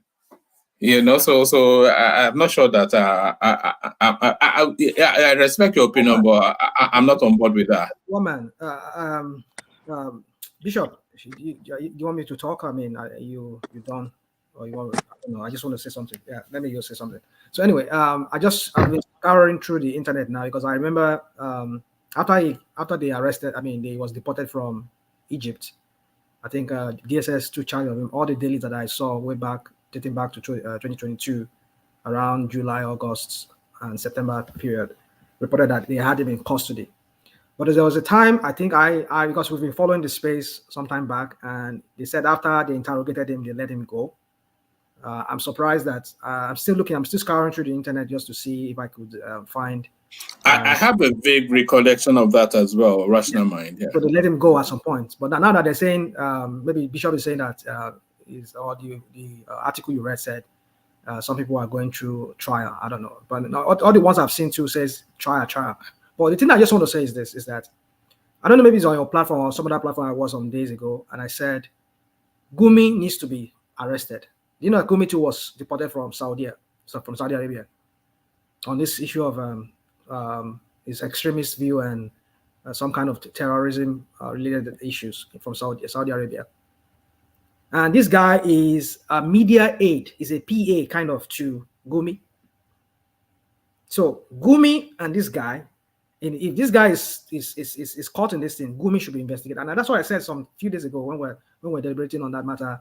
We're talking about those kids that were kidnapped, and Gumi went on CZAR and he was just spewing crap from his mouth and saying Nigerian government will not succeed if they go talk to the wrong people. So you should talk to. So Gumi should be somebody that should be on the watch list too. So, but you see, the point I'm trying to make here is that I don't know why some certain people are just sacred cow in that country, that they cannot touch them because of the sensitivity of their religion. Because some people revere these people as very highly placed within their religion. These guys are terrorists, and terrorists should be dealt with the way terrorists are supposed to be dealt with, regardless of the personality. So I understand what Tinubu is doing. Maybe he's afraid of, because he knows what they are capable of doing. They could just scatter his government, and he could lose the votes. They could use that against him during the election. So but then we cannot play with people. We cannot talk with our people's life. If people have been caught or they've been named to have been sponsoring these acts of terrorism against the people of Nigeria, because invariably if Tinubu just fold his arms and just look the other way, they will start snuffing the life of everybody or something. And then who's he going to govern over? Is he going to govern over himself and the National Assembly? So he needs to take that stand. And this word that they use, I don't expect these dailies, this our newspaper in Nigeria, because I know Nigerian newspaper sometimes their reportage is just it's so mediocre sometimes. The way they report is just, I don't know the use of their English words sometimes. Sanction, is it a word that came out from the Attorney General of the Federation, or is it just a word that they coin on themselves? Because if all of them could be using the word sanction, all the dailies. It's not a coinage, rational mind, because it's quite explicit. It says they've been put on the Nigeria sanctions list. So clearly there's a list that exists where sanctioned persons are put on, and by the recommendation of the AGF and the direction of the president, they've put them on a sanctions list, sponsors of terrorism. Yeah, so for me, I think Gumi should be put on. If he's found culpable of this, because this guy was a media aide to Gumi. That's what PM News. I can find it. I'll just paste it in the comment in the private section, so everybody can read that. So I have a recollection of that as well. So yes, I remember. I don't know, because this guy was let go at some point. They let him go because I don't know. That was during Buhari's time. I think after they interrogated him, and Gumi and everybody were just talking, and then later they let the guy go. But now that they're saying that it's standing trial, I don't know about that. So that's the thing about the Nigerian space. We don't even know what is really going on. We just hear one thing today, we hear another thing tomorrow. Woman, I leave it at that. All right. Charles, do you want to wrap up, and then we go on to rational mind as we continue to rational mind, and then from him to Ganil. Oh, I think we lost Charles. So you have the floor now. One second, woman. I wanted to ask. There was a list that was released. I mean, there was a memo. I was thinking it will be part of your readout that the president banned foreign travel for all ministers and head of parastatals in Nigeria for at least 3 months to save costs. That's no foreign travel for any minister. Did you read that? There was a memo like that today. I did not hear I didn't come across that. That's why I always encourage people to send these things in. Sometimes I read something like that. That the president, there was a memo that every foreign travel by any minister and parastatal have been suspended in the first instance for 3 months, but can still be extended. But if I'm not too sure, but I think I was expecting you to say. Sorry about that. All right, rational mind. The floor is yours. Yeah, woman. Yeah, because I need to be going very soon. Let me just, I'll just be rapid about this whole thing. Yeah. So me, I think I've said a little bit about the terrorism. Tinubu needs to get serious with his government and should not play with the life of Nigerians. Just imagine we lost 16 or is it 16 or 17? They said now, military guys that were lost. They were in a space they were not supposed to be. I don't want to go and dig into that. I mean, the other day we talked about it here, that there's something more to this whole thing than is being reported, even by the Nigerian. When we say propaganda, we say, why should we be saying that? Nigerian military too, they are involved in propaganda, either by knowingly or unknowingly they are doing it.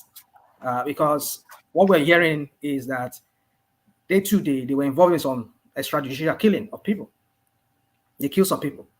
That led to the reprisal that we saw, whereby some group of guys who were fully armed to the teeth, they had to come and just, and who knows, maybe some other things involved too, maybe, because the thing is this, that how could you put it on these people from that village, when they said the Nigerian military has their presence in that village already? According to Olorogun, what's his name, that was interviewed on channels some few days ago, when Shoghi talked about, because he's somebody he's one of the leaders of the community, that area. He talked about it. It's just, we all know, let me not bore all of us with the story. But the point is that they've been there, they've always been with these people there. But just because other people, the Ijaw part of the Ijaw clans of the other village, maybe they seem to be more influential, maybe because, I don't know, whatever.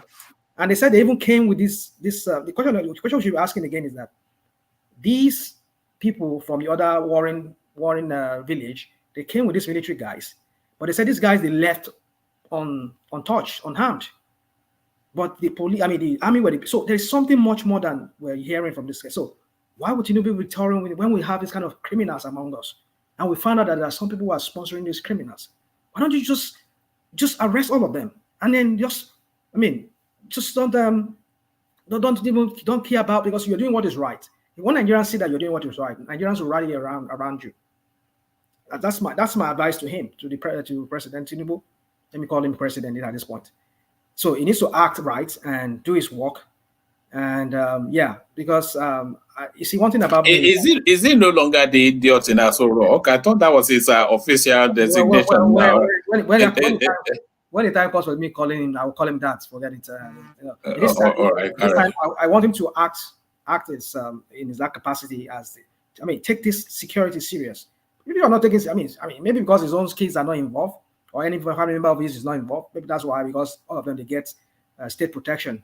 I know they will all get. So the point is that what goes around comes around.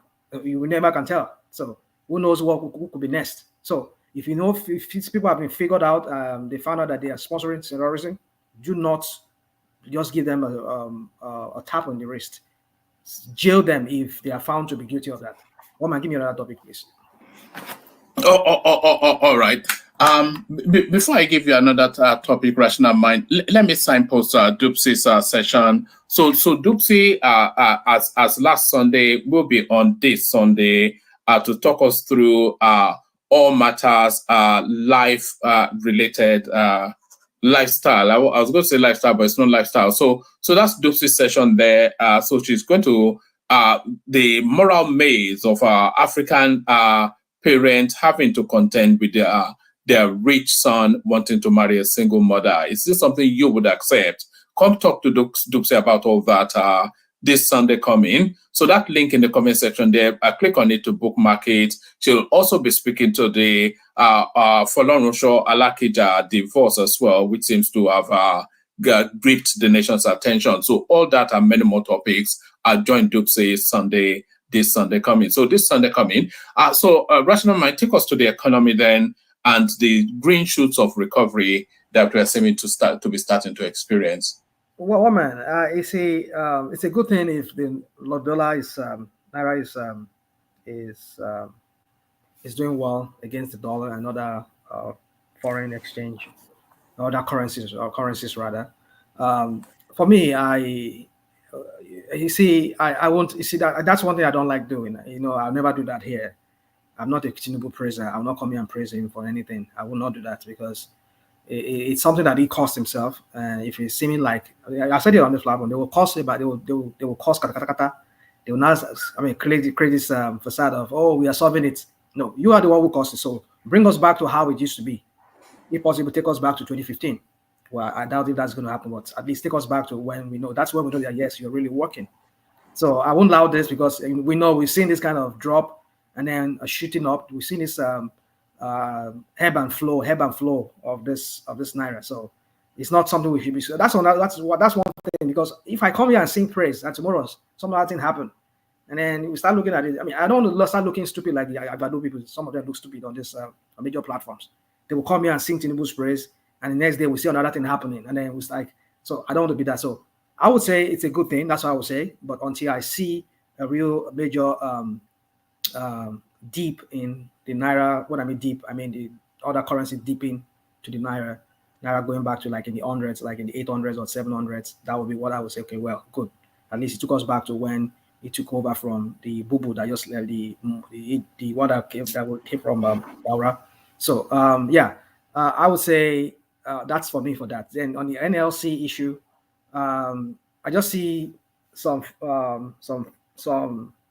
extra, how do I say, some people playing behind the scene here, trying to scatter this Labour Party. I don't think it's for any good of Labour Party. I think it's just for some people acting. I know they know Obi is a real threat to Tinubu's 2027. Either you people understand it or not. It's a real threat because he only had just 9 million. I mean, this is people that say they have about 50-something million registered APC members. So where are the 50-something million members? Why didn't they come and vote on that very day? Do you think there's any real possibility of Obi being voted in 2027? Well, we shall see. With all this crap going on, that Tinubu is just messing up, just goofing and just messing up everything. But if they want to turn away from Tinubu, do you see them turning towards Peter Obi? Well, man, I don't want to go into that right now. Time will tell. Time will tell. Time will tell. But the permutations, the romanticism might suggest that, but the cold realities of the actual permutations of politics does not.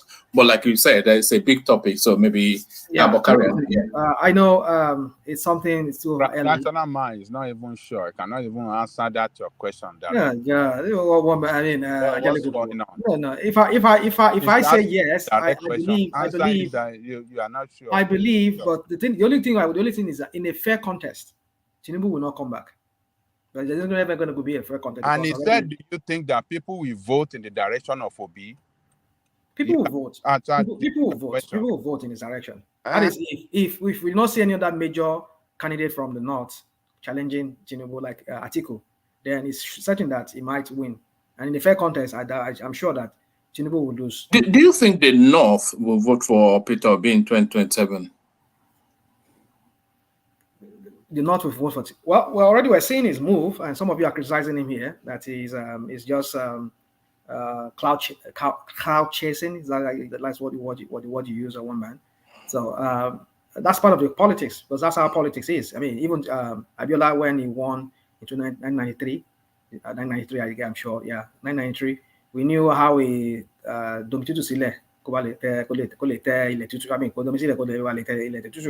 at least we saw what he did, how he always gives scholarship. He does stuff for people from the north. That was what won him into the heart of the Northerners back then. And he was known as a very good philanthropist. He did for everybody, but I know he did more for the North in terms of giving them scholarships and all of that, helping them. And he sent money to them during festive period to buy stuff. Do you think the North, do you think they'll be happy to be out of power for 12 years? That's the thing. That's what I'm saying. That's the only way I think Obi might not be able to. Yeah, so that's the cold reality. Yeah. So they would rather take Tinubu for another 4 years, knowing that the power will. Yeah, I know you want to say that, you want to impress that and everybody's well. We shall see how that. No, but is that not the reality though? No, it's not. That's why I'm saying the cold facts of reality versus our fantasized. It is the possibility that might the eventual possibility that might. Let me use the word eventual possibility. Yeah. That's what I put it. The eventual possibility that is that what looks like might likely happen is that, because I know. You see, 2027 does not open up for Peter Obi at all. In any way that you look at it, if people want Tinubu out of power, they will not come to the south. They will go to the north. You know, I don't see anybody in the north that is even at this point. In fact, for me, I don't even want them. 2027 is a long time now. There are big players in the north now. No, forget it. Tinubu might not even get the ticket of the party, but it probably will. But if there's going to be a shock change of government in 2027, it won't be to the south. The realities of the politics don't. It's not. In fact, it's almost impossible. Well, that's the likely thing that might happen. Let's just let him just finish. Let them finish it. So whatever he does, it's our turn. And then we'll take it back. Let me ask does not open for Peter Obi. Yeah. Let me ask a question, Rational Man. If in 2027 a strong opposition emerge from the north and Peter Obi is in the race, very, very strong opposition from the north that look,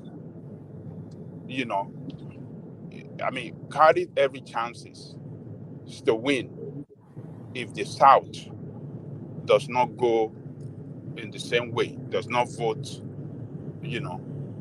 have a block vote to defeat him.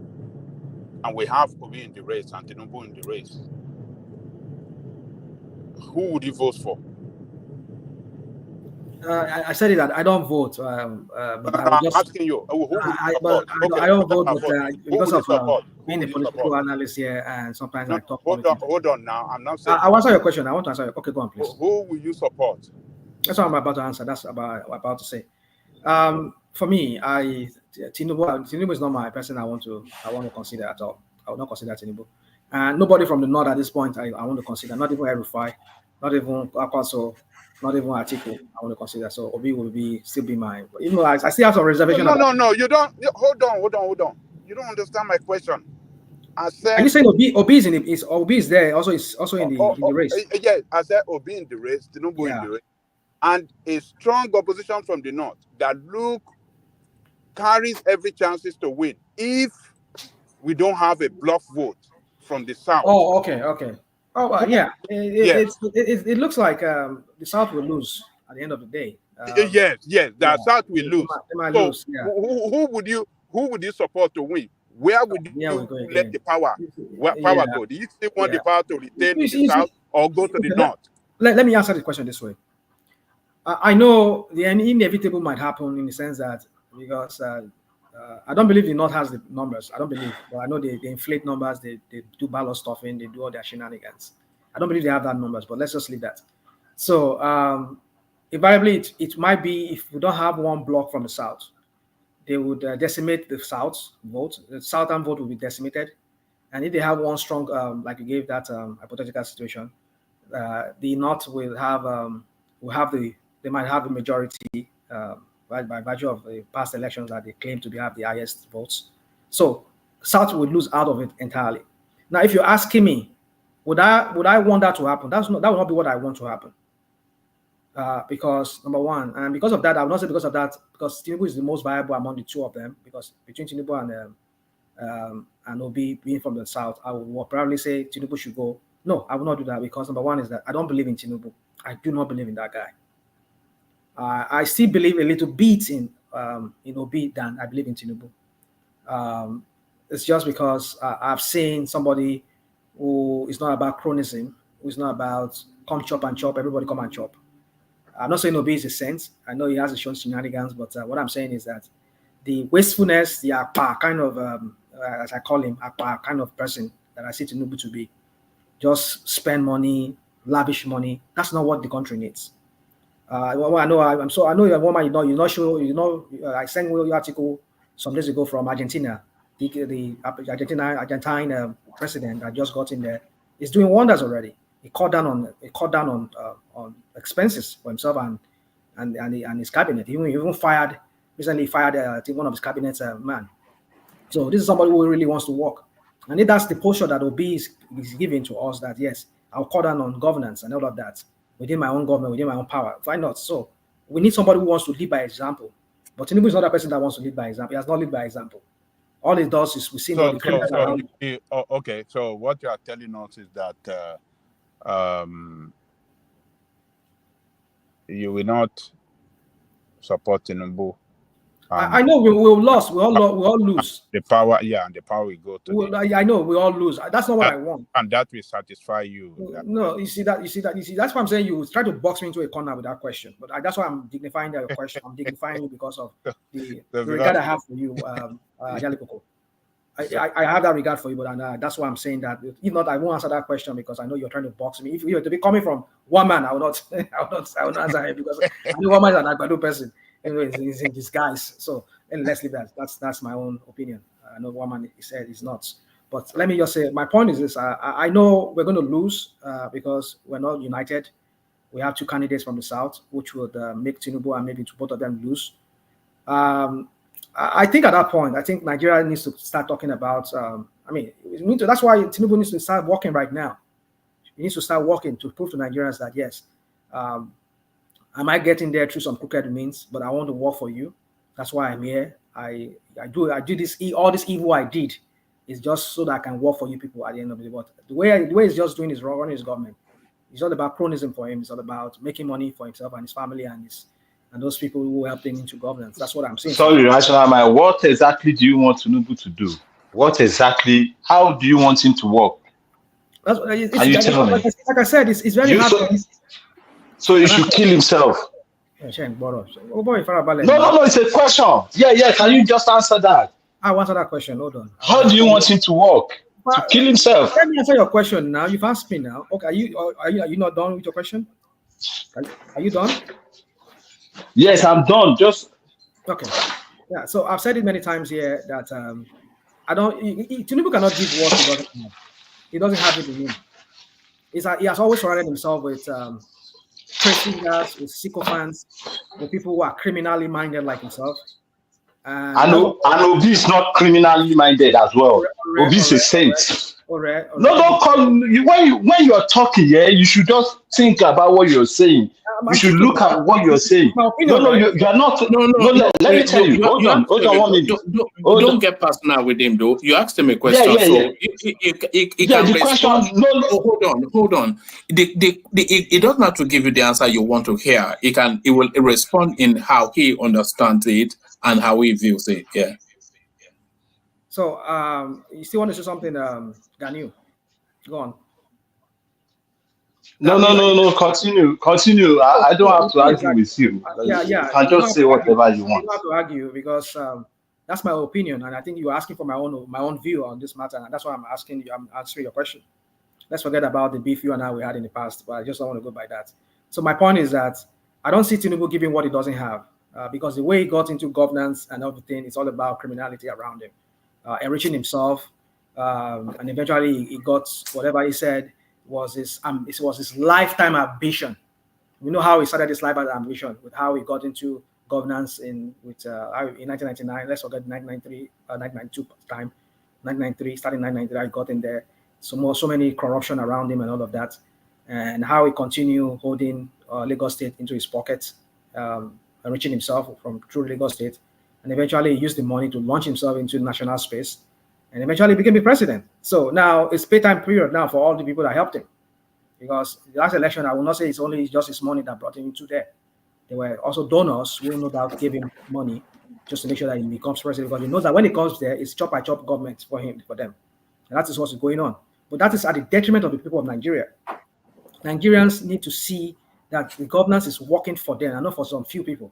All we've been seeing, the budget that we've seen so far, it's all about those people in government, the National Assembly, the people in parastatals, different parastatals, they're all making money from it.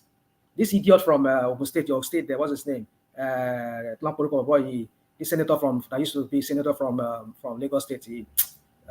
What's that guy? That was the chairman of the budget committee in the Senate. What's that his name again? That guy, we know him, is a Tinubu guy. These are the kind of criminal we're talking about. These are the criminals that we're talking about. Budget, your padded budget, and you saw these things and you allowed it to go. All because you see, my friend, governance should be about the people. It's not about the people who are governed. It's the governed that should be reaping the benefit. But tell me, how are Nigerians reaping the benefit of this governance of Tinubu? It's all about, ever since I've seen this guy there, it's all about just money, whatever money we hear, it's all about people who are in government that are taking this money. So how do you expect him to function? Because he knows that he cannot function properly because that's how he came in. And these are the only people that can help him. He cannot sell himself by himself. The only way he can sell himself is to use this criminality with the other criminals around him to bring him into there. So you see, I think for me, that's just what I see about Tinubu. If you like it or not, it's up to you. That's my view. And for that reason, I don't think I want to be a party to editing Tinubu. That's why anything Tinubu does, I will always have to put it through the eye of a needle. I want to scrutinize it to be sure that he's sincere. I doubt the sincerity in everything, because not just him alone, the criminals around him, people like Dabi Amila. What do you expect? Dabi Amila, we know what he did here in America. I mean, can you surround yourself with people? Is he the Senate president that himself has EFCC cases, that he looted his own state? I mean, when you have people like this surrounding you, what are we talking about? And you expect him to give us what we want, what he doesn't have. So, woman, for me, CBN, it's a good thing that if Cardoso is really working, trying to bring it down. I hope to see it do more of that. But I won't praise them right now. But it's a good thing. I want to see it crash more, because the more it crashes, the more the Naira has strength. The 30,000 Naira people are receiving will now start having value. But then I'm still here to see that translate into the commodities that people buy, because the people still buy rice at 80,000 Naira. Does not come down. So I no. Well, we did a session about Ajale Koko was here.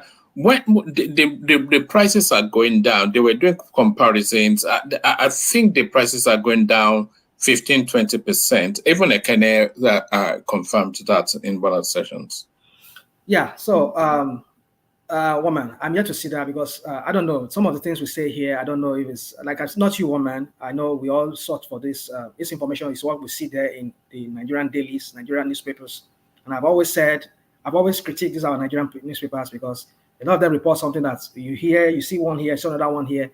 Everything seems to be conflicting, and even the use of their English word and something is so confusing. Like it kind of make you wonder that are they part of this scheme of trying to scatter Nigerian people's head just to make them not to know what is going on, put them in the dark as to what is going on. I don't know. Maybe it's I don't know. But I know these people. Let me not go into some. So my point is that I'm yet to see how it translates into the things that people Nigerians buy, the staple food like rice, gari, and beans, palm oil, and all of that. I think it's still on the high side. But I think the major reason is not just the forex. I don't know if people are aware of the terrorists are asking the farmers in Sokoto State to pay them 2 billion naira for tax. They are taxing them. I mean, they said they abandoned all those farmers. You have to abandon because if you don't pay them, they will come there. Either they just yamo to you, or they just kidnap you, and then people start looking for money to come out. So when we have that bulk of farmers in that area, just abandon those farming. The remaining people that are producing food, maybe they've not been attacked yet, they will jack up their price, because the food that they were supposed to be producing, you have to share that among many people, and then that will drive up the price. So it's not just, I don't think dollar is the main issue with that commodity, especially those staples like let me not include rice, gari, tomato, and the rest like that. Those staples that are grown in Nigeria. I think it's just terrorism and insecurity that is just what is behind it. So if Tinubu can fix that, along with this dropping naira, this dropping foreign forex, I think that we should go a long way in being able to reduce. But you can't just. That's why I'm saying I don't believe in what these people are doing. It's wanting to fix the forex, which is good. I'm not saying it's bad. But the other aspect of it, you're failing to give attention to, which is the security of these farmers who are producing staples for the Nigerians, like tomatoes, gari, cassava, those things that we corn that we need, that are staples. If they can't go to farm and produce this thing and harvest them, so the ones that are able to do that, it's going to jack up the price. They want to jack up the price. So you need to fix that too. Give attention to that too. Along with this, so we know that yes, you are really serious. But if you only all your attention is just forex, and then you leave insecurity, I don't know how that is going to work then. So for me, I don't think that food is. I don't know where you're getting that information from. From people back home, they're telling me that the price is still just a little thing if there's any change, but it's just still the same thing.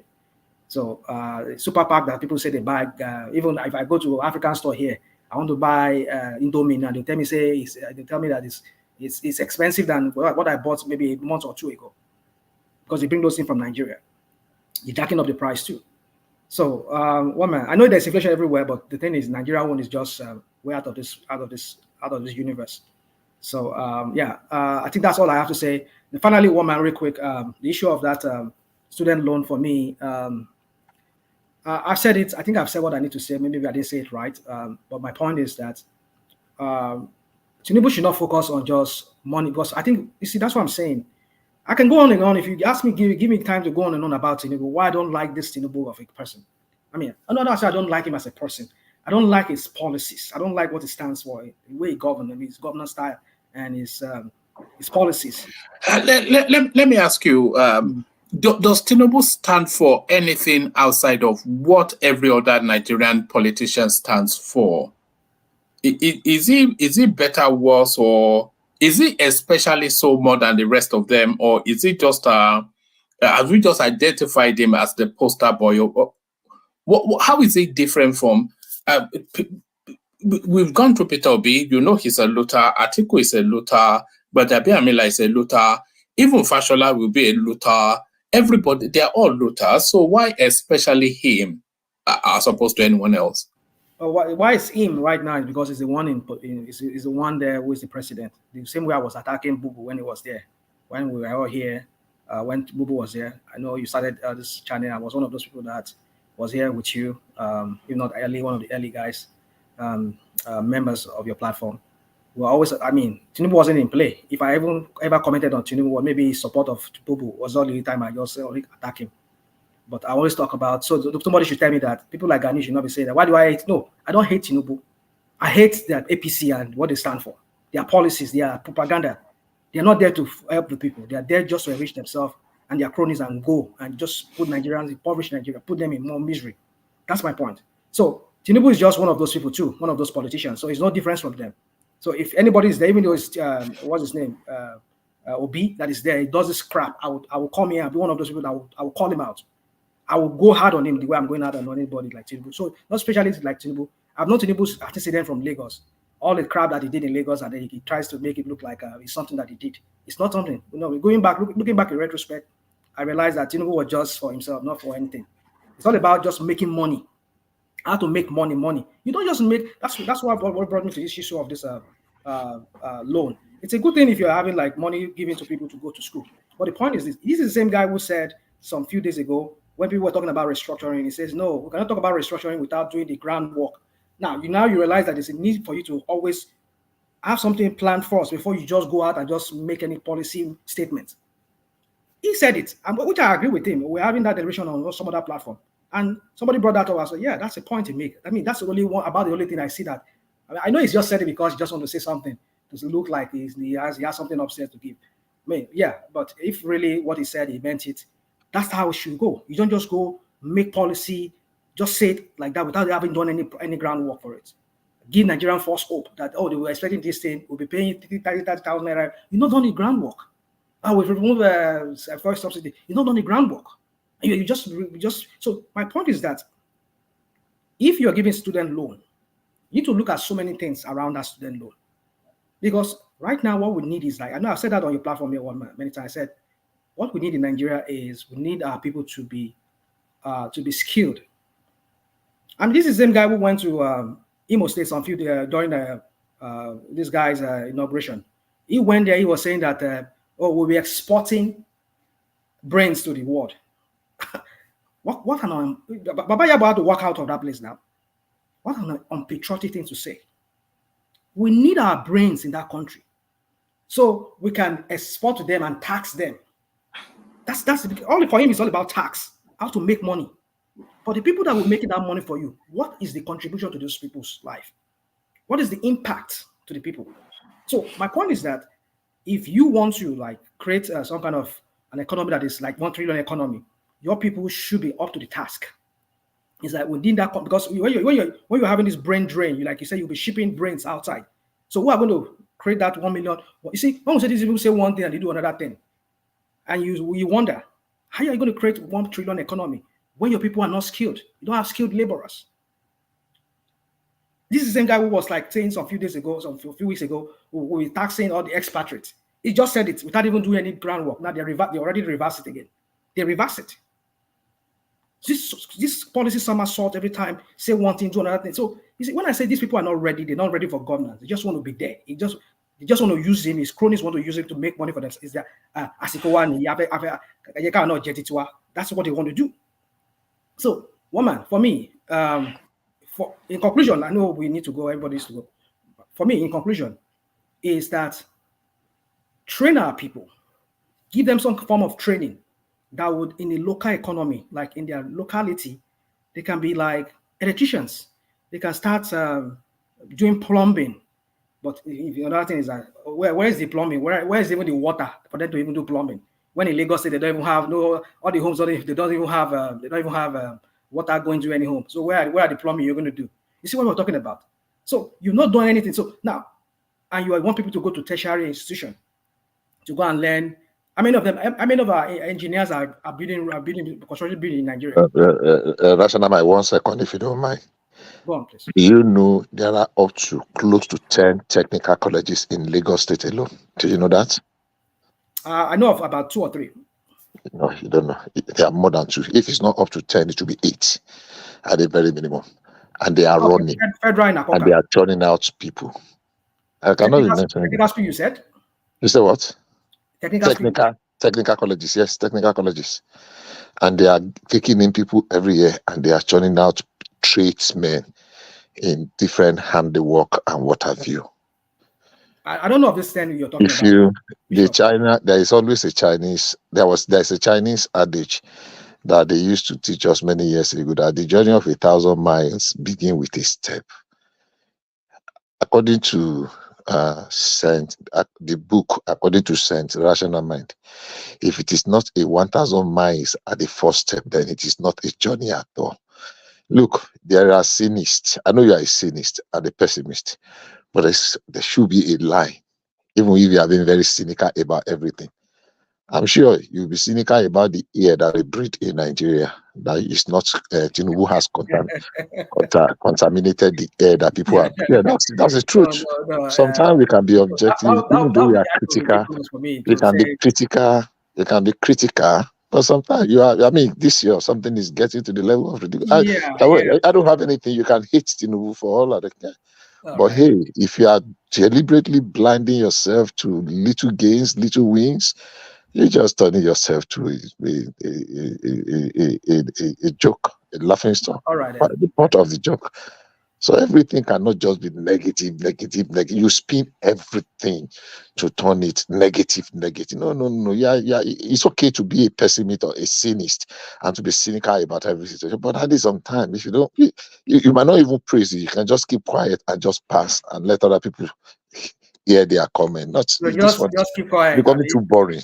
Yeah, you must not talk about everything. You must not talk about everything. It's becoming so boring. It's like anybody that wants to hear tale of war. No. Woman, don't worry. Woman, let him. Am I abusing him? What do you mean? No, am I abusing him? Yes, I wasn't even saying that you were abusing him or not, but it is important to have voices that have different views, and it's also important that those views are expressed. I know it rankles some because we're talking about politics, which people are passionate about. I know it can rankle some people if they are hearing things that runs very contrary, but that's a say, and that is where you uphold that free speech.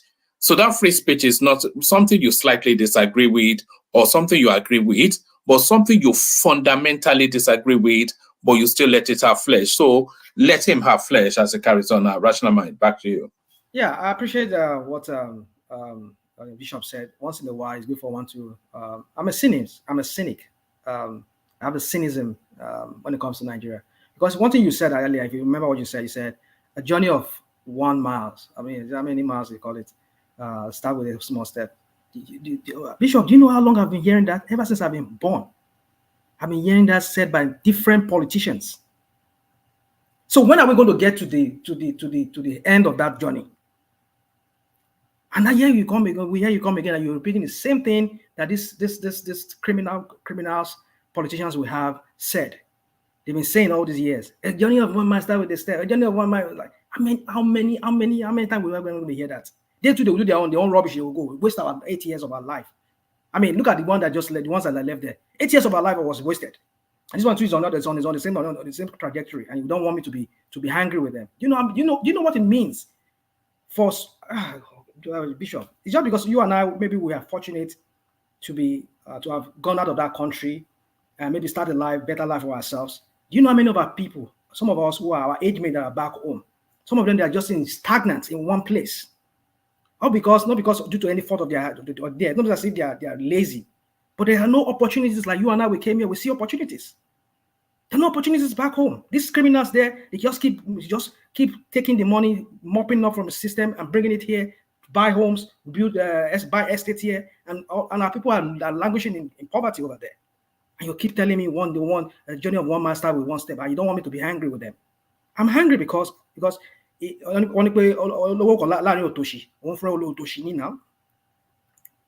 say you're a rich man in the midst of if in your family, if you are the only person that told you yourself, you're just like them, because when all of them come to you and start asking money from you, that money you will just see that money is not even enough to even take care of anything. That's why I'm angry, because I hate when people call me from Nigeria. I know everybody has people from that, but I'm saying for myself, speaking for myself. I have friends whom we all grew up together. A lot of them, some of them they don't even marry. I have a child that is almost 20 going 30. Some of them they want more, but don't be on money. They are already kids. They are already is a mother of our own. And yet I have these people that almost they want below you and you mean mama and you're telling me all of this and not to be hungry. I mean, you see, it's at some point in life, it's time for us to just call these people for whatever they are doing, because they keep rotating themselves. Like one man was asking me a question a while ago. It's just because, no, it don't just be Tinubu. Bubu was there. He wasted 8 years of our life. What can we show for it? What can Nigerians show for that 8 years that he was there?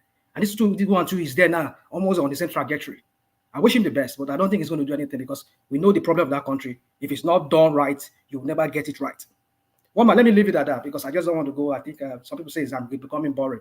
Well, let me not go that way. Woman, I leave it at that. All right, brilliant. Is there anything else you want to comment on before? I'll be off now. I need to go. All right, brilliant. Thank you, Rational Mind. Let's go on to Ganil. Ganil, you're up next. Ganil, so I'm here. All right. We don't appear to have Ganil, so we seek to start to wrap it up. Yeah, I'm busy. Omar, thank you very much. I'm very busy right now. Maybe you should go to. All right, brilliant. We're going to seek to start to wrap it up here, unless anybody else has anything they would like to say. So seek to start to wrap it up. So thank you, everyone. Let's acknowledge the super chatters. Yes, hold on.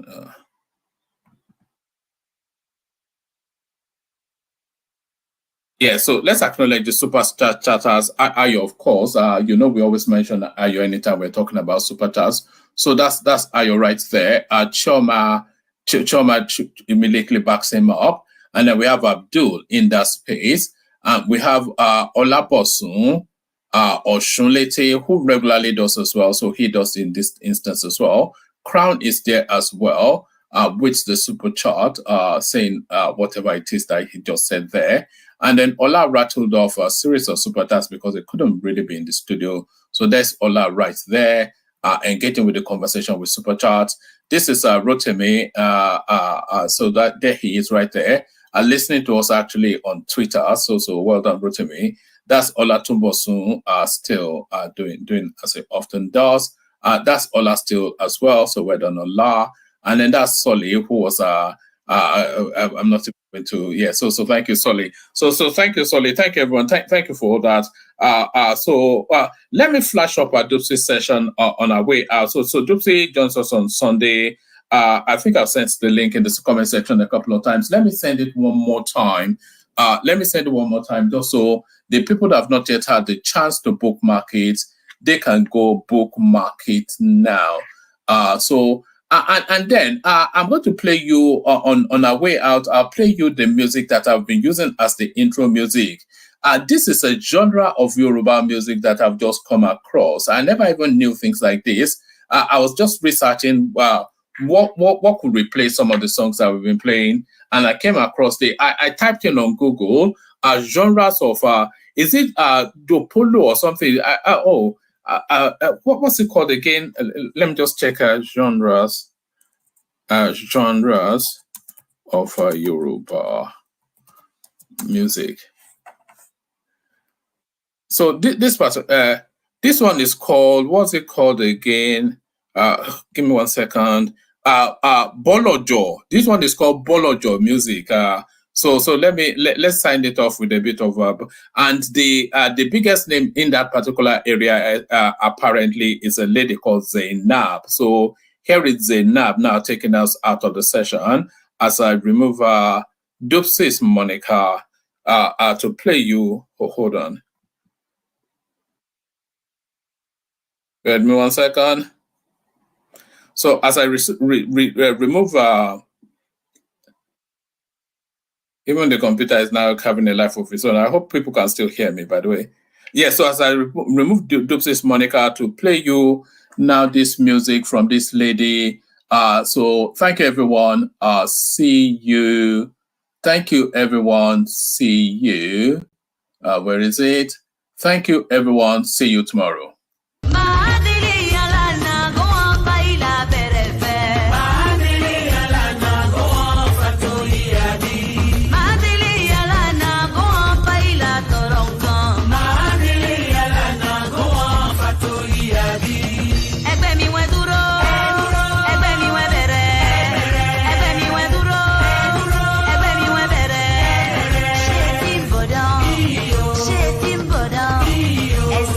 To me.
ṣègbè ṣeré. Ọmọ ẹkún òní, ọmọ ẹkún òní. Bọ́lọ́jọ́ bọ́lọ́jọ́ ò ṣègbè ṣeré. Ẹ̀rù ìyá rẹ̀ ń bá ní. Bọ́lọ́jọ́ bọ́lọ́jọ́ ò ṣègbè ṣeré. Ọmọ ẹkún òní, ọmọ ẹkún òní. Bọ́lọ́jọ́ bọ́lọ́jọ́ ò ṣègbè ṣeré. Ẹ̀rù ìyá rẹ̀ ń bá ní. Mándélé yàrá náà kó wọn bá ìlà bẹ̀rẹ̀ fẹ́. Mándélé yàrá náà kó wọn fàtórí yàrá. Mándélé yàrá náà kó wọn bá ìlà sọ̀rọ̀ kan. Mándélé yàrá náà kó wọn fàtórí yàrá. Ẹgbẹ́ mi wọ́n ẹ dúró. Ẹgbẹ́ mi wọ́n ẹ bẹ̀rẹ̀. Ẹgbẹ́ mi wọ́n ẹ dúró. Ẹgbẹ́ mi wọ́n ẹ bẹ̀rẹ̀.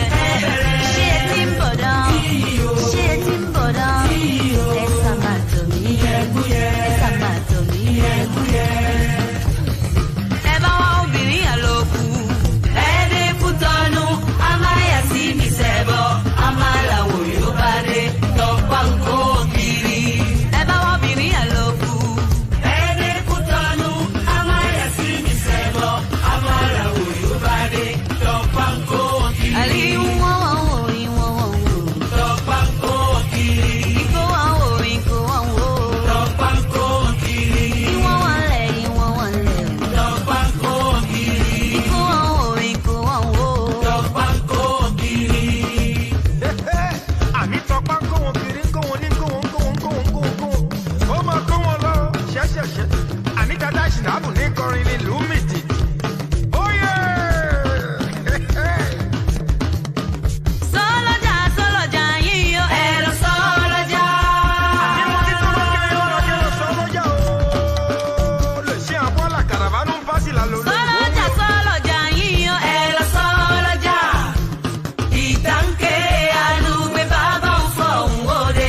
Ìdàgbà ń ṣeré gbogbo ìlú kan ń bì títì. Eré tí mọ̀, bàbá ológun ló sì yé eléri ògùn mọ̀. Òrìṣà lúwa là ń ṣe bí ń dọ́gba fáráyé. Ó ní ò bá dọ́gba fún ìyé ìgbọ́hùn òrò. Ó lè ṣe pàlẹ́mọ́ fún lọ ìyẹn ò kan wá ó ẹ lọ sọ́lọ́jà. Àníkẹ́ lọ sọ́lọ́jà. Lè ṣe àbọ́là kàràbánú ń fásì lóyìnbó wí o. Àníkẹ́ máa lọ sọ́lọ́jà. Ìyẹn ò kẹ́. Ebu lójú ọ̀nà ọ̀sọ̀ dịka ọ̀gwụgwụ. Oge na. Chukwu ese bifi ma ikpe. Asịkwana nwata na onweghị ife ọ ga-emenwu. Ọgbanyelu gị fim, nwanne ikiri anya. Mama m si na nwa m etogo, nwa m etogokwa. Maka na nwa m jelu mba, o wee bute ike. Ọganiru na-ebute ilo nwanne m. Nwata ga nwanne ya.